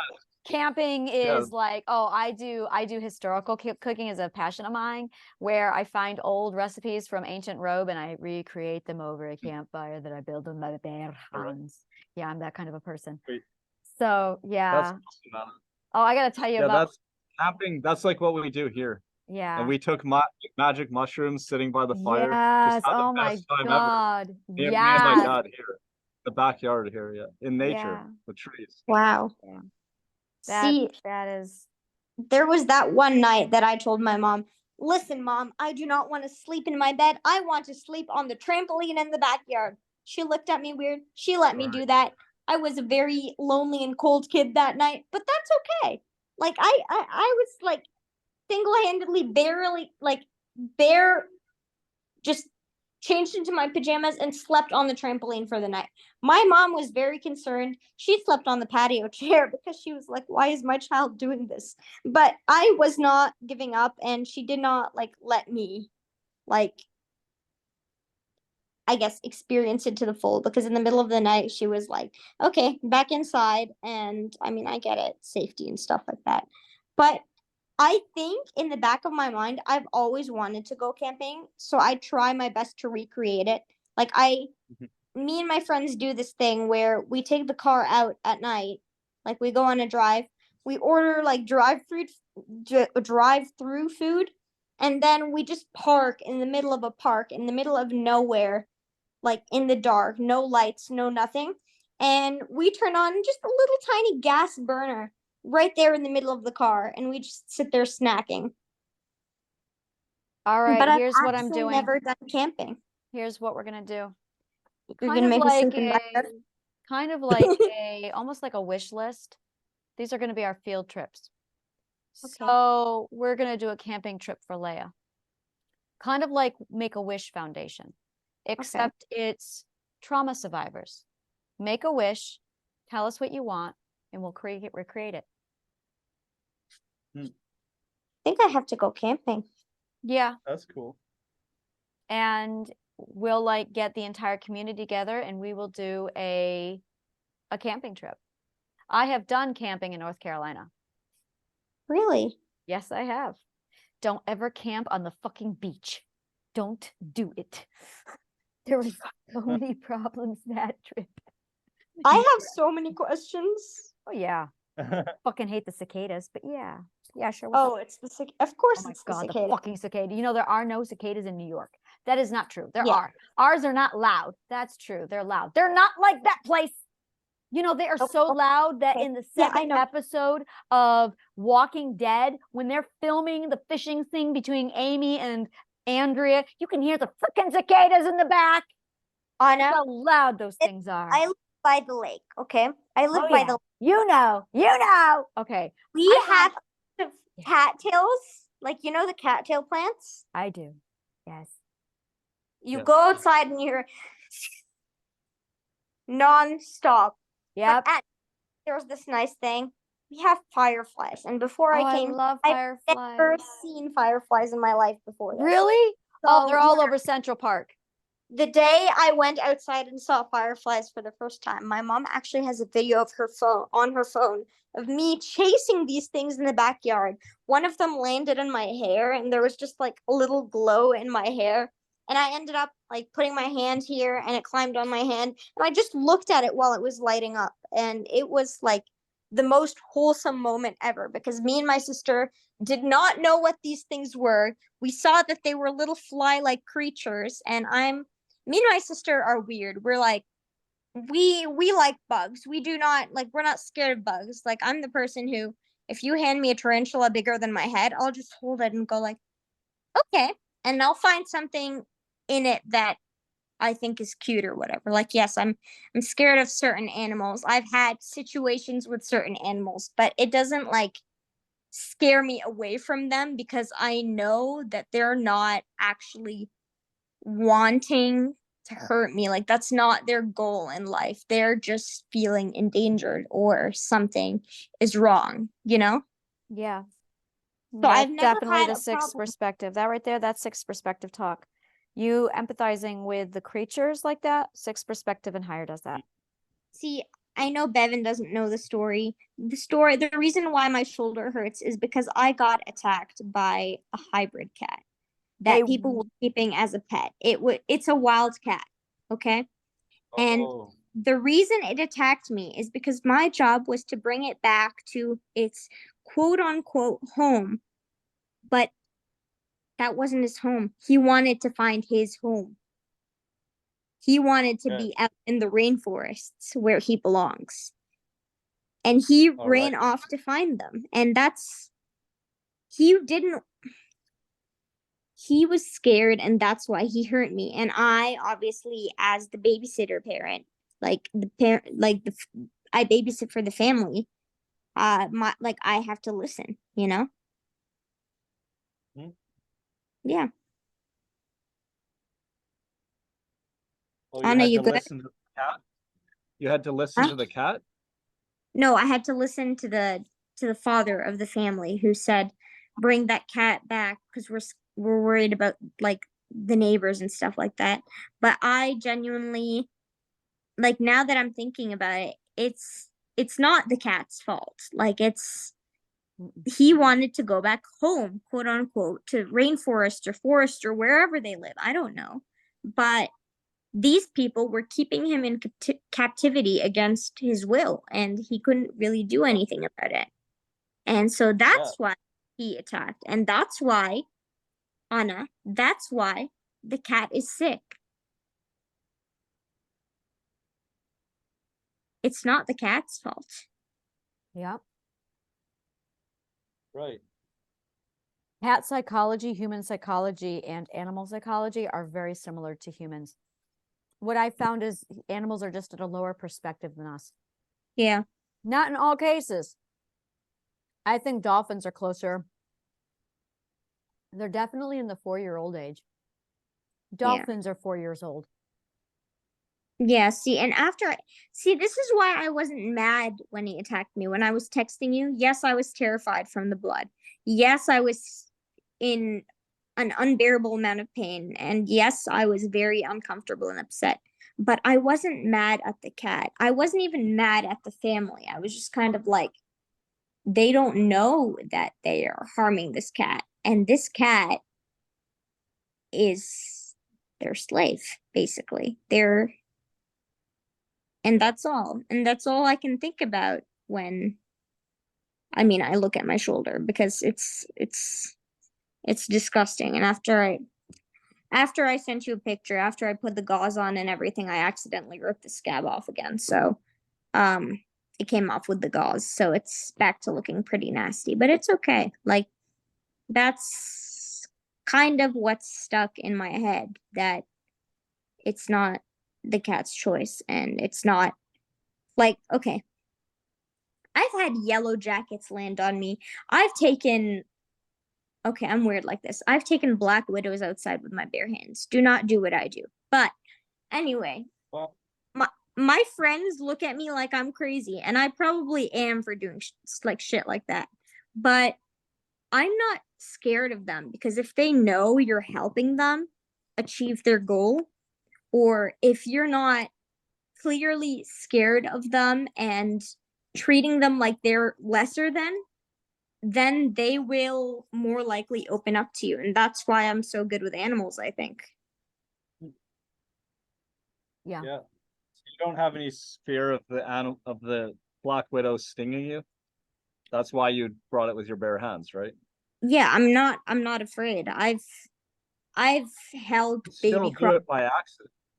It can Yeah, still do but it by accident, or it could do it misunderstanding, even though you are helping it. Because sometimes yeah, you help an it animal could. and it does bite you or whatever, right? But It it's could, not but that it you had any harm or intentional harm to it. Yeah. exactly. And I've held baby crocodiles before. I've held pythons. They're considered dangerous creatures, right? I've held a kangaroo kid, like a Joey. I've like I've when I was a kid, when like we would go and volunteer with these animals, help them out, help them heal and recovery and stuff. And over time, I guess this is why these animals, they couldn't be let back into the wild, because they were like, for example, a falcon who'd lost its wing got so close and connected to some of the humans there, that after they realized that, it's like they think, okay, all humans are good, all humans are helpful, and they'll like connect more to that. But the thing is, most humans are not. And that's the scary thing in our world. Most humans will harm the animal. Kangaroos are the assholes of the animal kingdom. And yet I held one and I'm perfectly fine. They are assholes. I watched a video the other day of a kangaroo. This guy was out jogging with his dog, minding his own fucking business. And this goddamn huge muscled kangaroo had his dog by the body and was drowning his dog. I'm like, what the fuck is wrong with you, Joey? What the fuck, Huh. Joey? The man would Yeah. not have of it. He went up to this Joey and he punched in the face. And Alright. he fought with the kangaroo. He recorded all of this. And the kangaroo released the dog, and then it grabbed the man, and he got mauled by the kangaroo. He did get away. Dog is fine. But I'm watching this, and I'm going, kangaroos are assholes. I'm just going to hold your dog underwater and drown it because I'm a dick. Yeah, kangaroos are assholes.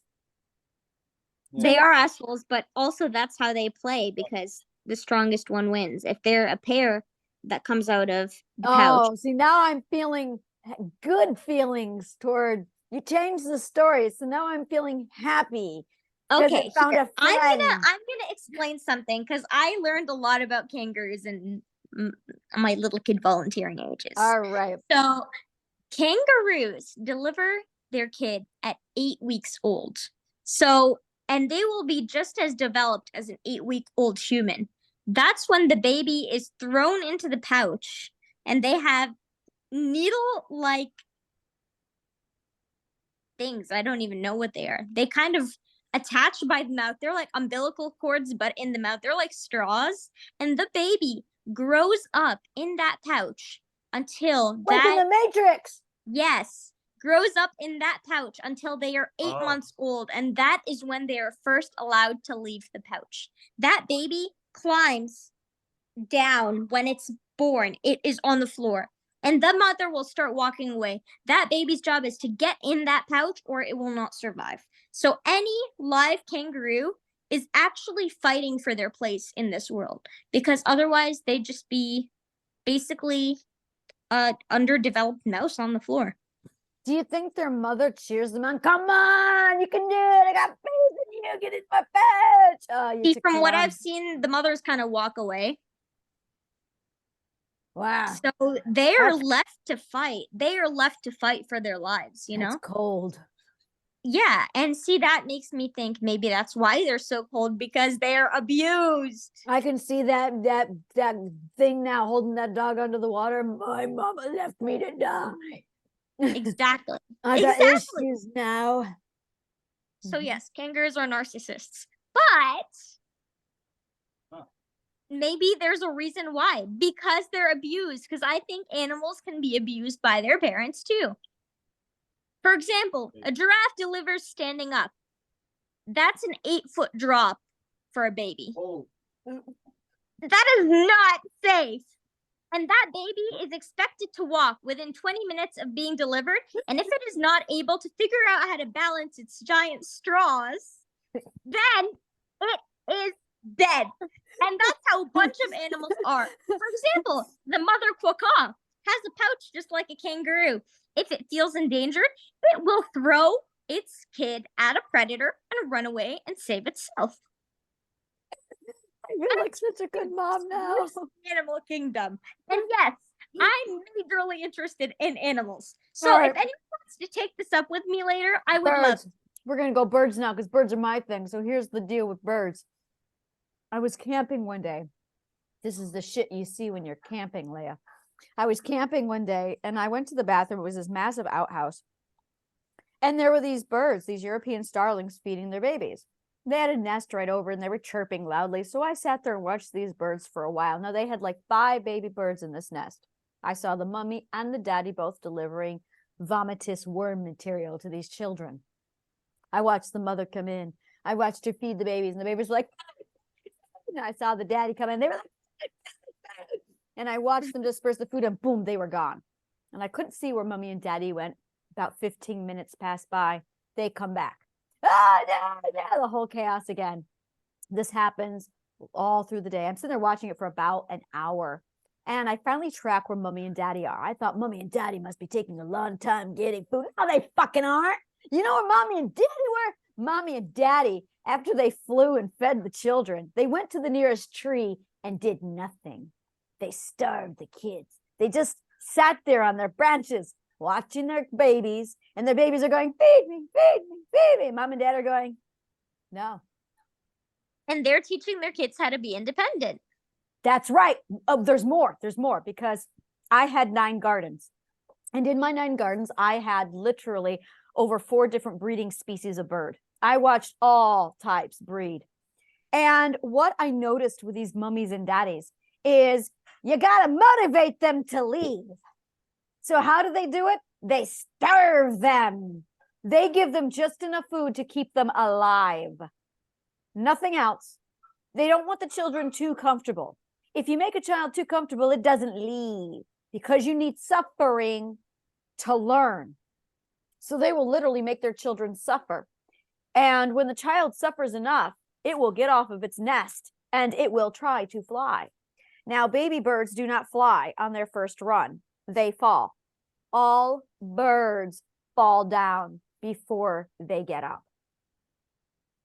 And then they live on the ground for about 3 weeks. And if you don't learn how to flap and flutter on the ground, you will die.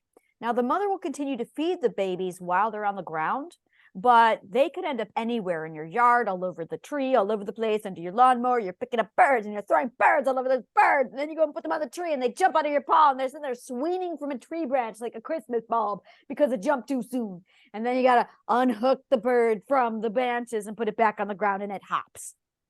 I know a lot about birds. I don't know if you know the anatomy of birds, like the anatomy of the cartilage of the wing, but I've got a little story about that. Mm-hmm. There was a little robin in my yard. I was 16, 17 years old, okay?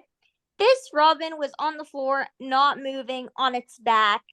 Something was wrong with its leg, and you could clearly see that bird was missing half the feathers of its wing. Now, the bird had the cartilage, and I knew that because obviously I would volunteer and like help with the animals like that, you know. And so I pick up this little robin with like I just kind of like scoop under its head so I wouldn't hurt it. And I took it inside.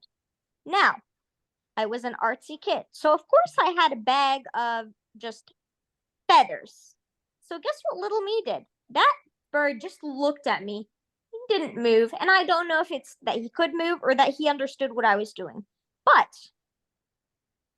the cartilage on a bird's wing does fall off and regenerate. The cartilage is like our fingernails. It does not hurt them. Now, when they lose their feathers, they cannot fly because it's just the weight of the cartilage. So, I found in my arts and crafts box a thing of like fake synthetic feathers. And I used Mod Podge. Like, you know what Mod Podge is? Okay, of course I've got some because it's like a latex glaze. It's like a kind of glue, but for your paintings afterwards, but it's more of a gluey texture than an actual glaze, and it's also non-toxic, so it's better and it doesn't give you like air poisoning. This stuff. It's I don't know. It's kind of like a natural glaze. So I wanted to keep that bird as safe as possible. So I dipped those feather tips in Mod Podge, and I filed them down like I would file down my clarinet reeds, and I inserted them into the cartilage like nail extensions would be done for a human. And afterward, obviously there was still something wrong with that bird's legs, but that bird started trying to flap, and I was just sitting in my room and I didn't know what to do, so I set up a bunch of like puppy pee pads on the floor because we had a dog, but I closed the door and I was in my room with this bird because I didn't want to like put it in danger or anything. And I had some bird seed. So I gave it some bird seed and it just kind of tried to flap in the corner for about 3 hours. But then eventually it started flying and it seemed completely fine. Like it suddenly like started walking and flying and got its energy back after it ate. You know and what? so I let him go outside. I think empathy is an emotion that only results from art. I think that if you are not an artist, you cannot feel empathy. Now, this story doesn't end there. It gets better. Go ahead. Yep. So this was in my house in Canada. Okay. So I don't see this bird anymore, but that bird came by and sat on my windowsill every single day. Every single day it would come and visit me until one day I just found, because you know how birds will bring you, like, bring feathers and like make like kind of a thing. Yes. Okay, before the winter, before the bird migrated away, or I think robins actually like hibernate. I'm not sure. Whatever it did, I found a pile of rainbow feathers Hmm. on my windowsill. Yeah. And they're the same rainbow feathers that I used to build its wing. And it came completely grown out wings, looking like the wonderful robin he was. Big red chest, big, like, very confident. Just the bird, and just brought the feathers. And it appears it was like a stone of some sort. But I think that was the way the bird was saying thank you or giving back. And that. I know it's a stupid little like story, but Don't condescend it. Don't it's rip it apart. so, Nope. but it was so wholesome. Oh yeah, it's not a stupid story. No, no, it was bringing me like peace and grace and stuff. Really? Yeah. Are you guys feeling story juice? Like, are you feeling your brains just ooze with new emotions, new hormones that are just pushing through your brains, going, Mhm. this feels really good right now? Anna, I do But not that's know what I was what saying with the grace. Yeah. I do I just not know what relaxed I'm and laid feeling, but back and like, because normally I was impatient. I was becoming patient and just enjoying hearing it. And Yeah, yeah. and I same. could also space out too. That's Yeah, what was just happening just recently. Yeah, so I was really enjoying it. yeah, it was Yeah. really relaxing. How Yeah. was it for you, Leia? That's a gift. It's a gift you like have, Leia. like remembering the memories or telling stories or listening to story, what part? Just no, you were starting to say something. I was talking about how it feels like I've got brain juice just from the stories and the sharing and telling of the stories. Yeah. So personally, I'm really bad with emotions, and I do not know how I'm feeling, how to label it, how to express it, how to any of it. But for once, I like it. I like what I'm feeling. That's all I can tell you, though. Yeah, and I that's don't good. know what, That's a start. but I like it. What you are experiencing is basically a life of numbed emotions. So you have emotional frostbite. Most of everyone here does. And when you come out of emotional frostbite, you feel things. It's a process. And it's painful because you first feel the wave of emotions that you've never felt, that you've suppressed, and then you feel them all. And then you have a time period where all the emotions are so big and it's so heavy and you feel them all. And it is the worst it is ever. It is the greatest pain I have ever experienced, was when I could feel my emotions again. And then I learned that if you give, no, I learned that the cure to any excess of one emotion is the complete and polar opposite emotion. So I started to give myself literal, strategic doses of emotional energy as literally an antidote to the opposite unpleasant emotion I was feeling. When I did that, I started to notice that my emotions were literally quite controlled by the balance and or imbalance of negative versus positive emotions. I noticed that I had significant amount of humility, and this humility constantly kept any pride or any accomplishment in check. I noticed that every time I even remotely approached to success, the humility would kick in and override it, and I would fail. So I decided to cure humility by giving myself a big dose of arrogance on purpose. Now, I had no idea how much to give. I had never handled the emotion arrogance before. It was a banned God word, and yet here I was dabbling in it. So I gave my humility all the dose of arrogance, and I felt my emotions fly to the other side, and it went beyond the grandeur of arrogance and pride of how genius I am. And then I realized that was probably too much. And so I strategically shifted the amount of arrogance down to a nice balance of, this is a nice integration amount. So yeah, now I'm in this space of confidence. And every now and then the arrogance gets a little too much. And every now and then it gets really bad. And I go, no, I got to pull that arrogance. So I'm literally making a cocktail of the right balance of arrogance and humility. Now I've got this new emotion that popped up. It went, and I went, whoa, what is this emotion? And I'm still trying to figure that one out. I found a new emotion, and I don't know what it's called. Anna? Yes. So I think, okay, I know this feeling. I haven't labeled it before, but I've only felt it once before. And that was the day you told me that's what zero feels like. I'm officially at zero again. You're at zero. I love zero. Do you know how long that took? Yep. Oh, There you go. You're calibrating. Now remember, back to I told neutral. you. Yeah. Oh, I'm always, yikes, I've been in the negatives for how long?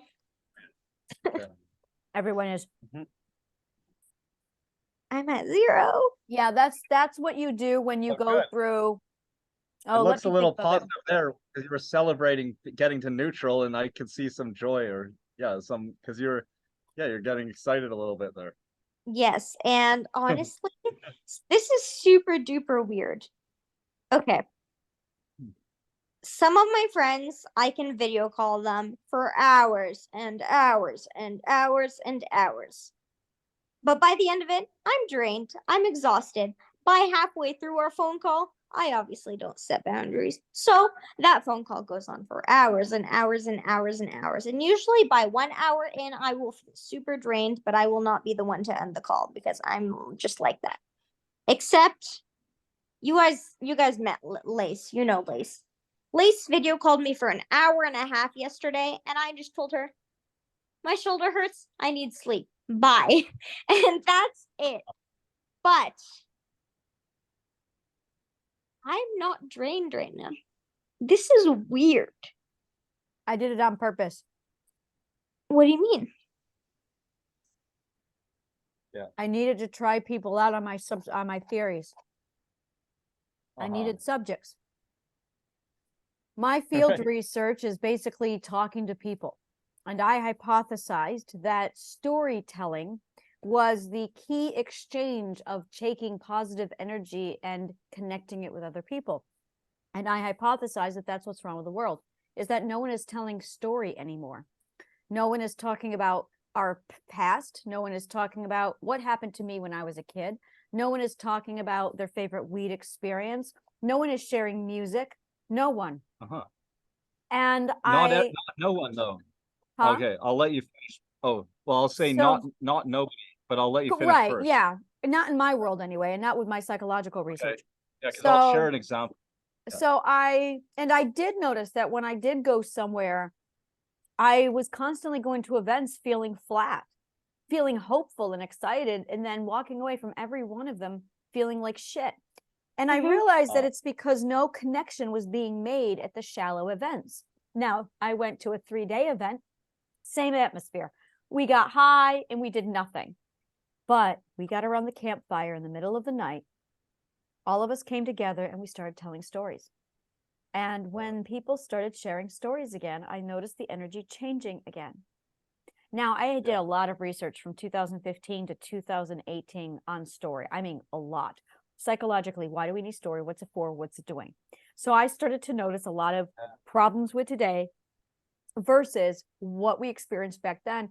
And also, when I was in the first 10 years of my life, every day we would go to my grandparents' house and my aunts and uncles would sit around with my grandparents and they would exchange stories. That stopped in the year 1990. And when that happened, we lost the core of the clan. Our clan fell apart after that. We literally lost story. And I watched my own clan fall apart. I'm Irish and Scottish. I cannot emphasize to you the devastation. And the link that kept us together was the storytelling. It traumatized me. So when I did all of my research recently and I was putting everything back together and I was finally down to relationships and how to connect with people, I realized what it is that's connecting us and that's not connecting us. We have to share our dreams. We have to share our past, and we have to share our nows. And to do that, it's done through story. So I got together a couple people and we started telling story. And I noticed that as the stories were exchanged, told, and shared, the hole in my chest is filling up even more. And I'm going, there it is. I am a little bit more full. See, I'm thinking. This is a piece of the puzzle. Absolutely. A huge piece. Yeah. I was thinking, when I was a kid, my mom wanted to throw me the biggest birthday parties on my birthday. She just wanted, the huge parties. She wanted me to have friends. As every mother does, right? But when I was about 12 years old, I told my mom, I don't want a birthday party. I just want Jenna to come over. And she looked at me and she's like, what do you mean you just want Jenna to come over? And that sleepover was my first sleepover, but we spent it as little kids singing together and just telling stories about each other's lives. And I remember it was like, it's just, you just actually, like, for me personally, sometimes it's just better to be with one friend and just talk the entire time rather than a big group. And so, like, obviously, I'm a young adult. I've been to some parties, I haven't been to a lot. Do I avoid them? Yes, I do avoid them unless I know one of my friends are going, or I know, or I've heard that someone else wants to sit there and talk. Just talk. Or like, I will leave early if there is no one there talking. I will stay if I find someone to talk to and bond with throughout the night. And even if I never talk to that person ever again, that's it. Like, I don't know. It's that feeling, I guess. That feels really good. Yeah. Feel really good. Yeah. I love that. Like choosing a person, right? Because you Yeah. chose them. You see different ones, and that's your best friend or your favorite person or whatever. And I know Anna will talk about it with perspective. They're at a certain level. But anyway, there's something about that person that you want to explore, and you like to go deep with people, and you can't do that with a group. And you Yes. want to filter them, and that's also setting boundaries because you're choosing who to let in and who to be vulnerable with, and you'll really bond together. But you Yes. chose them out of everybody. Yeah. That's what I was saying earlier, is I realized this last couple days that there's nothing wrong with me. I'm just an extrovert with insanely high standards on who has access to me. And because I have such high social skill needs or such social needs, it's very hard for me to find somebody who I will allow close to me. And There was. yeah. Yeah. Wow. It's hard because for a long time, and I do mean, like, this is the core problem with my partner and I right now, is, and this has always been the problem, is I'm not connecting with his friends. I would go there to events that he would invite me, and I would go just because I wanted to be with him. But then I would get there and I was bombarded with a lot of wonderful energy, but no one was emotionally available. I ended up investing into a bunch of people who did not have the mental constitution to bond at all. And many, many times over the next 2 years, I would grow increasingly disappointed with events, with people. I would be promised future dreams. We would talk about dreams together, and we would talk about how we do these camping trips. These all girl nights out were planned. Barbecues were planned. No one ever did anything. No one ever called. No one ever stuck to it. No one ever came through. So And I learned from that not to trust people. And I was taking it far more personal than I realized. And I saw my partner being able to just mingle without a problem with friends. And for me, I couldn't. I projected my own anger and frustration onto him.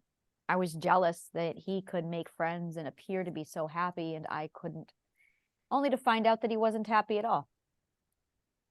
He's still not All right. happy because he's completely drowned in his depression. And Okay, so he was putting on that face, just like Yes. many people do in society. Oh yeah, Yeah. go ahead. and I can't understand. I just don't understand masks. I can't understand masks. I can't be around them. They don't make Mm. any sense to me. I've Mm. never worn masks.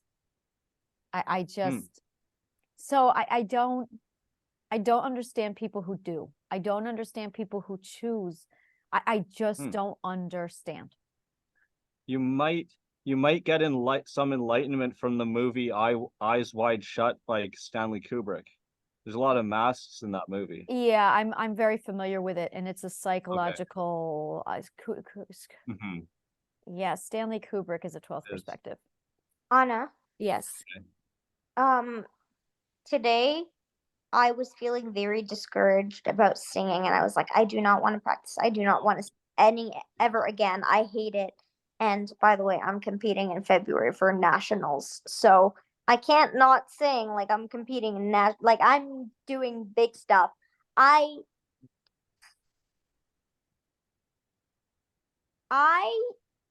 to myself feel I'm an okay singer. I want to grow. I want to become who I want to be. That's just how I am. I do not want to be like any other singer. I'm not a singer who imitates someone else's voice.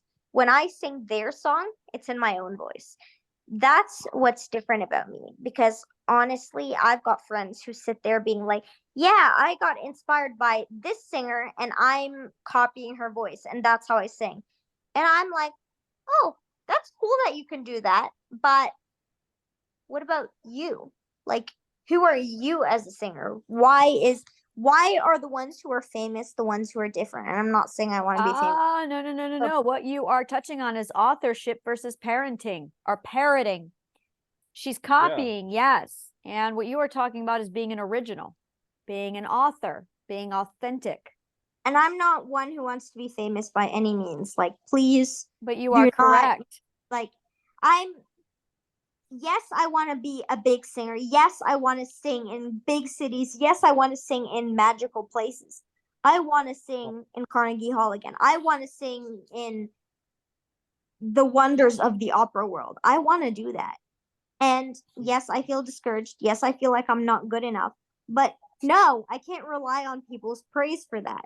Like, if I want to be a good singer, it has to be good enough for me and not anyone else. It doesn't matter who likes it or not, I guess. That is correctly right. Yes. It's really hard for me to say that because, yeah, I was told by many people, including my biological father, that if I keep singing like that, I will get nowhere in life.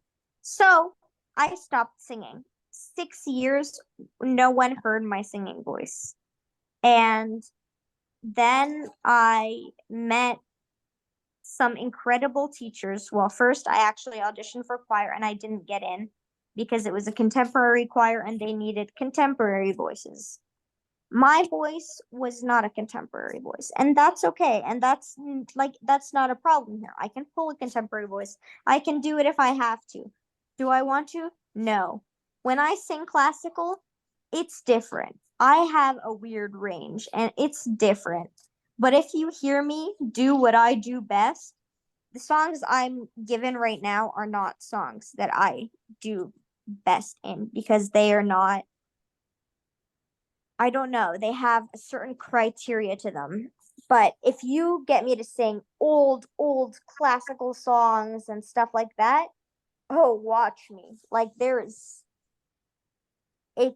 it's crazy because it's, I don't know, it's not the same. I don't know.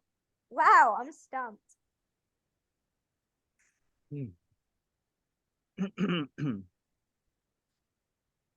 Leia, I wanted to share something with you earlier when you were Yeah. telling the story about taking care of the bird. Yeah. Yeah. Yeah, well, you reminded me of my friend Lisa Abed. Well, her last name changed when she married someone, right? Anyway, Mhm. Lisa, she yeah, she talks a lot about nature, connecting with it and like spirits and stuff. The things that she can see and what, into deep into things and like telling stories about it. I think you'd get along. I would love And, I'd love to talk to her. yeah, I Yeah. think she'd like talking to you too. And I, if you want, you could even join the that council group, which is about nature. yes, I'll And definitely. I met her. Beth led it, right? And she invited many people of her friends, and then we self-selected to be part of it. Mm-hmm. And I met a few people through that, and they're awesome. I love them. Yeah. And then I invited you guys to it too. And Yeah, that sounds, I'm just mentioning Lisa for sure. and I'm You'll be thinking, a kindred spirit, I think. Yeah, go ahead. I was just thinking like so that video that I made when I was singing, it's you guys probably heard the sound on Instagram. Do it sad, do it happy, do it angry, do it blah blah blah blah blah. I When I'm singing, you can see right through me. There is no mask whatsoever. I will be crying hysterically and singing a happy song. I cannot hide it. If I'm not happy, I cannot sing like a happy song. It just doesn't work and you can see right through it. Like I always looked at my teachers and be like, "Okay, how did you know I was sick? How did you know?" Like cuz I hide everything. But when I watched that video, I said, "Yeah, do it anyway." But yeah, stop wearing those masks all the time because this person clearly needs care because you look upset in 90% of your singing videos. Like I was struggling to find a happy singing video. Mm. And Yeah. that just told me that when I sing, I can't put on a mask. And I don't know why, but you're right. I need to feel. The reason why is because when you sing and whenever you do art, you're tapping right into your identity and your intuition and your self-care love system. When you tap into your love system, you are tapping directly into what you love, and your singing or your reading or your stage work or anytime you open your throat to communicate a story is then channeled right into your heart chakra. So your throat chakra is literally carrying the positive energy, emotion right out of your heart chakra into the world. Yes, we are magical people. Very much so. And when you sing, you manifest. So yes, that is why you cannot wear a mask when you are being authentic. Art, mandatory, makes you authentic. You can't do art and fake it. Yeah. You can copy a Van Gogh, but you can only do so much copying of art before the artist takes over and you become an author and you start doing your own work. Yeah. It is the last stage of learning, but it is only accessible when you are also running imagination. If you remove imagination from the learning system, which is what our school system does, you never get past the repetition stage. You cannot become an author without imagination, which is how they make us more stupid. Take away the art, take away the ability to internalize, and we'll just keep them stuck at the studying stage where they just do repetition all the time, which is why they assign us homework, is to increase the amount of repetition that we are exposed to, because they've taken away our imagination. If they add imagination to our studying, we'll be able to learn at like a fraction of the pace. which Anna? is why I proposed story time. Yes. All right. I don't know if you remember a few days ago, I think I just sent you my midterm after I finished it, the one on Pursuit of Happiness. I don't know if you actually read it or went through it, but it is a 2.5 page essay, but it was like all the capacity I had at that point. And Is it psychology then? it is psychology. And it is to relate it to psychology. And I related it as much as I could now. But now I'm thinking if I rewrite that essay, it's going to be like 10 pages long because I have so much more to say. Oh yeah. Yeah. Yeah, no, psychology is you start pulling one thread and you pull all the threads, and then you're dealing with something you wish you'd never unopened. Yeah. Huh. I Oh, well. regret I regret it. I regret the psychology. I regret, yeah. A lot of times I wish I hadn't done it.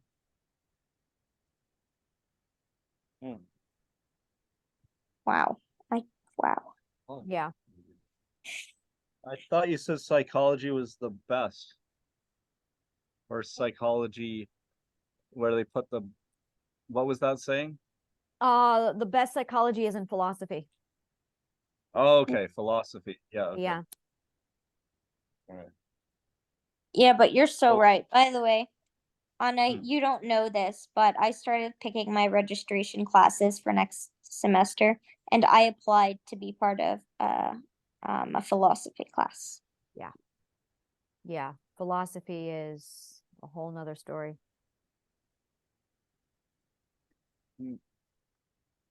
Yeah, philosophy, the love of learning, and you say we need to have imagination in learning, and imagination is your last name. Yeah. Yeah. I'm excited to collaborate with you more. That is I didn't even occur to that. Philosopher's imagination. You know, that is a cool last name. Imagination. Yeah. Yeah. My alter, who turned out to not be an alter. She's just part of me. Her name is Imagination. And All right. a last name gives you belonging. And when I found my belonging, I realized that my last name no longer suited me and it was not my belonging. So I needed to come up with a name that fit me, that was my belonging. And nothing fit. I just had a lot of first names. And of all the names that I had, with Anna, I realized that Imagination was the one who was most likely me because she was me. So I went ahead with Imagination. So I just have my two first names, Anna and Imagination.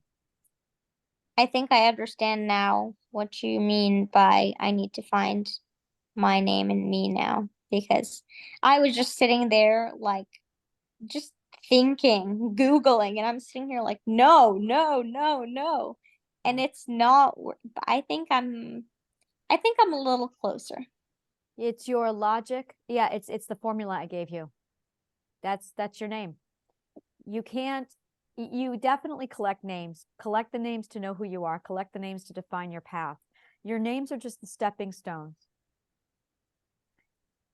When you're all done, though, you don't get to name your name. You don't get to choose your name. Your name is a gift from other people. So I am my logic, I am my emotions, and I am my behaviors. So you are learning me by my logic. You are learning me by the emotions I give you, how I make you feel. And you are learning me by how you behave around me. Does it feel good? Does it feel right? Does it give you joy? If the answer is yes to all those, you're safe. And then see how that lines up with your logic, how it lines up with your emotions, how it lines up with your behavior. Now, does everything of those three elements contradict or do they complement the words that come out of my mouth? And if that feels good, now, what is my name?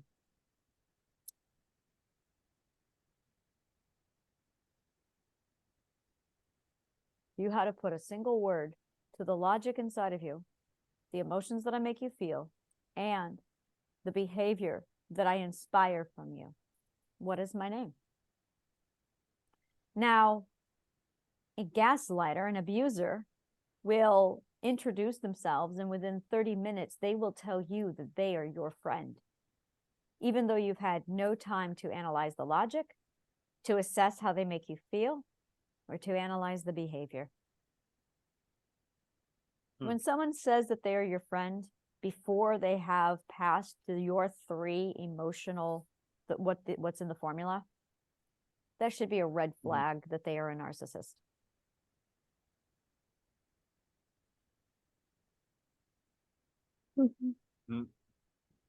I am very Makes skeptical of the word friend. I am very skeptical of it because way too many people use it to abuse, where people will insist that they are your friend, and we Yeah. prioritize the words they say and the names they give themselves without taking into account how they make us feel, if they are compatible with our logic, or if they are trustworthy in their behavior.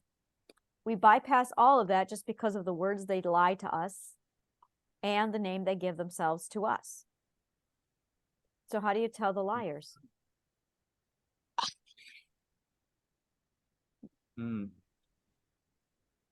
Yeah. That formula I gave you can be applied to virtually anything. You can apply it to every decision you have to make in your life over and over again. Just keep applying it to the thing. If you go through it and it's logical and it's smooth and it feels good, you know what to do. It's literally what's the word I'm looking for? I mean, aside from philosopher's compass, it's a divining rod. It's a divining rod. The formula is a divining rod through your own healing to, well, literally the rest of your healing. It's a divining rod. That's what the God code is. My neighbors, they when my mom left here and like officially, and like when we came back and she dropped me off, and they told and she told the neighbors that, hey, my daughter is going to be living alone from now on, and that I am alone in this house. Now my neighbors, they do HOA meetings every like 2 months. There's like a get together, and the neighbors who go are very close. Now, Rebecca, I've told you about Rebecca. She's a neighbor who does not go to the HOA meetings. Okay. Very distant, very far away. Yet I know her, but I don't know her well enough. I don't trust her. I don't, but she calls herself my second mother. So does the lady from the family that I babysit, Lauren, that I went to, Eden's mom, Eden and Caden's mom. She says, I'm her North Carolina mother. And I'm sitting here, how many mothers do I have? And then there's Scarlett's mom, who's just, you're my adopted daughter. And I'm sitting here like, do I need all of these mothers? I don't need these mothers. I'm like, I've got one real mom and she barely does anything, and I'm learning how to do it on my own. I don't need like anything. And I'm noticing a pattern with me. I mouthed off to the church's mom when I was like 12 years old. Oh, I yelled at her. I had one of those old ladies in the churches who was like, I had a crush on a boy, and she was standing there, and I was clearly liking this boy, and she shames me. She goes, and like, how dare you? And I blurted off, I'm allowed to fall in love and like people. It's called a crush. Yeah. I shamed her for shaming me.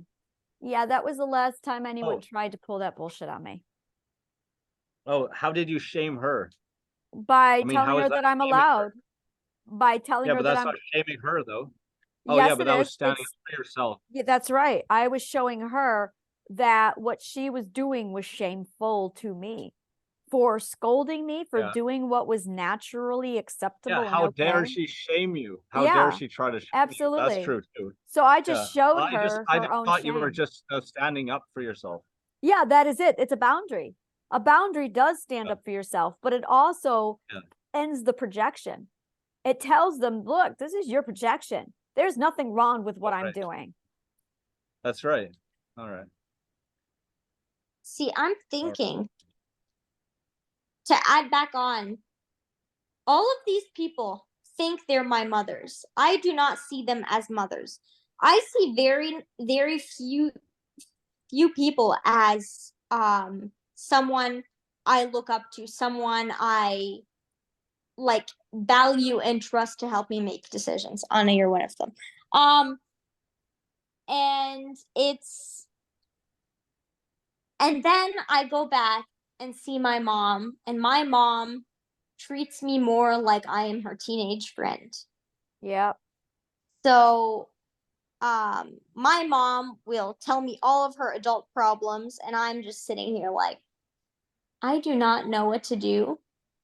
Like, I used to try and solve them for her, and I did for most of the time, but recently I've kind of just gone, I can't do this anymore. You are draining me. I can't handle any of this. And she barely talks to me. And honestly, that hurts because all my life I just like needed someone to talk to. And I've been freaking out for the last I don't know how long about it. Like just yesterday even I cried about it, and I was just sitting there like I'm not useful anymore. And I was just thinking like that's not what that's not what it means. That's I am the person, the one person who was supposed to teach me and show me how to grow up, saw me more of as a friend and would ask me to solve stuff. So I'm thinking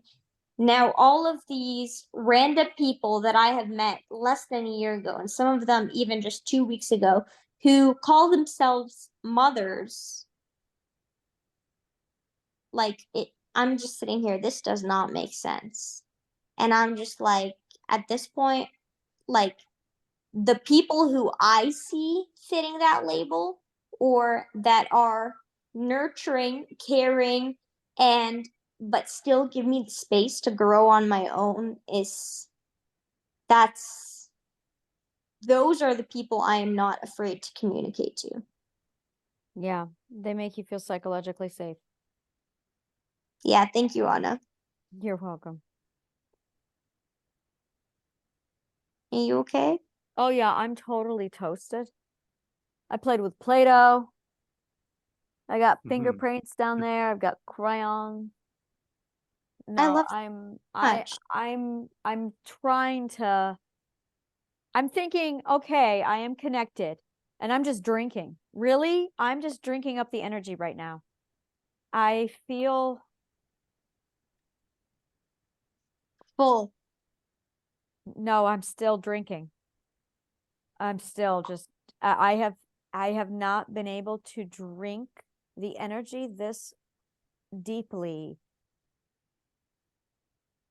When you Uh, haven't water days and then you get your first sip. I think the last time I felt like this was 9/11. Is this a good feeling? Yes, it's Oh Or yeah. I have not had somebody to intellectually challenge me or feed me since 9/11. 20 years. Anna, what color is it? What color is what? That feeling, the That drinking. feeling, the drinking feeling?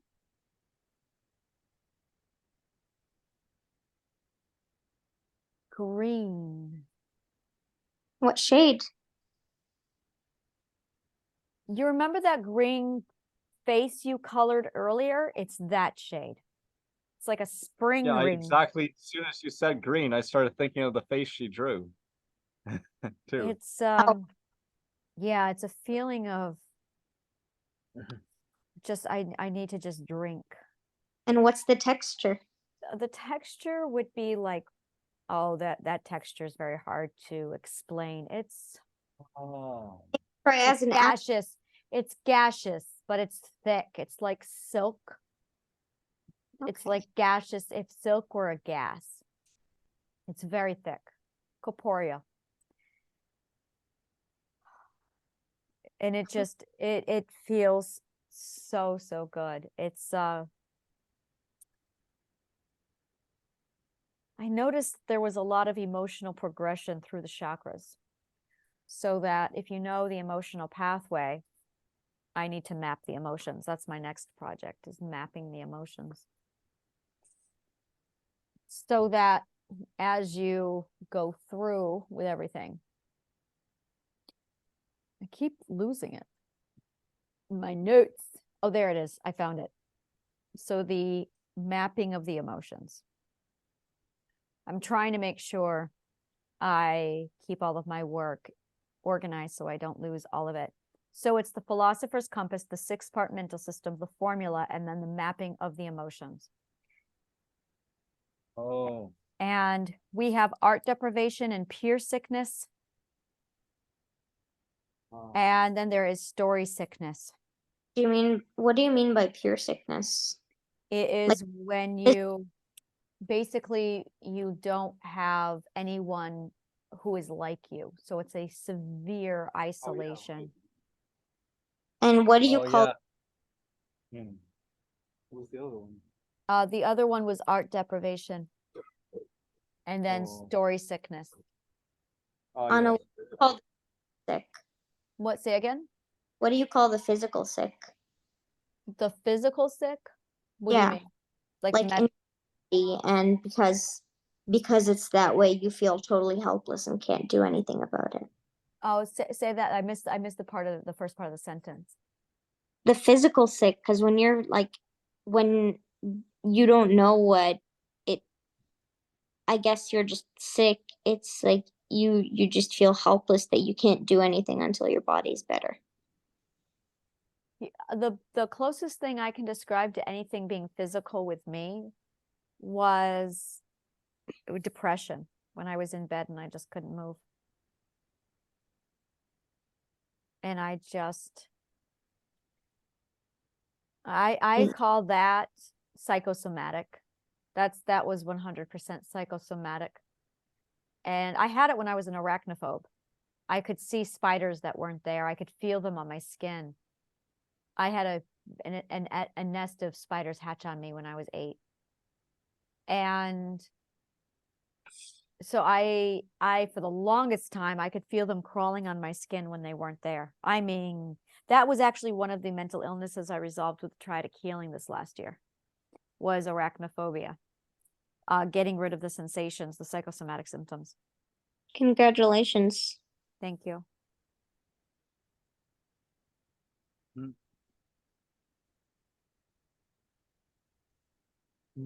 Basically, it's just hyper learning. Our learning centers are broken.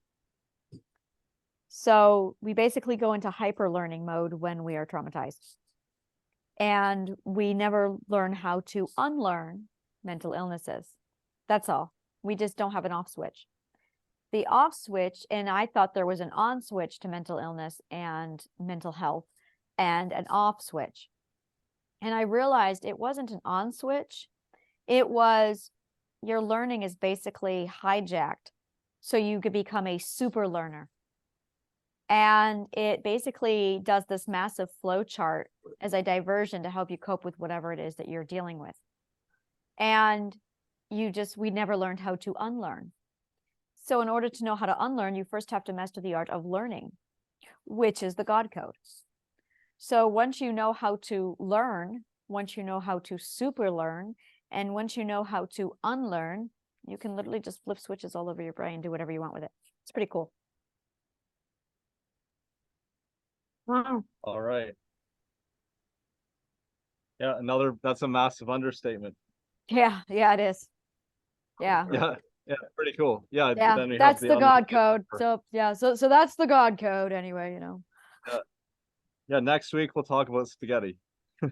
Spaghetti? Yeah, next week we'll talk about spaghetti. I have a Yeah. spaghetti maker. I love making my own spaghetti. Like All right. actually, like mixing eggs and flour and Yep. Yep. I love Ooh. making my own spaghetti. I love making my own All pasta. right. Wow. Okay, I'm also Mm. like a pasta fanatic, Oh so my God. Yeah. Yeah. I want to make my own veggie pasta. you should try I made ravioli once. It was really Mm. cool. It was I- really, really yeah. cool. I do not yet have a ravioli maker thing. I I need to did it get with my one. hands. It Oh, took I so did it. I long. did it too. All right. I did that too one time. I have a few people who I can definitely invite next We week. should have our own cooking thing. We should Yeah. cook together. Oh yeah, we can definitely cook together. We'll do like a dinner thing. We can do that. We can plan on that like later on. Yeah, this is my kindergarten space. That's what this is. Kindergarten campfires. Yeah. That's genius. Kindergarten campfires. Oh, it's done. Kindergarten campfires. That's what we're doing. Kindergarten campfires. It's Dungeons and Dragons without the math. Oh yes. Kindergarten campfires. And we can cook together. We can do like an activity each time, like a different activity. Yes, I love that. Yes, let's put together our kindergarten class. We can learn how to do crafts together. Oh my God, that's gonna be We- awesome. I we used to can- love them. Oh, Vacation Bible School was the fucking best. Oh my God. We Oh my can knit God. together. We can make stuff together. We can sew together. Oh no, we're gonna do can- Vacation Bible School. We're gonna call it vacation. We gotta call it something else. It can't be Bible School. It's gotta be Vacation something school. Oh, VBS. We need a B in there, guys. Let's brainstorm this. B for what are the letters? Vacation Bible School. Okay. Vacation Oh. Brain School. Oh. Vacation Brain School. Oh, I like that. I want to write that down. Vacation Brain School. VBS. Vacation Brain School. Oh, I love that. Yes, Oh, yes, yeah. yes, yes. VBS. Oh, yeah. VBS is The- so much fun. On the storytelling, I have a few notes from earlier. I made note of them because I didn't want to interrupt you. Yes. But on storytelling, myths, I think you might really like the Myths to Live by Oh, I Joseph love Campbell. that. Maybe a collection of his Oh, I essays. know Joseph Yeah, because Campbell's they're talking work. about the importance of the The stories. Story of Yeah, Myth. Myths to Live by is so Yes, inspiring. it's called The Stories of Myth by Joseph Campbell. And yes, I am a huge fan of Joseph Campbell's work. He is the inspiration for some of my research in story. When I was working on my what is story and where does it come from, I studied the story of myth with Joseph Campbell. Absolutely extraordinary man. He is one of my mentors. Mm-hmm. Yes. That's the word I'm looking for. Mentors. Yes. Oh, good. Yeah. Yes. Oh, sweet. Yeah. I have a list of teachers who word. I they influenced me. They are massive influences on my work, and Joseph Campbell is one of them. Anna, I see you as one of my mentors. Thank you. That is actually the term I prefer. I absolutely go with mentor. I refer to you as discipulus. I was sitting there trying to figure out that word. Like, Oh, mother good. is not the right word. Yeah, But, like- mentor. Yeah. What's the word? That's what I needed. Yeah, mentor. I love the word mentor. That's what I heard the word coach when it came out, and I'm like, I am not wearing a whistle. No one is going to call me a coach. Did I say coach? No, you did not. Oh. All of these people on the internet were messaging me like, oh, you're a coach. Oh, you're a coach. I would get like 30 messages of these guys a day. Oh, you're a coach. No, I'm not.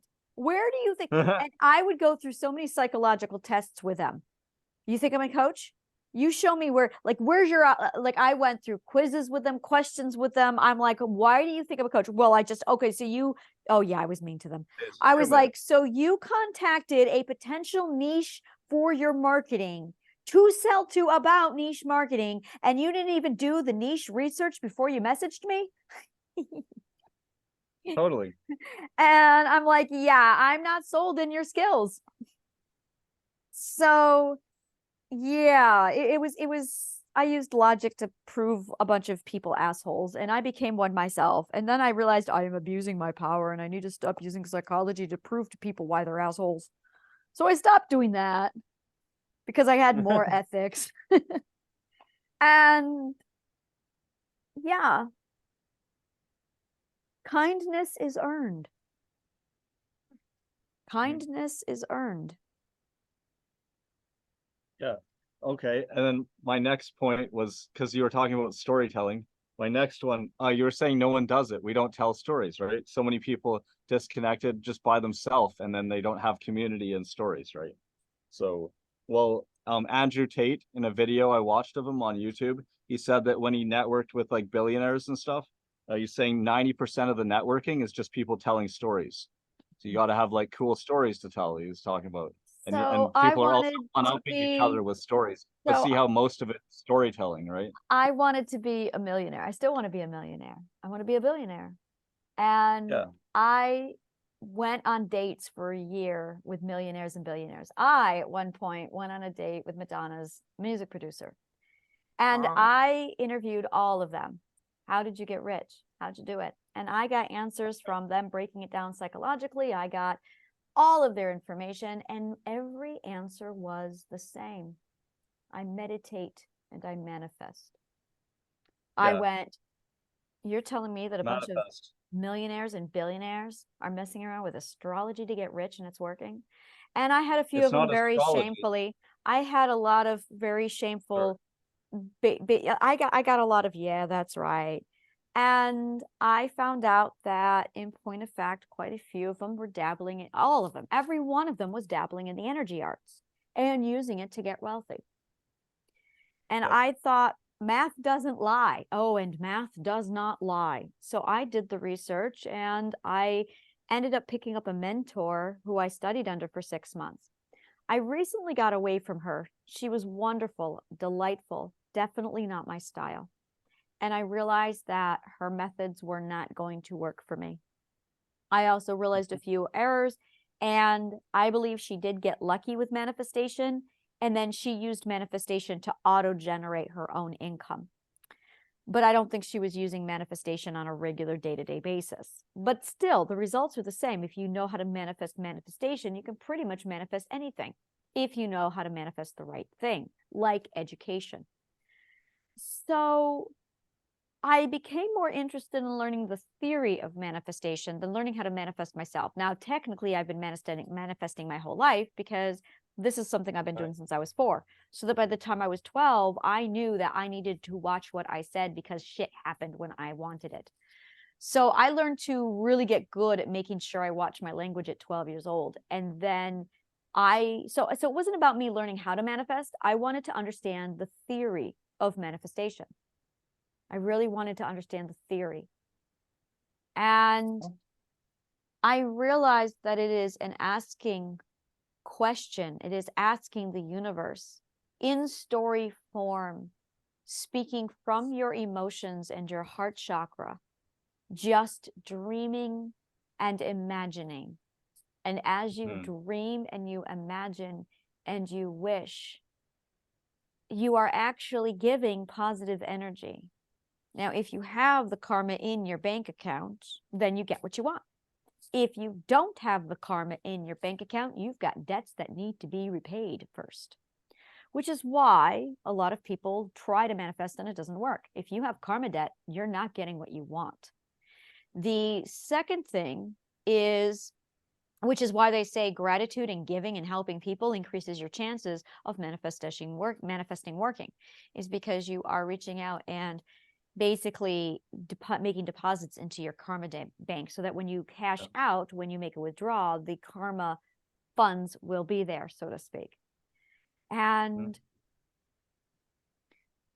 I realized that a lot of people also weren't aligned with the frequency, so they couldn't even connect to the karma line. And that's really what you're doing with manifestation, is you are connecting to the line and you are basically making a withdrawal of your karma bank. But if you're not familiar with either one of those two things and how they work with the exchange and the gifting of emotional, positive, negative energies, you're not going to go anywhere. And you can't do this level of manifestation unless you have good and pure intentions, which you cannot and do not have until and unless you go through the 12 perspectives and actually learn the ethics of manifestation. A lot of people don't do that. A lot of people are stuck at the third perspective, not trusting people, not knowing how to integrate dependence with independence. Oh, but they're trying to manifest. They haven't earned the privilege. Bottom line, it is a very, very dangerous power, and it's not one you can just get, which is why I don't have a problem giving people the God code. You can have the God code, but it won't do anything until and unless you learn the ethics. You can't do that unless you know your compass. You can't do that. So it's going to help a little bit. Maybe some people will figure it out, but bottom line is, if it falls into the wrong hands, yeah, it's happened before. It's happened at least twice before where it's fallen into the wrong hands. And we're suffering for it. So the best thing we can do now is unlearn the broken God code that we were all fed, or we can just not become a victim anymore by learning the God code and learning the 12 stages of ethics. And then we basically get to break out of this crap that was put on us a few thousand years ago.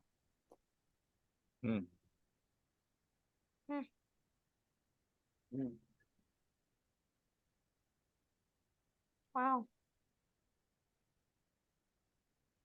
Yeah. Yeah, I'm definitely at the I want to talk to people stage. I am all done with single podcasting, I think. Sweet. No, I'm not. No, I'm not. I'm still going to do my podcast. Well, Uh-huh. me personally, I want to be in on this, definitely. I'm sure Bevan also wants to be in this because he's been in every meet since I've gotten here. So I'm guessing he's in. I have a few people. He's also showing a lot of interest. Yeah. Cameron is still a little bit iffy, especially with I his think he'll be back. girlfriend. Yeah, I think he'll be back. The fact he that he like will be back. Honestly, I'm not gonna. yeah. I let him know that he doesn't need to tell his girlfriend everything he's doing, and it doesn't matter if like he's talking to other girls, and like it's not that he's in a relation. He's allowed to have friends and not having to keep them a secret, if that makes sense. Yeah. Because it Yeah. Cameron told me that his girlfriend, like if he is friends with any other girls, keep in mind Cameron's in Michigan, I'm in North Carolina. We literally met through a Facebook group. We've never met in person. We probably will never meet in person, but we do call, we do talk, and I've been friends with Cameron for a year and a half now.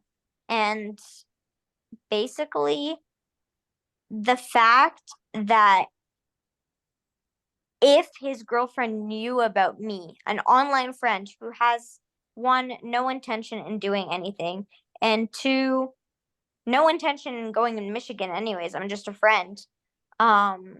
It's that red flags. That's all I can say. You are right. You are absolutely right on that.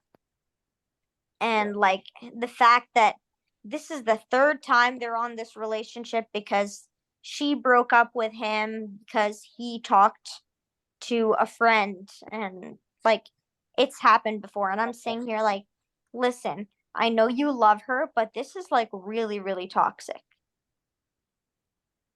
Yeah. Yeah, totally. If someone tries to control you and make you, you have to only spend your time with them and isolate you from everyone else.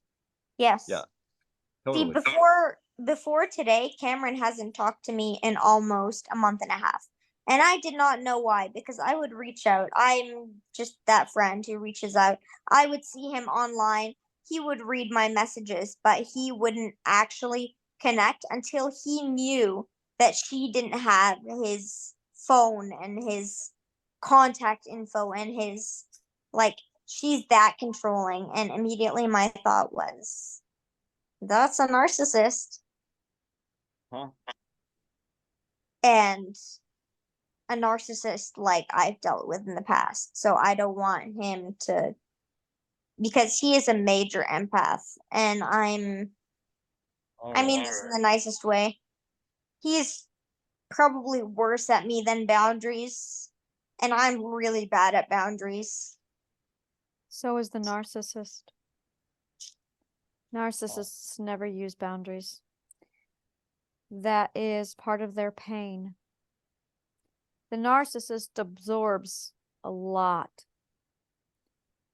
The empath is caught in a type of pendulum parenting syndrome.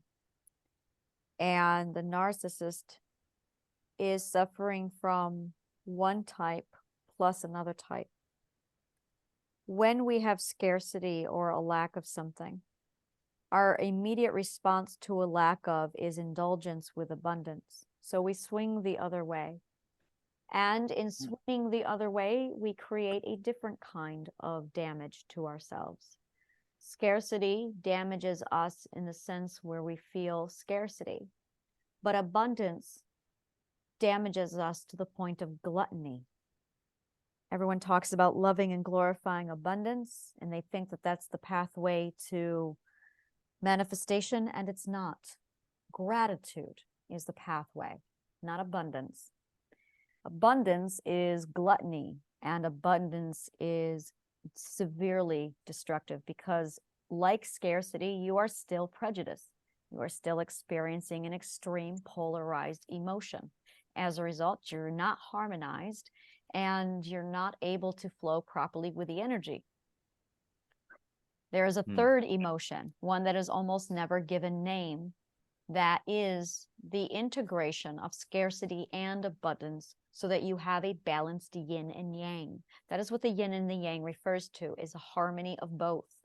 But we polarize. Too much scarcity, let's go abundance. Too much control, let's go free spirit. Too much Christian, let's go atheist. No, we're supposed to be harmonized. And as you learn each ethic, you learn the extreme isolation, extreme dependence, and then second years go over to the extreme independence. And then the third-year-old learns how to integrate dependence with independence. And then that fourth perspective goes extreme law. And the fifth perspective goes extreme accountability. And the sixth perspective learns how to integrate. Seventh perspective is extreme silence. And the eighth perspective is constant talking. And then the ninth perspective is the balance of both. 10th perspective is in extreme emotions. All the emotions will be felt and will be loved and allowed to be flowed. And then the 11th perspective is pure logic. The 12th perspective is understanding that you need the integration of both emotion with logic for life to work properly.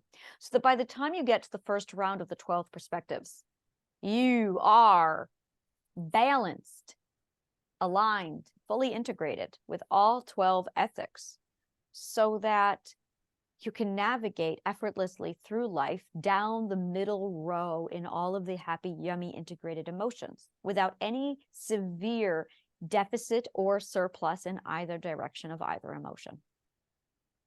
And no, it's not void of logic like Spock likes to think it is. It is very emotional. It's very logical also. Emotions are logical, and logic produces emotional results. You said independence and dependence. That is, I used to be, when I was a kid, obviously very dependent because I was only taught to do that. And then I had been left on my own and I became independent. Yep. So I've been independent and I'd tell no one about any problems that I was dealing with. Yeah. And that got until it was so bad that, well, last year that was rough. But this year I think I'm starting to learn how to depend a little more and I'm not afraid to open up, but I'm still a bit weary. So I think I'm kind of figuring it out, I think, maybe. The other side to all of this is we are put in a position where we're not feeling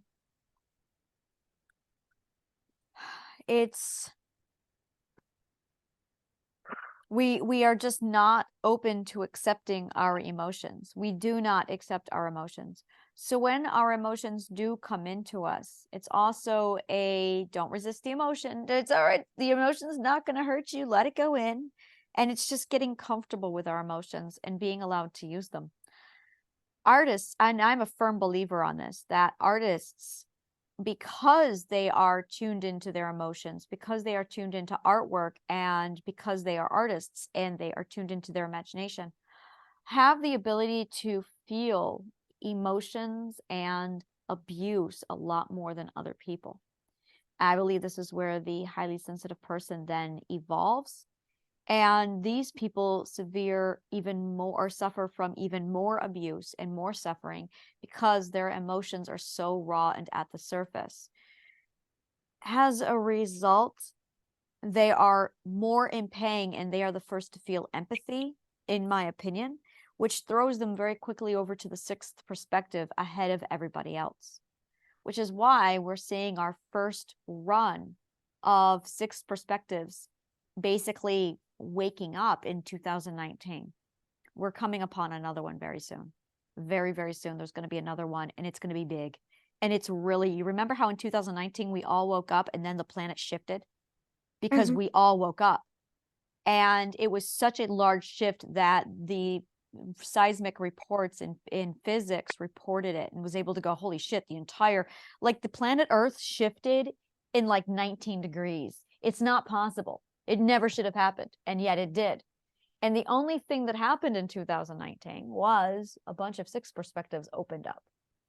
So there's going to be another wave, another generation of six perspectives opening up. And when that happens, it's going to be bigger than the last. And it's going to eventually overturn the amount of fifth and fourth perspectives.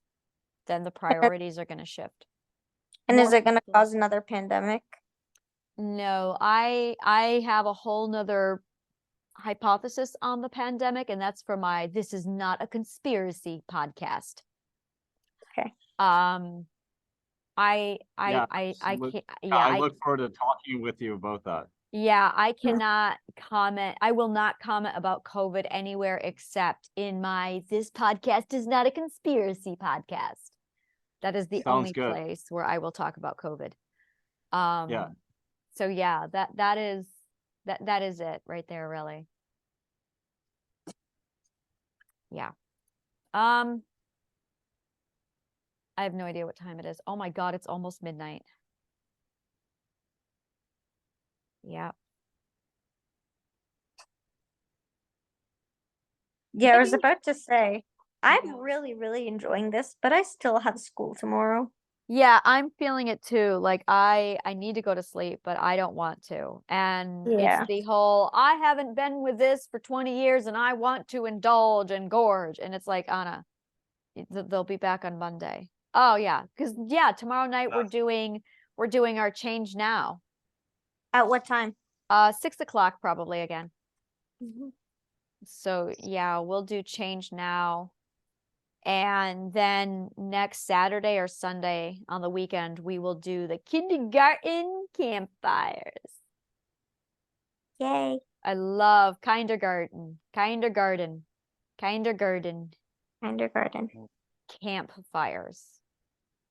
I love that. Yeah.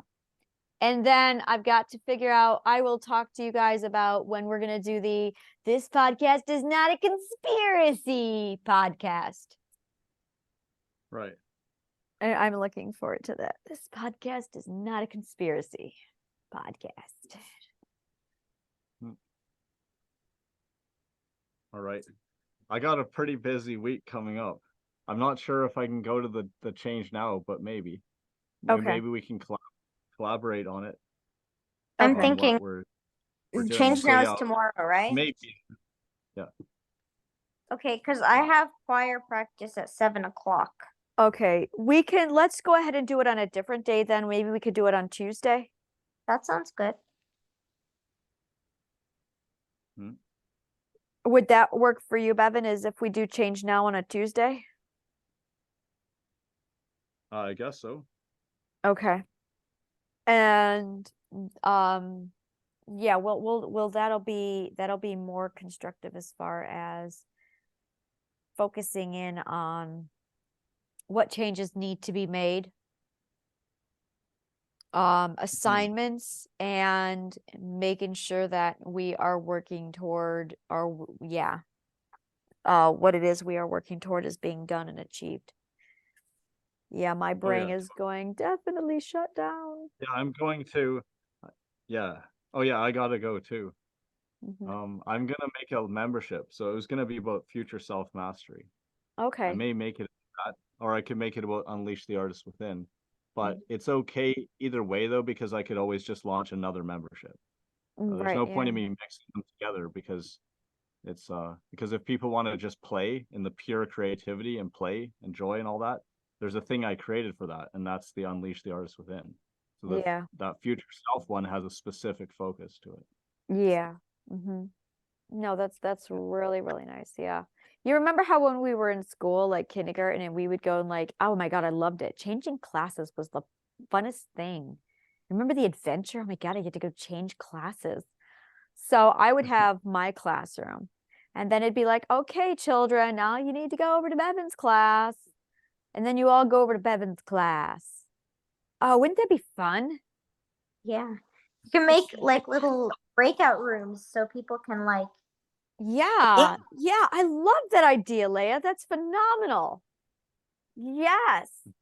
Yeah, we'll do like little breakout rooms and people can decide which classroom they want to sign up for. And we can do like, yeah, we can do workshops.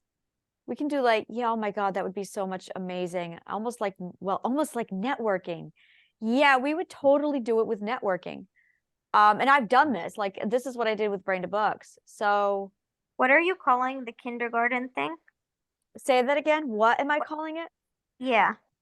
Oh, it would be the kindergarten. That's this. That's the kindergarten campfires. That's us basically doing art. It's doing kindergarten based things, but for adults to reactivate the imagination. It's all psychology based to basically get us back toward nostalgia to start doing the first perspective. Oh, right. That's what I needed, right? Yeah, that's what we all need. Yep, correct. It is the most neglected of the ethics is the first perspective. So yes, basically I'm going to have 12 classrooms eventually, and whichever classroom you need to work on is the one we're going to be focusing on. So this is the first ethic. So it's going to be drawing, music, meditation hour. We're going to like do havening, and we're going to smoke weed, and we're going to talk and tell stories. There's going to be Tory time. Yeah, we're going to totally like be kindergartners here. And then the first perspective would probably be theater and stage and public speaking, writing, poetry. I would probably do a writing workshop. Yeah, I would totally do a writing workshop.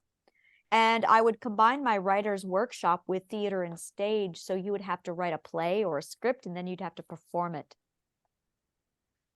Yeah, definitely. I like that a lot. And then you would have to use your resources to try and put together anything from, oh my God, no, I have so many plans. I would probably, that's where I would bring in the dimension walking group.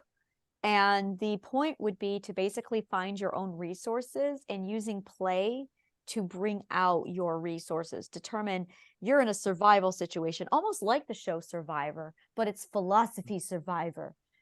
Don't get booted off the island. But you have to use your own resources. You have to become creative. You have to use what you've got. Now, Survivor really would be Lord of the Flies. That's the third perspective. And that's really when you need isolation. You need to figure out how far you can push yourself before you suffer, before you finally say, I need help. In a lot of ways, I am currently learning the third perspective. Because when you hit the 12th perspective, you start them over again and you go back through them again. Actually, at the 11th perspective, you do that. So at the 11th perspective, you start learning the first perspective again. At the 12th perspective, you start learning the second perspective again. And then you get into the third perspective at the 13th. At least that's what I hypothesize. I'm not there yet. And you just go through them over and over again on repeat, learning each ethic at each perspective.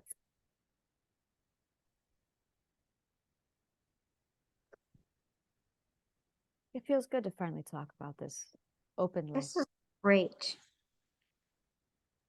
Yeah. Yeah, absolutely. I have to step out and get firewood. And then after this, I'm gonna go and get some gasoline. So I'll have gas for tomorrow. Yeah, I need Uh, to get to after I sleep. think. We need Mm. to wrap it down. We're all like, no, people, I've been so long without people. So yeah, I can get where we're all like, so what we're gonna do Right. is we will meet on Tuesday Yeah. and I will send that out on Change Now on Tuesday. And then this coming weekend, we will do kindergarten campfires for adults. Kinder. Yes, kindergarten campfires. And that is going to be on, let's say, Saturday. Okay. And then, Bevan, whenever you are available, we will go over the podcast. Is not a conspiracy. All right. Yeah. This is gonna be great. I am very, very excited about a lot. I am very, very excited. I've decided that my podcast is going to be made private. I am officially shutting it down and it's going to be made exclusively private. All of my stuff is going private. And I realized that the most important thing I have are my words. And I really need to not be putting them out there for free all over the internet anymore. That Mhm. if people want access to me, they're going to have to earn access to me by going through an interview process to see if they gain access to me. And I love that because suddenly the value of what the value of what I'm saying has always been there.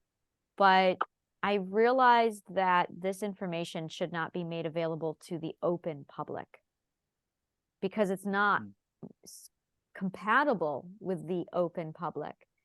So I love that I decided that my words deserved higher quality and care than I was giving them. And that I am now Yeah. becoming this massive barrier between me and my words. And I feel really good about that decision. Yeah, this is a massive boundary. Good Yeah. for you. Yeah, it Yeah, is. because you're valuing your words, you're valuing you and your work and everything. Yeah, and Yeah, that's at one point I thought that I was selling the garden. I thought that I was selling the God Code. I thought that I was selling the Triadic Healing, and I realized, oh no, it's me they want.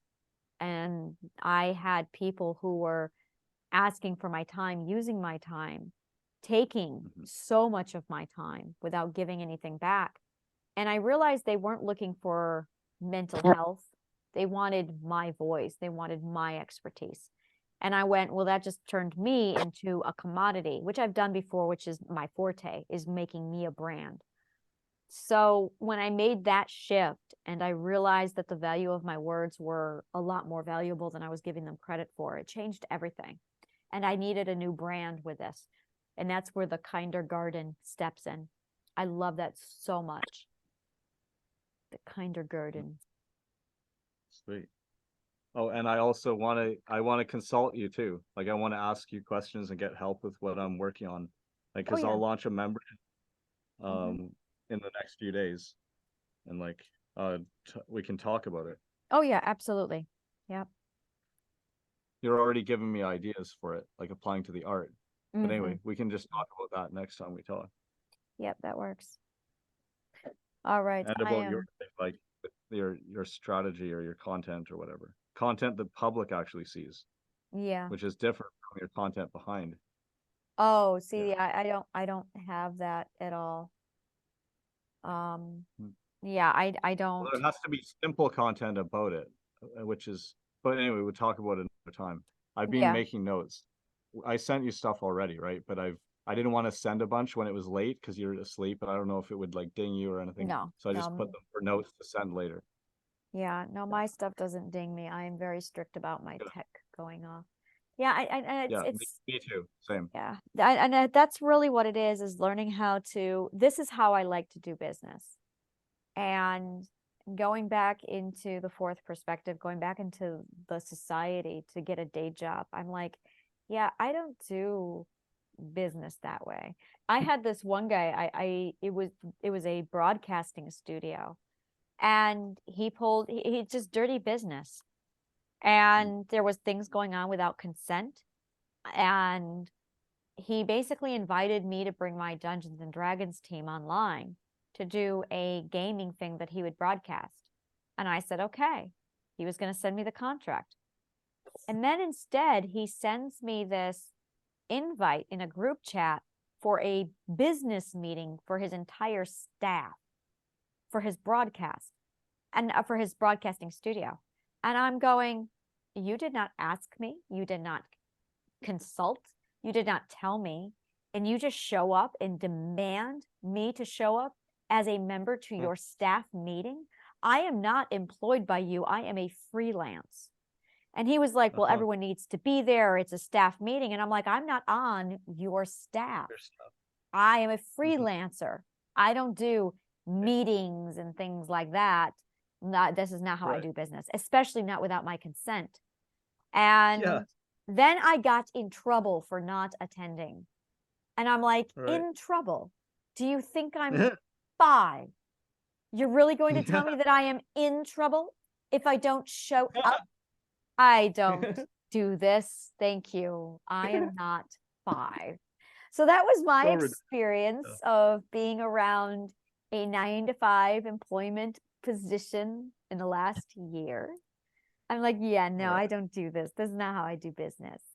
I have meetings. We talk about bringing ideas and storming ideas. We bounce ideas off. We sit down and we do them. And we talk about how we're going to do them. It's called executive producing. I've been doing it for 8 years and I love it. It's one of my hobbies is executive producing and event planning. So I'm like, yeah, I don't play like you guys do. And then I had these people all come in. Oh, well, you know, you need to try this packet. You need to try this packet. And these are the same people calling me a coach. And I'm like, do you know what I am? Like, I'm not a coach. I do case studies. I don't do clients. I do field research. I don't have a therapist's office. And it's a learning, it's learning how to market myself properly so that I get the right attention from the right people. And that's been a big problem I've had. All right. Okay.